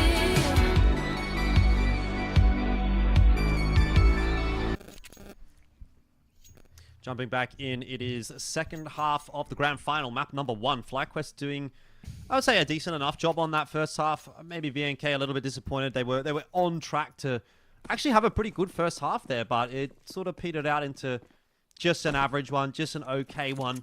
Leaves them with quite a job to do on the CT side. Pistol here Not the be-all, end-all for either team, but certainly a nice pickup as we head quickly into brackets. FlyQuest not messing around. Hazard with one good shot. Brace the same, but they need more, and they're not really getting it. It's 2-on-2 after the exchange. Leaz will try to work his way into the site alongside Alistair. It's the dynamic duo of FlyQuest. And Ali is the one to eventually find Addict's life. Just PZ now with the dualies to try to save the day.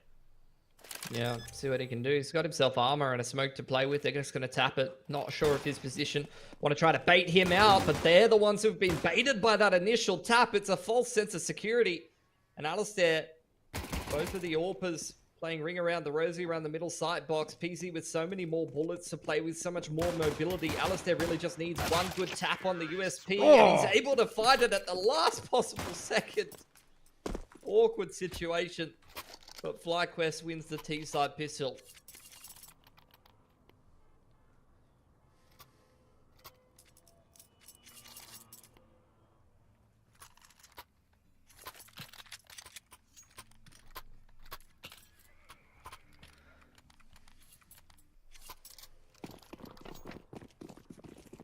Yeah, that's not what BNK needs at all. Give FlyQuest a nice little launching platform into the second half. Go through nicely to give Dexter and Ali a little bit of a greeting into Banana, but really doesn't look like FlyQuest want to play too slowly, at least at the early stages of this half. They're already able to take control of sandbags. Banana start to work their way into the B site. There's a big stack from BNK over here, though. They do need to be a little bit careful about it. Inns has managed to cross to Barbecue, but Brace takes his head off with the 5-7. Damio, another one. This is where you might think about calling the cancel as FlyQuest, but they're in too deep. They're already committed, and it's only Alistair to strike so far. He's got too much to do. Leaz will have to pull off a nasty little clutch here. It's not impossible, but BNK, yeah, definitely in pole position to close this one out. All he needs to do is isolate these fights. You can see him trying to tickle those site players to bait the main player into peeking in, but the smoke will keep him at arm's length for now. Wow. And straight through it. Hazard from Coffin's side puts a nail in that one. 8-6. Forced by one from BNK. A bit of revenge for the first half. Where did that come from Brace? The 5-7's just looking so oppressive over on that B side of the map. And surely this is the force in response from FlyQuest.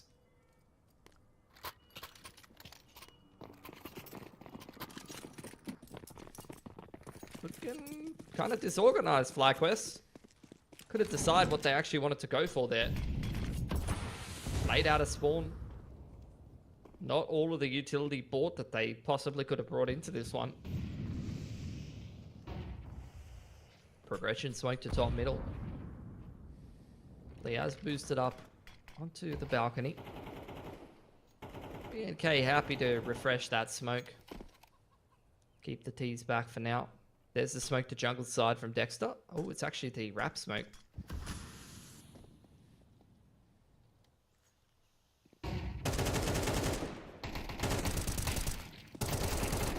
FlyQuest not really having the same success that BNK did with their cheaper buy.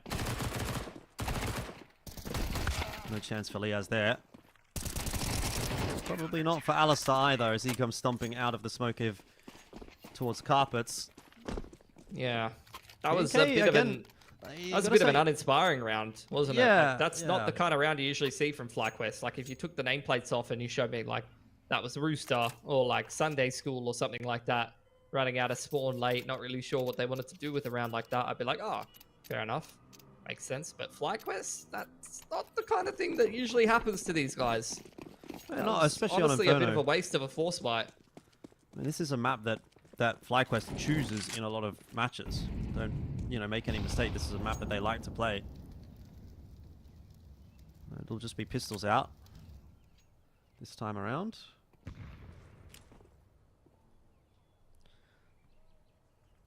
Swash won't really accomplish too much. I mean, yeah, he's just holding it reactively, and then if they don't need to use it, they don't need to use it. Ideally, they want to use it where they make contact, is the idea. So probably here. Onto half wall. Yeah, that'll be tossed right on in. Catches Damio, but not Brace. And Brace does what he needs to do to make sure that that round is pretty secure. Yeah, honestly, the multi-fragging from the riflers on BNK looking pretty good right now so far. Which is a good sign. 8-8. BNK being competitive with FlyQuest as well. As were Rooster. I wouldn't say in the same sense. From the Rooster game against FlyQuest, I got the sense that FlyQuest were always going to win. And Rooster were usually kind of playing from behind. At least for right now, I feel like BNK is actually showing themselves to be doing some pretty decent work and having a decent chance of actually taking Inferno here. But we'll see if they can realize that potential or not. This gun round will definitely tell us a little bit. Not going to decide anything just yet, especially given that BNK has got so much cash to lean back on. No real moves in Banana from either teams, actually. It's mostly util pressure on Carps and Bracket. There's finally the flash to allow Ins to start to creep up towards half wall.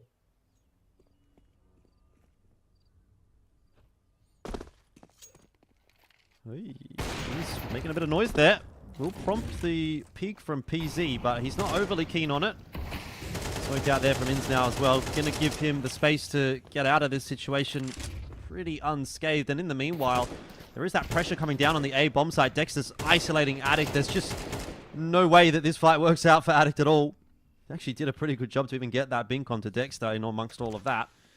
This is where Ins can now look to activate and see if he can take one or two more guns away from PK. And will be successful in that initial task onto Damio. Ooh, and Ins onto doing a Brace. fantastic job. Look at him go. He baits that trap perfectly. And now PZ, he's just trying to hold on to the boomstick, but they are really hunting hard for him. Whoa! What a shot from Vexite. All picked up. Yeah, I don't know if I feel as confident about BNK's prospects. That round was a bit of a whitewash, Jordan. It was.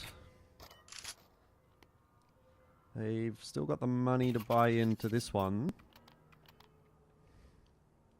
So I guess I'll give him a little bit more rope. Yeah. How That long's a piece of A string? site got abused pretty hard though. I think one of the CTs was caught aggressing on Boiler side and Liaz picks him. And then the jungle wrap completely unchecked. Their rotation's a little out of position there from the pressure applied by Ins on Banana side. Boost up on towards Porch.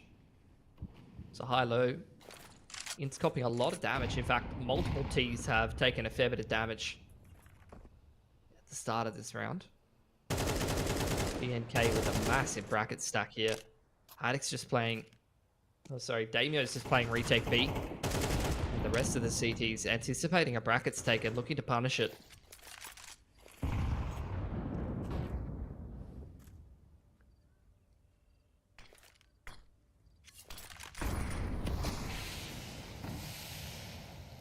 Ali going to be boosted up above the smoke, but not really seeing too much. Which I suppose in and of itself is a little bit of info for FlyQuest, that there's not much happening at Sandbags, but the approach is more so toward brackets. And Vexite, pretty tough for him to do more than just get the one there.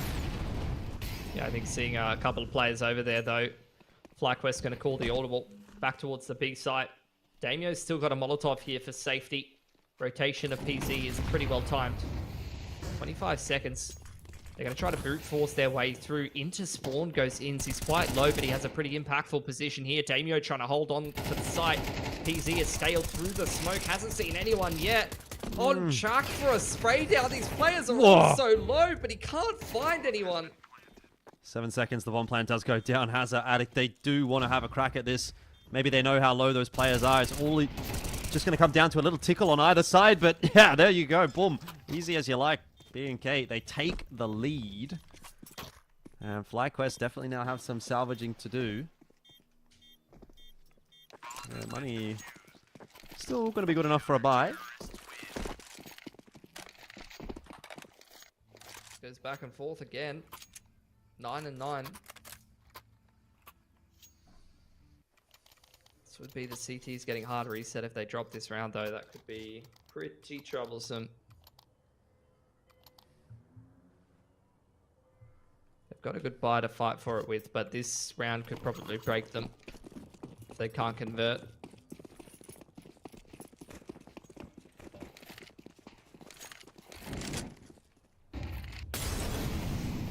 Mutual pressure from both teams on Banana. He's actually going to be the one to try to look for the pick over here. Going for more. He's playing with so much confidence right now. Maybe too much, unfortunately. He had multiple cracks at ins. And that's not a player you can afford to miss against.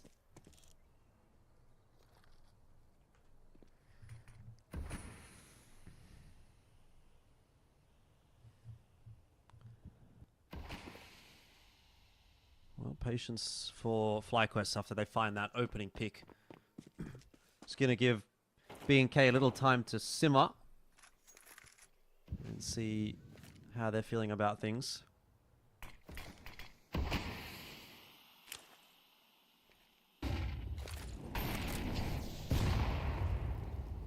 And also draw out a bit of that CT util before committing. I mean, they're just creating pressure and leading ins here. See if he can punish. Meanwhile, going back towards the B side of the map. I think that's the A side of the map, rather. I think that's the second or third time that a CT has picked up Diggity and been punished immediately. And Addict, he's had a rough game. Usually a rock-solid player in this position. But against 4 players from FlyQuest, having lost his jungle side rotator, he can't even get one. And in probably the most important round of this CT side, maybe of this game for B&K, they are falling apart.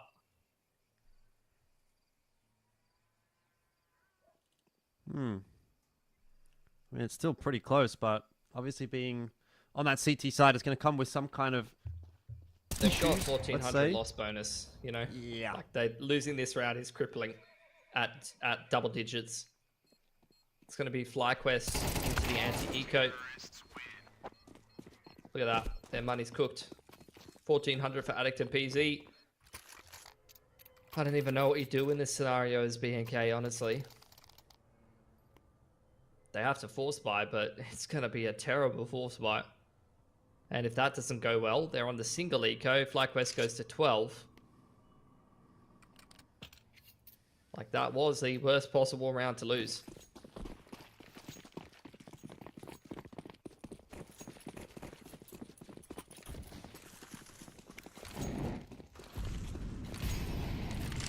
As is always the case, right? FlyQuest seem to win those important rounds when they're playing domestically.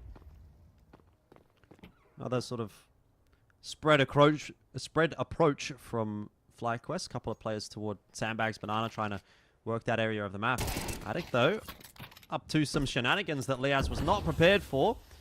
But with that, I thought they might look to try to pick the pace up in toward B. They've got that smoke in CT spawn already, though B&K have members over here now. Could be a repeat of what we saw in round 2 of this half. Of course, they haven't decided to go yet. Yeah. I mean, Brace has got a flash here, but not really in a position to throw it. Here comes the utility. I think FlyQuest are just going to take their time here, trying to bait out the peaks from sight and punish them accordingly. Damio hits the deck early. Are they going to check the boost? No one's ready for it. Brace gets away with at least one. Coffin's player looking to swing off the back of that, but PZ not quick enough on the trigger. Backside punishes immediately. There's the boost on the rifle farm from second mid. Hazard pushes it into a one-on-one. Ali's going to look for the fight. Hazard's kind of ready for it. Oh, the shots both miss. And Ali's going to chance the bomb plant now off the back of that. But Hazard's, in the meanwhile, found himself with an AK in hand. Ali misses the shot. Got the first shot off. But it's 10 apiece. And again, that's just B&K like right back into it after basically having the economy broken. They win around like that, and it's again the same position though, isn't it? It's the same position again. That's the problem. We're 10 apiece, but their economy again is 1,400 loss bonus, 0 cash left over. At least this time they've got it all to play with. They've got decent buy across most of the players. FlyQuest, only Dexter really a little bit more impoverished than the rest of the boys, but they can put together a buy here as well. And this is a swing round for both sides. A little bit softer of a reset than for FlyQuest once again here. Dexter actually does go down to a Deagle, so I thought he was going to get dropped a rifle by someone, maybe a Galil. Doesn't end up happening. So 10 apiece. Very important round for both sides. Both teams playing for 2 at 10-10. Says it all, really. BNK trying to play that banana fight with confidence. Fair bit of util invested over there, which says a lot because they don't have a lot to play with in the first place. HE Ned gonna cause a little bit of destruction to the perfectly hung pictures over in Boiler there. Someone's gonna be real upset about that. I think at this point, FlyQuest is probably a little bit upset. Just thinking, why is it taking us so long to finish this map off? Could have been ours. And right now, I mean, you can't say that that's even going to be the case. Ooh. PC's slid in there with one. FlyQuest have the 4-on-5 disadvantage now. Molly's gone in the smoke there for B and K, which actually is going to allow FlyQuest a little bit of faster progression in toward B. Yeah, that could be really bad. The high-low setup, though, on top of the oranges here is Damio. Up close, unchecked, able to find Dexter for free drop-off, but he's actually traded out by Inza, scaling in on Brace. Where's the flash support from Hazard? I'm not sure he had one. Not able to lend it, but they still end up trading favorably. A man advantage here for B&K. 20 seconds, but the rotations are not in yet. Yeah, Inns and Ali both stuck in the site, though. You'd love it if one of them was able to get out. Maybe that flash could have been it. I don't know that it quite caught Hazard. I don't think it went deep enough. It didn't. And so Ali goes down, and Inns has to get this done alone. He doesn't really have the time to be dancing around and playing the timer. He'll have to line a couple up, and there was a slim chance, but B&K win a crucial round. They're just staying in it. Unbelievable. Yep. FlyQuest with the bomb plant and 1900 loss bonus are in a questionable position, to say the least. Like, what do you do with this kind of cash? I think it's like half buy with Hero AK on Inns, but with only 2 players surviving on B&K and minimum loss bonus, there's an argument to be made to try to go for broke here. They're going to take a tack timeout to discuss it. This game is on a knife's edge right now for B&K. They constantly are bringing it down to just tiny little XVXs. No room for error.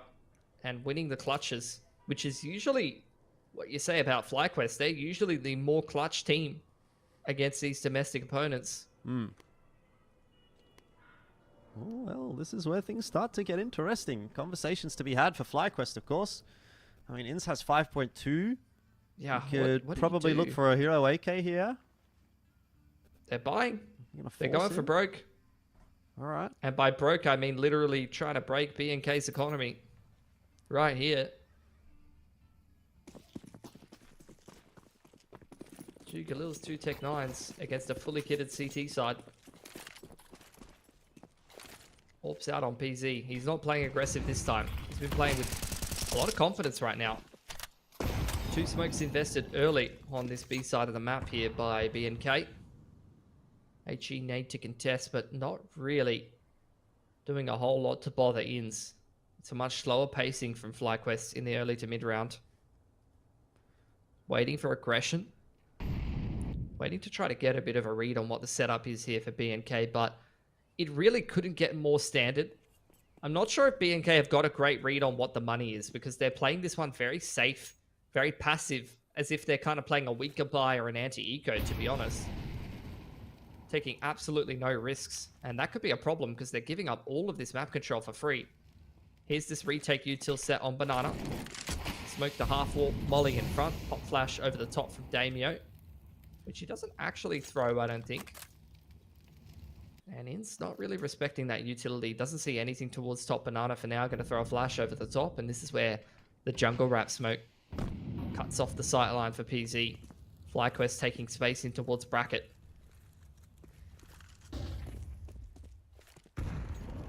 Well, they are taking some pretty good space. B&K have been corralled back into pit and to the side, but with 25 seconds, FlyQuest going to have to start to move their way in. Liaz, it's a critical opening duel, but PZ from Nifty's not able to do anything, and Hazard, the same. What happened there for B&K? This was their chance to win the map. And it has blown up, just like the A bomb site's about to. That was not even close. Yeah, Addict gets shoulder peeked and entry like double dig from Liaz on the dig side swing. PZ playing from that nifty position, needed a multi-frag even if the riflers didn't fold as quickly as they did. Not quite sure what happened to Hazard. Over on pit side, he didn't really find any impact either. And that was the pivotal round, I totally agree. You know, BNK, they've been playing very, very close time and time again. But this is where, I mean, again, look at their money. It's cooked. They've saved 2 rifles. They can drop maybe an MP9 or a FAMAS, something like that. Try and give some of the other guys something to work with. And unless, again, they win with a weaker buy here, Jordan, they will be broke right on map point. Yeah. Oh, it's so unfortunate. And no matter what happens, FlyQuest will have 2 buys in the last 2 rounds. Highs and lows, here. isn't it? It's the up and down the roller coaster that is Counter-Strike. 3-4 minutes ago, BNK were probably really hyped up, you know? And now they're crashing back down to earth with a difficult round ahead. It's not impossible. They played with so much confidence throughout the majority of the CT side, and then in that last round, I don't know if they had a misread on what the money was from FlyQuest. Like, I don't know what the deal was. They were playing, like, really safe, though. Like, they were playing really safe, really tucked into the sides, leaning on their protocols to hold, leaning on their crossfires. And as we saw, their A site hold was not up to scratch. If you're going to give up all of the map, let FlyQuest go anywhere, you better be hoping that your site anchors are multi-fragging. Your, reactive utility is perfect. And it really wasn't. Big stack on this B site here. PZ left solo A with an MP9. BNK just rolling the dice.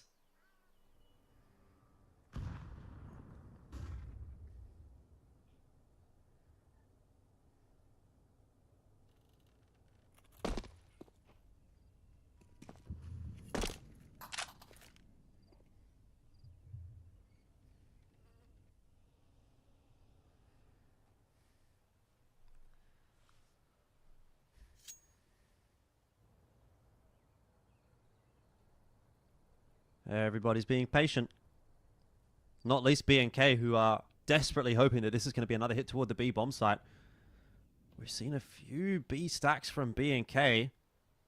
And actually, FlyQuest have kind of walked into it every single time. Not this time.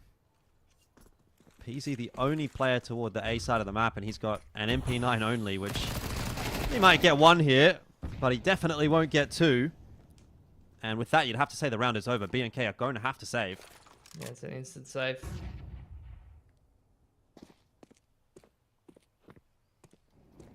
So there you go, FlyQuest on for 12.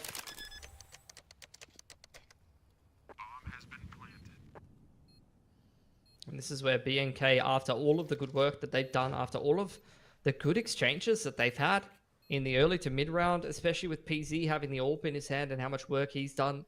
Some of these B site holds from Brace and Damio, some good work from Hazard. Here and there, it's all just kind of crumbling apart, in these last few critical rounds of the half. Playing passive, playing reserve, back on the sites. And FlyQuest, they're just taking things slowly. You can see both rounds, they just slowly work the map. They get ins into Banana, get a bit of a feel on what's happening. Then they go for the apps control, take brackets, wrap jungle. That's been the recipe for success 2 rounds in a row here.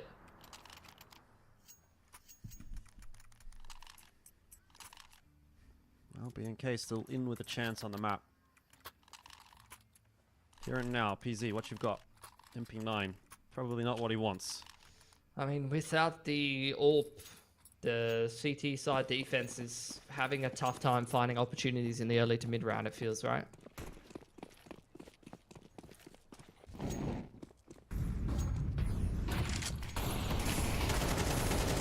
Again, early attempt at banana control from FlyQuest, and They at least get to the half wall pretty unrestricted.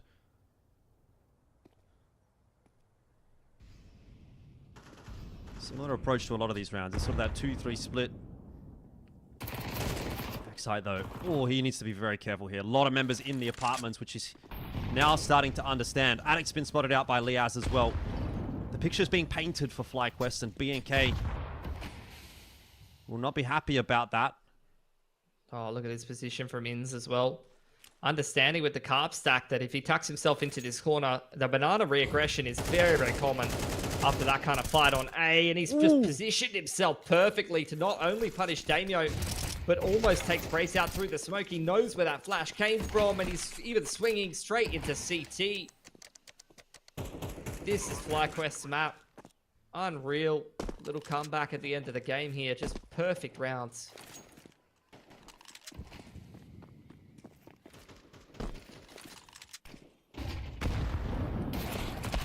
Made into that smoke. Not going to help BNK out at all, and that is unfortunately BNK going out of Inferno with more of a whimper rather than a roar. They looked at one point like they could win that map, and that's probably what you would say about their game yesterday on Nuke against Rooster. There was a world definitely where they would have won that map, and unfortunately they just didn't win the rounds when it was super important. They didn't win those swing rounds, and FlyQuest get it over the line here, and it'll be an all too familiar, unfortunate situation for BNK to deal with.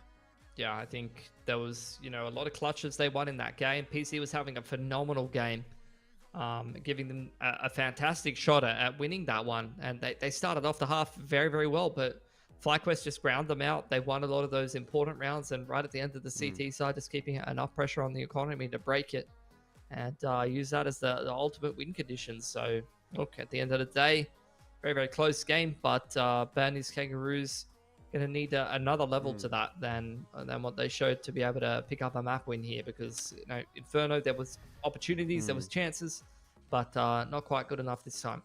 Yeah, it's unfortunate, right? It could have been something, certainly, but the series is not over. Maybe there's still a world for BNK here. We'll be moving into map 2, which is going to be the choice of FlyQuest on Mirage. So job gets more difficult for BNK. We'll find out how they go about it though in just a minute. We'll take a quick break and see you in a sec.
So you say you got a new one.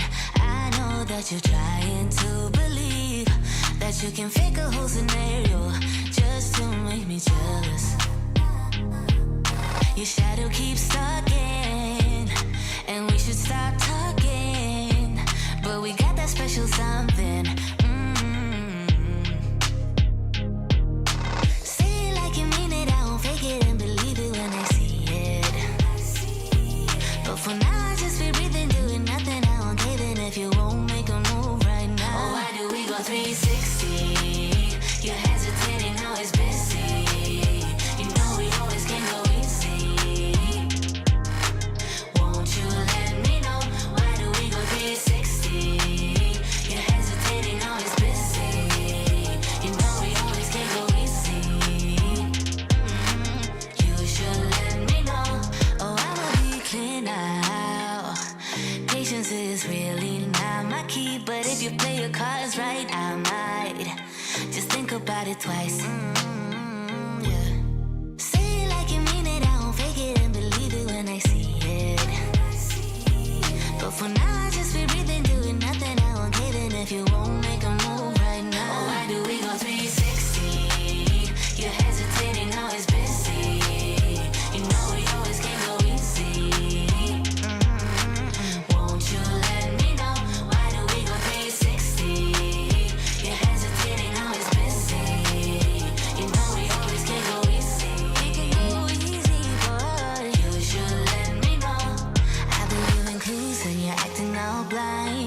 make some moves, but you're staying behind. How come you don't get it when I say it like that? Like that, like that, like that. I've been giving clues and you're acting all blind. Trying to make some moves, but you're staying behind. How come you don't get it when I say it like that? Like that, like that, like that. Oh, why do we go 360? You hesitating, always busy. You know we always can go easy. Won't you let me know? Why do we go 360? You're hesitating, always busy. You know we always can go easy. You should let me know.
I'm a wall of danger, and I'm addicted to the wild and nature.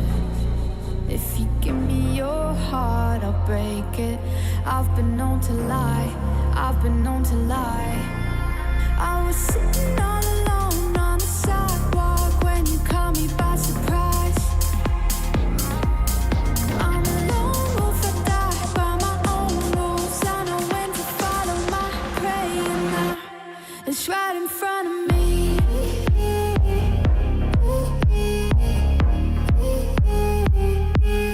Right in front of me.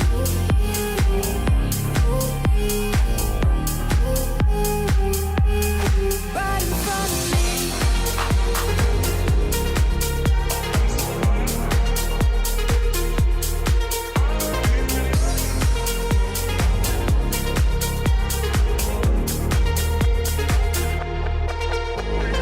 I'm not of the mayhem. I would chase 100 more highs to trade them. In it for chaos I'm creating. I've been known to lie, I've been known to lie.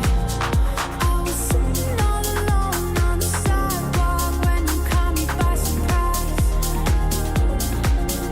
I'm a lone wolf, I die by my own rules. I know when to follow my prey, and now it's right in front of me.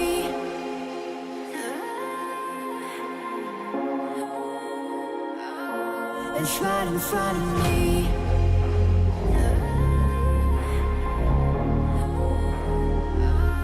It's right in front of me.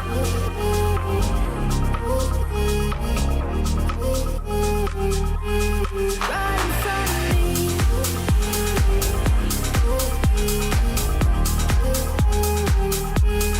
Right in front of me. Right in front of me.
Okay, here we are, straight into Mirage. We love to see it. It is BNK, it is FlyQuest, and map 1 did, of course, go the way of the favorites, but only just. FlyQuest up 1-0 in, I guess you could say this is their first qualifier under FlyQuest, so, you know, maybe some degree of pressure actually on the shoulders of this roster, but they seem to be handling it pretty well. And into Mirage, their map choice, they look to try to make this B site their own. Dave's got a good crisp headshot in there, but not much more beyond that. And that's the B site taken. Yeah, rush B into a retake B setup. Feels bad, man. What can you really do? Well, retake from market, I guess, is the option. That's never really a great option. PZ's trying to flank in from short, see if he can try to take some pressure, some contact away from these market players. 3 already spotted on the market door, which, at least for the time being, seems like it's closed.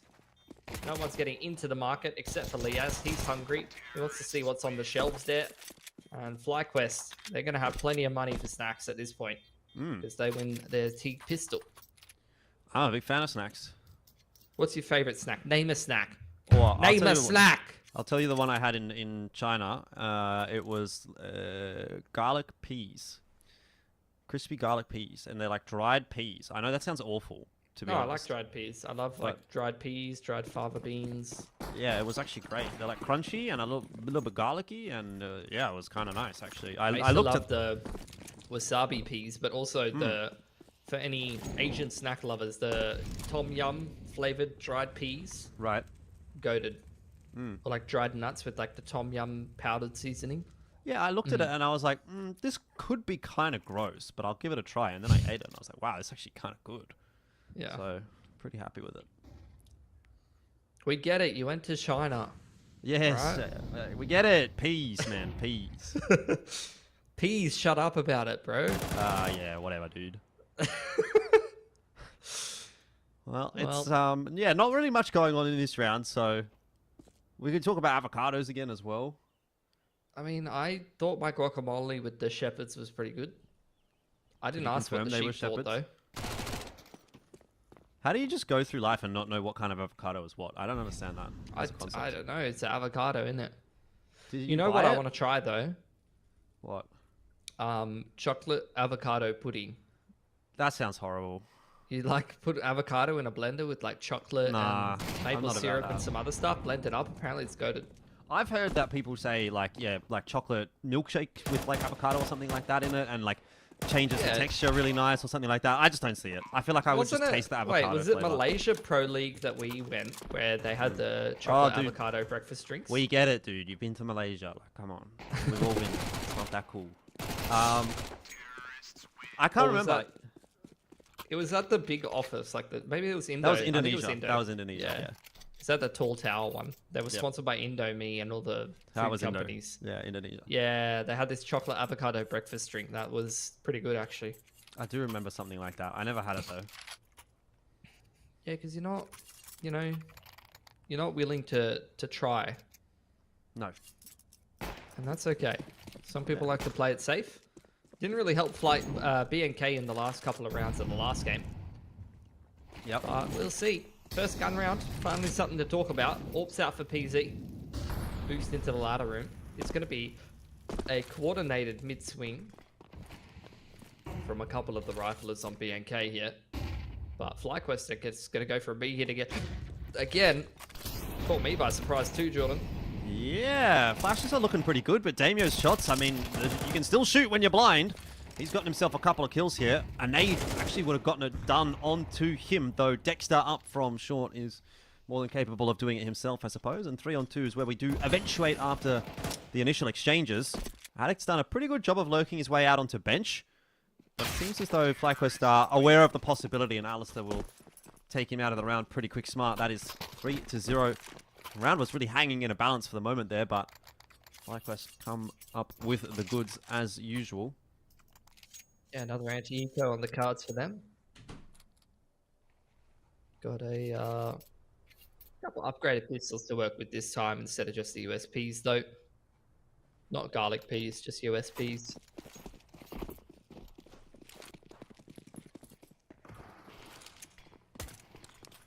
Not a good game. Smokes onto con and window. FlyQuest making moves over here. Damio looking to do some damage with the Deagle. Yeah, he's just going to get smoked off.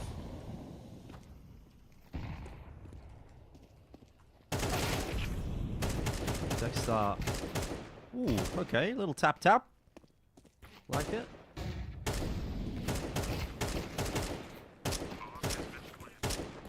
Maybe not quite as successful with the following taps, but all's well that ends well. Another round very much going the way of FlyQuest with a great degree of comfortability. Easy peasy.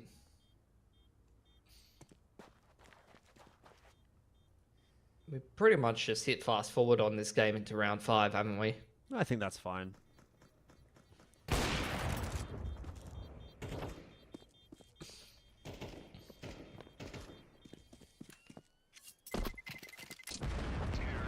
Last time that this B&K core upset the FlyQuest core on this map, PZ dropped like a 30 bomb running around everywhere with the AWP.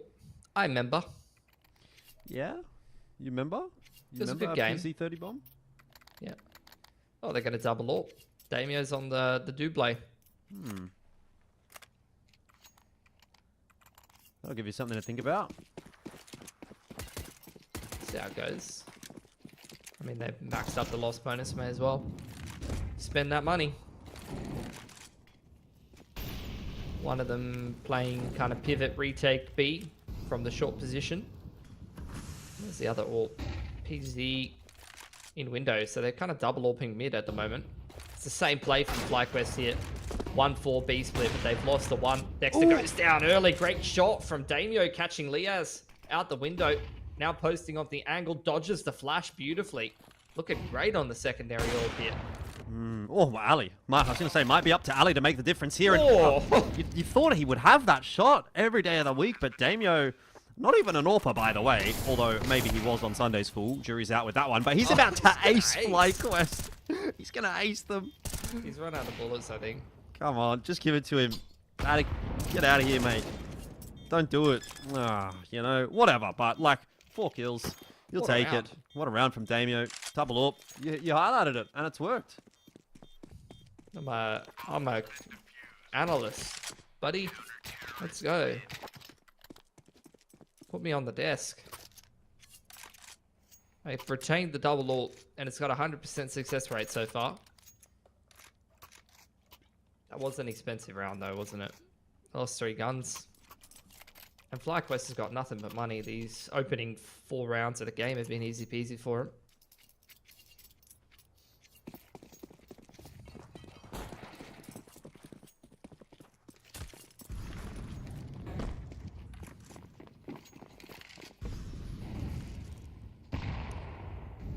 It's important for 1-3-1. BNK to follow it up, though, isn't it? Yeah. I mean, if they lose this round, they'll probably still be able to buy, but it won't be double AWPs. It'll be like 4 rifle MP9 or something, depending on what they save. Little bit of mid pressure. Pretty split approach here for FlyQuest. They're going to drop the A smokes and a little bit of util pressure to try to pull these rotates off middle and let the underpass walk get some success. But Addict was somewhat aware of that. Unfortunately, not ready for it. PZ ready for the window boost. Doing the dance of death with Liaz right now. Cops a Molotov to the forehead and an AWP shot to the face. Yeah, it was a bit awkward there for a second for him, wasn't it? Too many options of who to shoot, really. I thought he wanted to go for the fight against Liaz, and then Ali kind of pops up at the top of mid, but meanwhile, Dexter's worked up connector, and bomb's going down on A, so this round's kind of petered out for BNK. It didn't really amount to a whole lot, and you know, if the only way that you're going to get rounds on this CT side is Damio getting a 4K with the AWP, and in pretty impressive fashion as well, then we might be in for a bit of a quicker map here. He's still Oh, looking that said, sharp. he's not missing any shots, is he? No. Unfortunately, Brace and Azza right now are combining for a grand total of about 15 ADR. I don't think they've even had a chance to even shoot back at anyone so far this game. And PC's not having a great one either. After a pretty standout game on Inferno and a couple of good maps against Rooster as well. Yeah, these are some pretty grim numbers. We're at what? 13 for Brace, PZ, and then what's Hazard at? Oh, it doesn't show. Oh, 6. So 19 ADR. Oh, PZ's got a little bit more now. There you go. But anyway, let's just, for the sake of argument's sake, we'll call it an even 35. 35 between 3 players after 6 rounds. 35 ADR. Ooh. I mean, that's not even good as one player, let alone 3. So it's a tough day at the office for BNK. And you know, that just kind of goes to show, I guess, how clinical it really has been for FlyQuest beyond that one round that Damio got. Yeah. Damio's trying to 1v5 as best he can. As far as I'm concerned, just chuck him the AWP right now.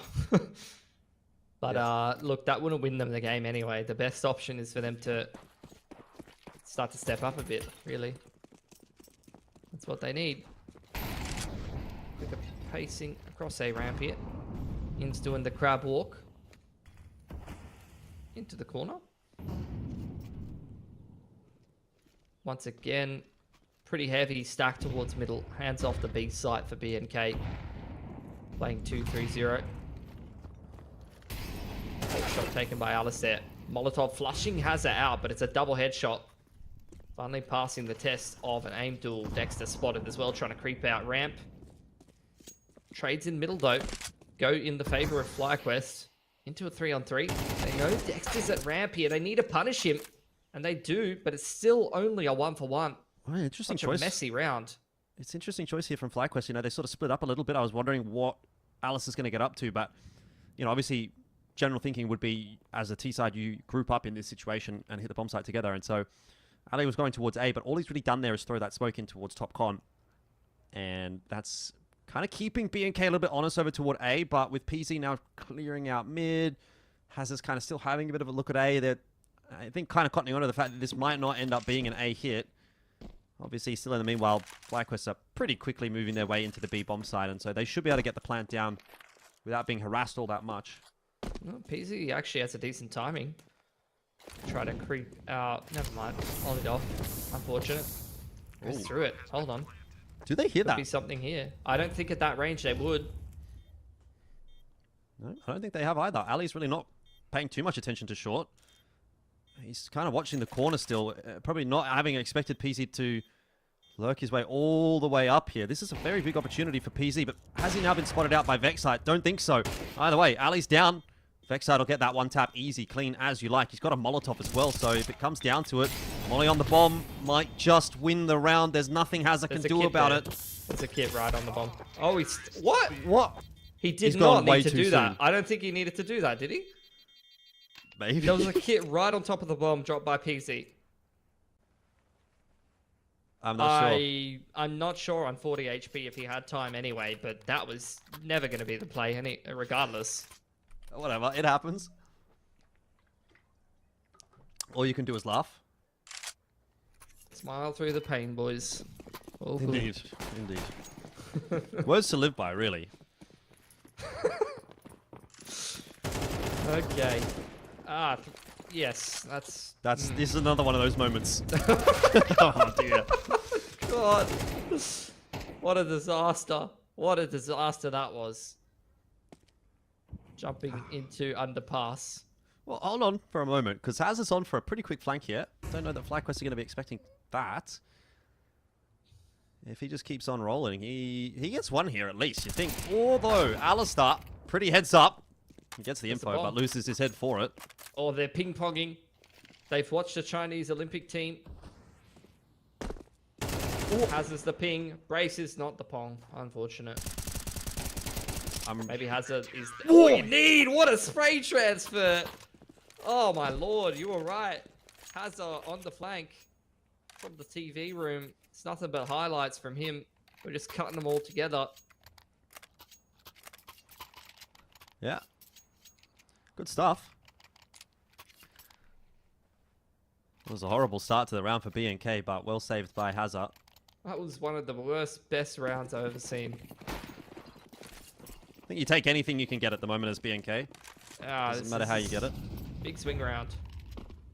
And they're just going to go B again. Damio, here is your time. Well, he's going to keep him at bay, you'd think. No one's playing Firefighter. They're going to wait that one out. Yeah, look at this. Brace is already in A ramp. He's got all of that space over there. They're not really seeing a whole lot of pressure in middle other than Dexter in underpass. HE nade. Oh, that's a chunky one. Well, Hazard's still under a lot of pressure. Oh, PZ was expecting that player to keep on running. Hazard's now in the fire. Has to try to take the fight. Won't be able to win it. And PZ didn't quite get his chance with the AWP here. That is very unfortunate. Not much you can do there as PZ beyond hit your shot on the Dexter, but it's still not going to be enough to give the numbers back over to BNK. And retaking this bomb site with 2 MP9s, I don't think is a fun time, especially not when Inz is hitting shots like that. So Brace might go out of this round without finding a frag still. Not for lack of trying. But I've spoken too soon, and there he is. He's on the board. Not for very long, but he's on the board. 7-2 though for FlyQuest. A pretty methodical T-side from them so far. Yeah, it's a soft reset on BNK's economy. Damio down to 2.9, 3.2 for Addict. They could do one of these, you know, famous MP9 buys. But yeah, I like the half buy, honestly. Although the money not good for FlyQuest, like very resettable. If there was ever an argument for a force, this would be it. But they're not going to. Instead, just going to play with the pistols. And PC's not even going to get to do that. That's nice from Brace. All it takes is 1 or 2 missed shots there from Dexter, and Brace is able to take him down, but it doesn't really last too long.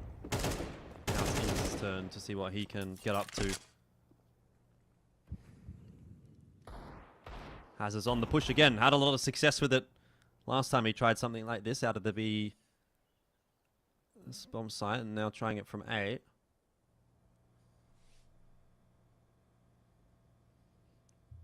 So how does the Portelli punch-on work? I just want to clarify. Is it who won the series, or is it who just did statistically better? Because Damio might still be able to win this one. Although Vexite did have a pretty good map 1.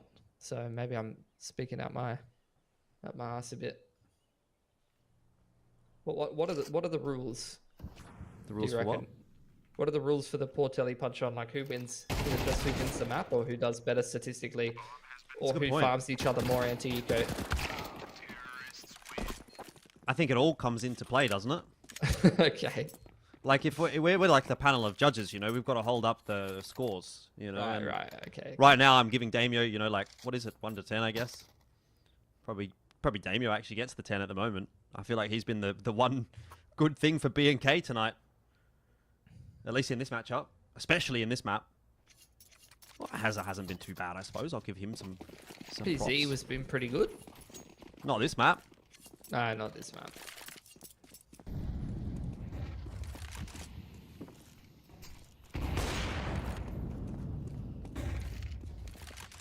He's got his opportunity again, though, with the AWP in hand.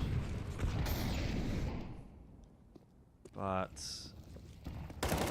Smoke's keeping his vision obscured. It's Addict that's doing the work in mid this time around. Nice for BNK to get the opening kill for once.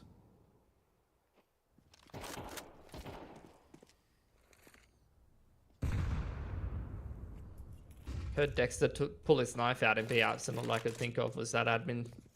Oh, I was going to say, are you about to tell me someone heard Dexter pull his knife out? Because I have some news for you. He's deep in B apartments. Waiting for a push. Won't be obliged. Maybe we'll just create a little bit of pressure, try to pull a rotate. As FlyQuest creep into 8.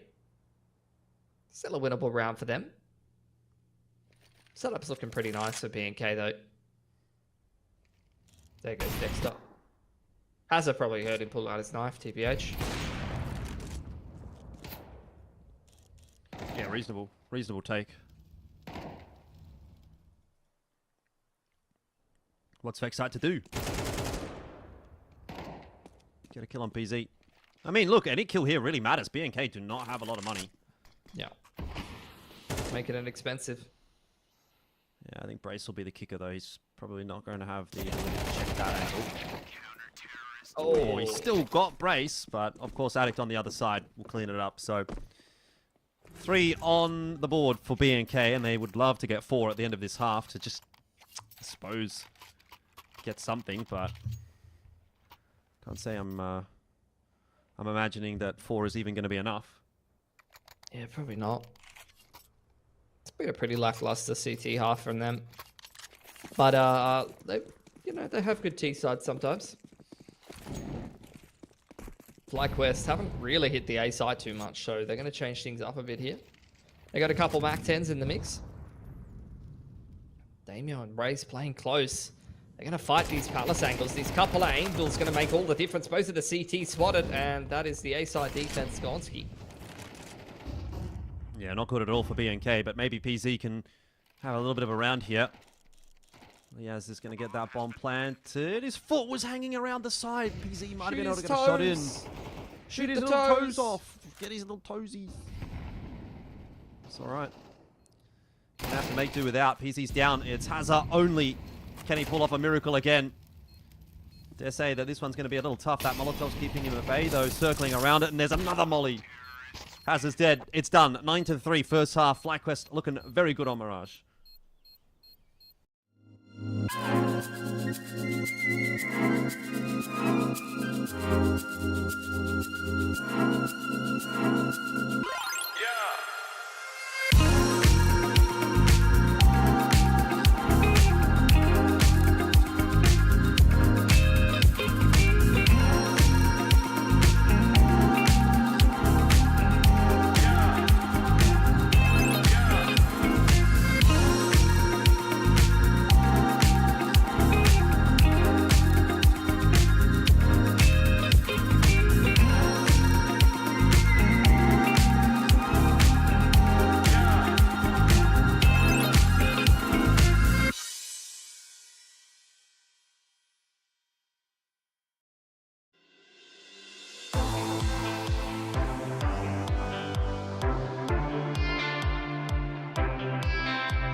Let's love for the night. Slow dance till the sun comes up. Let's touch under lights. Slow dance till we're high on love, high on love. Till we're high on love,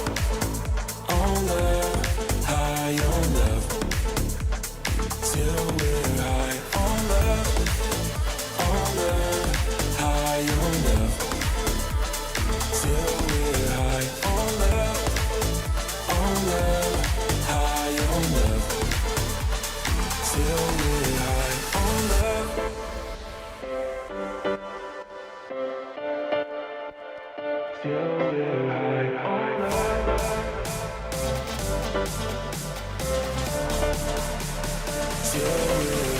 on love, high on love.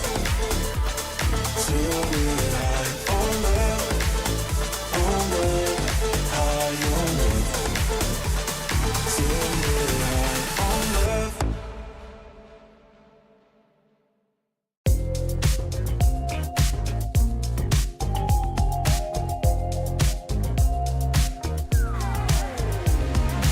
Ooh, I can't stop this feeling. It's setting all my doubts on fire. Ooh, like it won't. So here it is, the second half, which may not be a very long half. Kind of depends on what BNK is going to be able to put together here. They made it very close on Inferno. Couldn't win that map. FlyQuest again looking dominant on map number 2. And it could well be the foretold 2-0 that we were expecting tonight. Looking like it. See if BNK can turn things around with the T-pistol, though. Bomb's going towards A. Rest of the boys towards middle. Bunch of kangaroos hopping around. Alistair's trying to see if he can run any of them over, but doesn't seem like it. Till Grace steps into window. Hold on, Dexter's getting something done here as well. Deep in A ramp is Ins. Crossfiring with Dexter on this A site. He will probably remain unchecked in ramp, and that's a problem. Oh, well, Addict is going to go down to Dexter anyway, so this is just going from bad to worse for BNK. First half wasn't very kind to them. Second half, Pistol not really looking too close. PZ needs a miracle to keep this one alive. Otherwise, FlyQuest go to double digits, and I think at that point we're really looking at a map that's probably over. Yeah, Joe. Joe Erst.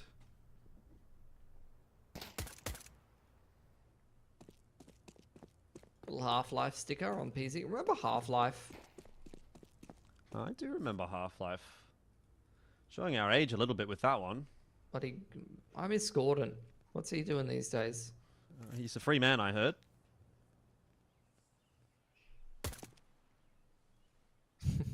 Just a little jiggle jiggle while Dexter wraps around behind. My PZ don't wiggle wiggle. It doesn't fold yet. Well, it might not be too far away from that. 38 HP, Just 18 kill him. seconds, and eventually PZ's got him. So that'll be that, 10-3. Good game from Dexter. He's had a really good qualifier. And statistically, he's been pretty solid domestically since he came back.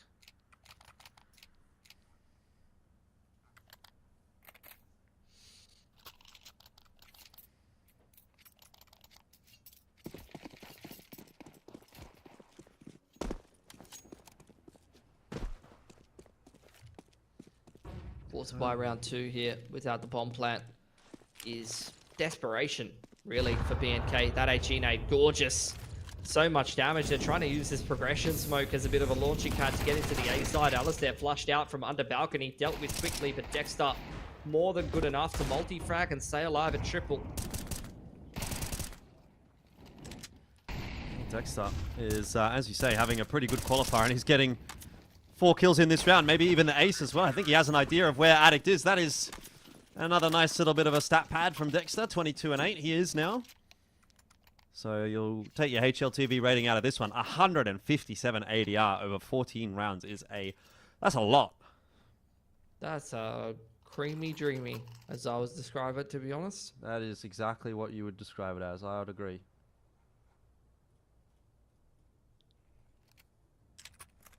We're pausing the match, Jordan.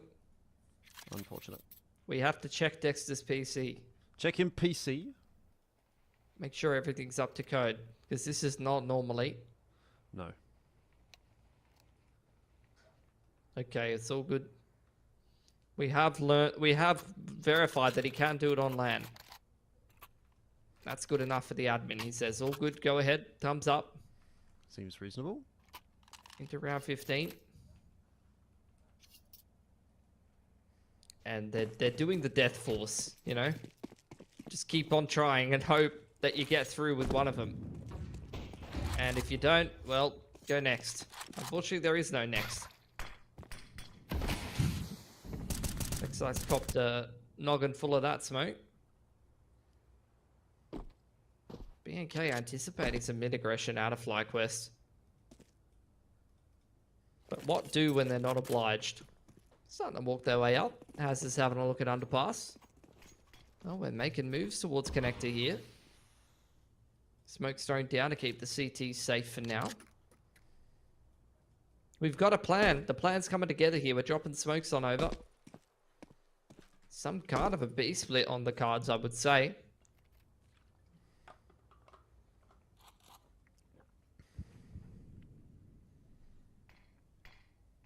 Well, that's the slow approach from BNK. Window smoke's going to go through. That should allow them to work their way up. I mean, there's a bottom con smoke here that Damio's going to have to be a little bit careful negotiating around. You're going to get the ladder room smoke as well. So you're right in your assumption that this will be a B split. I think Beckside's kind of cottoned onto that one as well, and so he's keeping eyes on everything. The entry's actually pretty good though from BNK. Plant goes down. Does it? Yes. Yes. Maybe. No.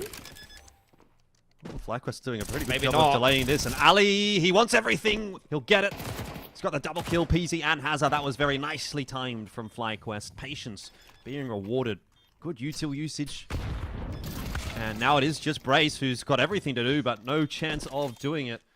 That was just a very, very nicely played round from FlyQuest. You know, the util denying the bomb plant, and then like just the little stutter steps outside of door and window kind of denying it, and then B&K obviously Flood. have to commit, but the flood, yeah, it's too good. Perfectly timed. But the plant did go down.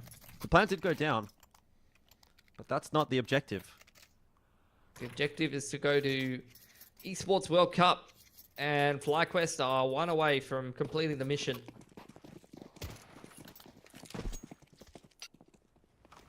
They will more than likely be our Oceanic representative, and given their form at the moment at some international tournaments, I would be happy to see that.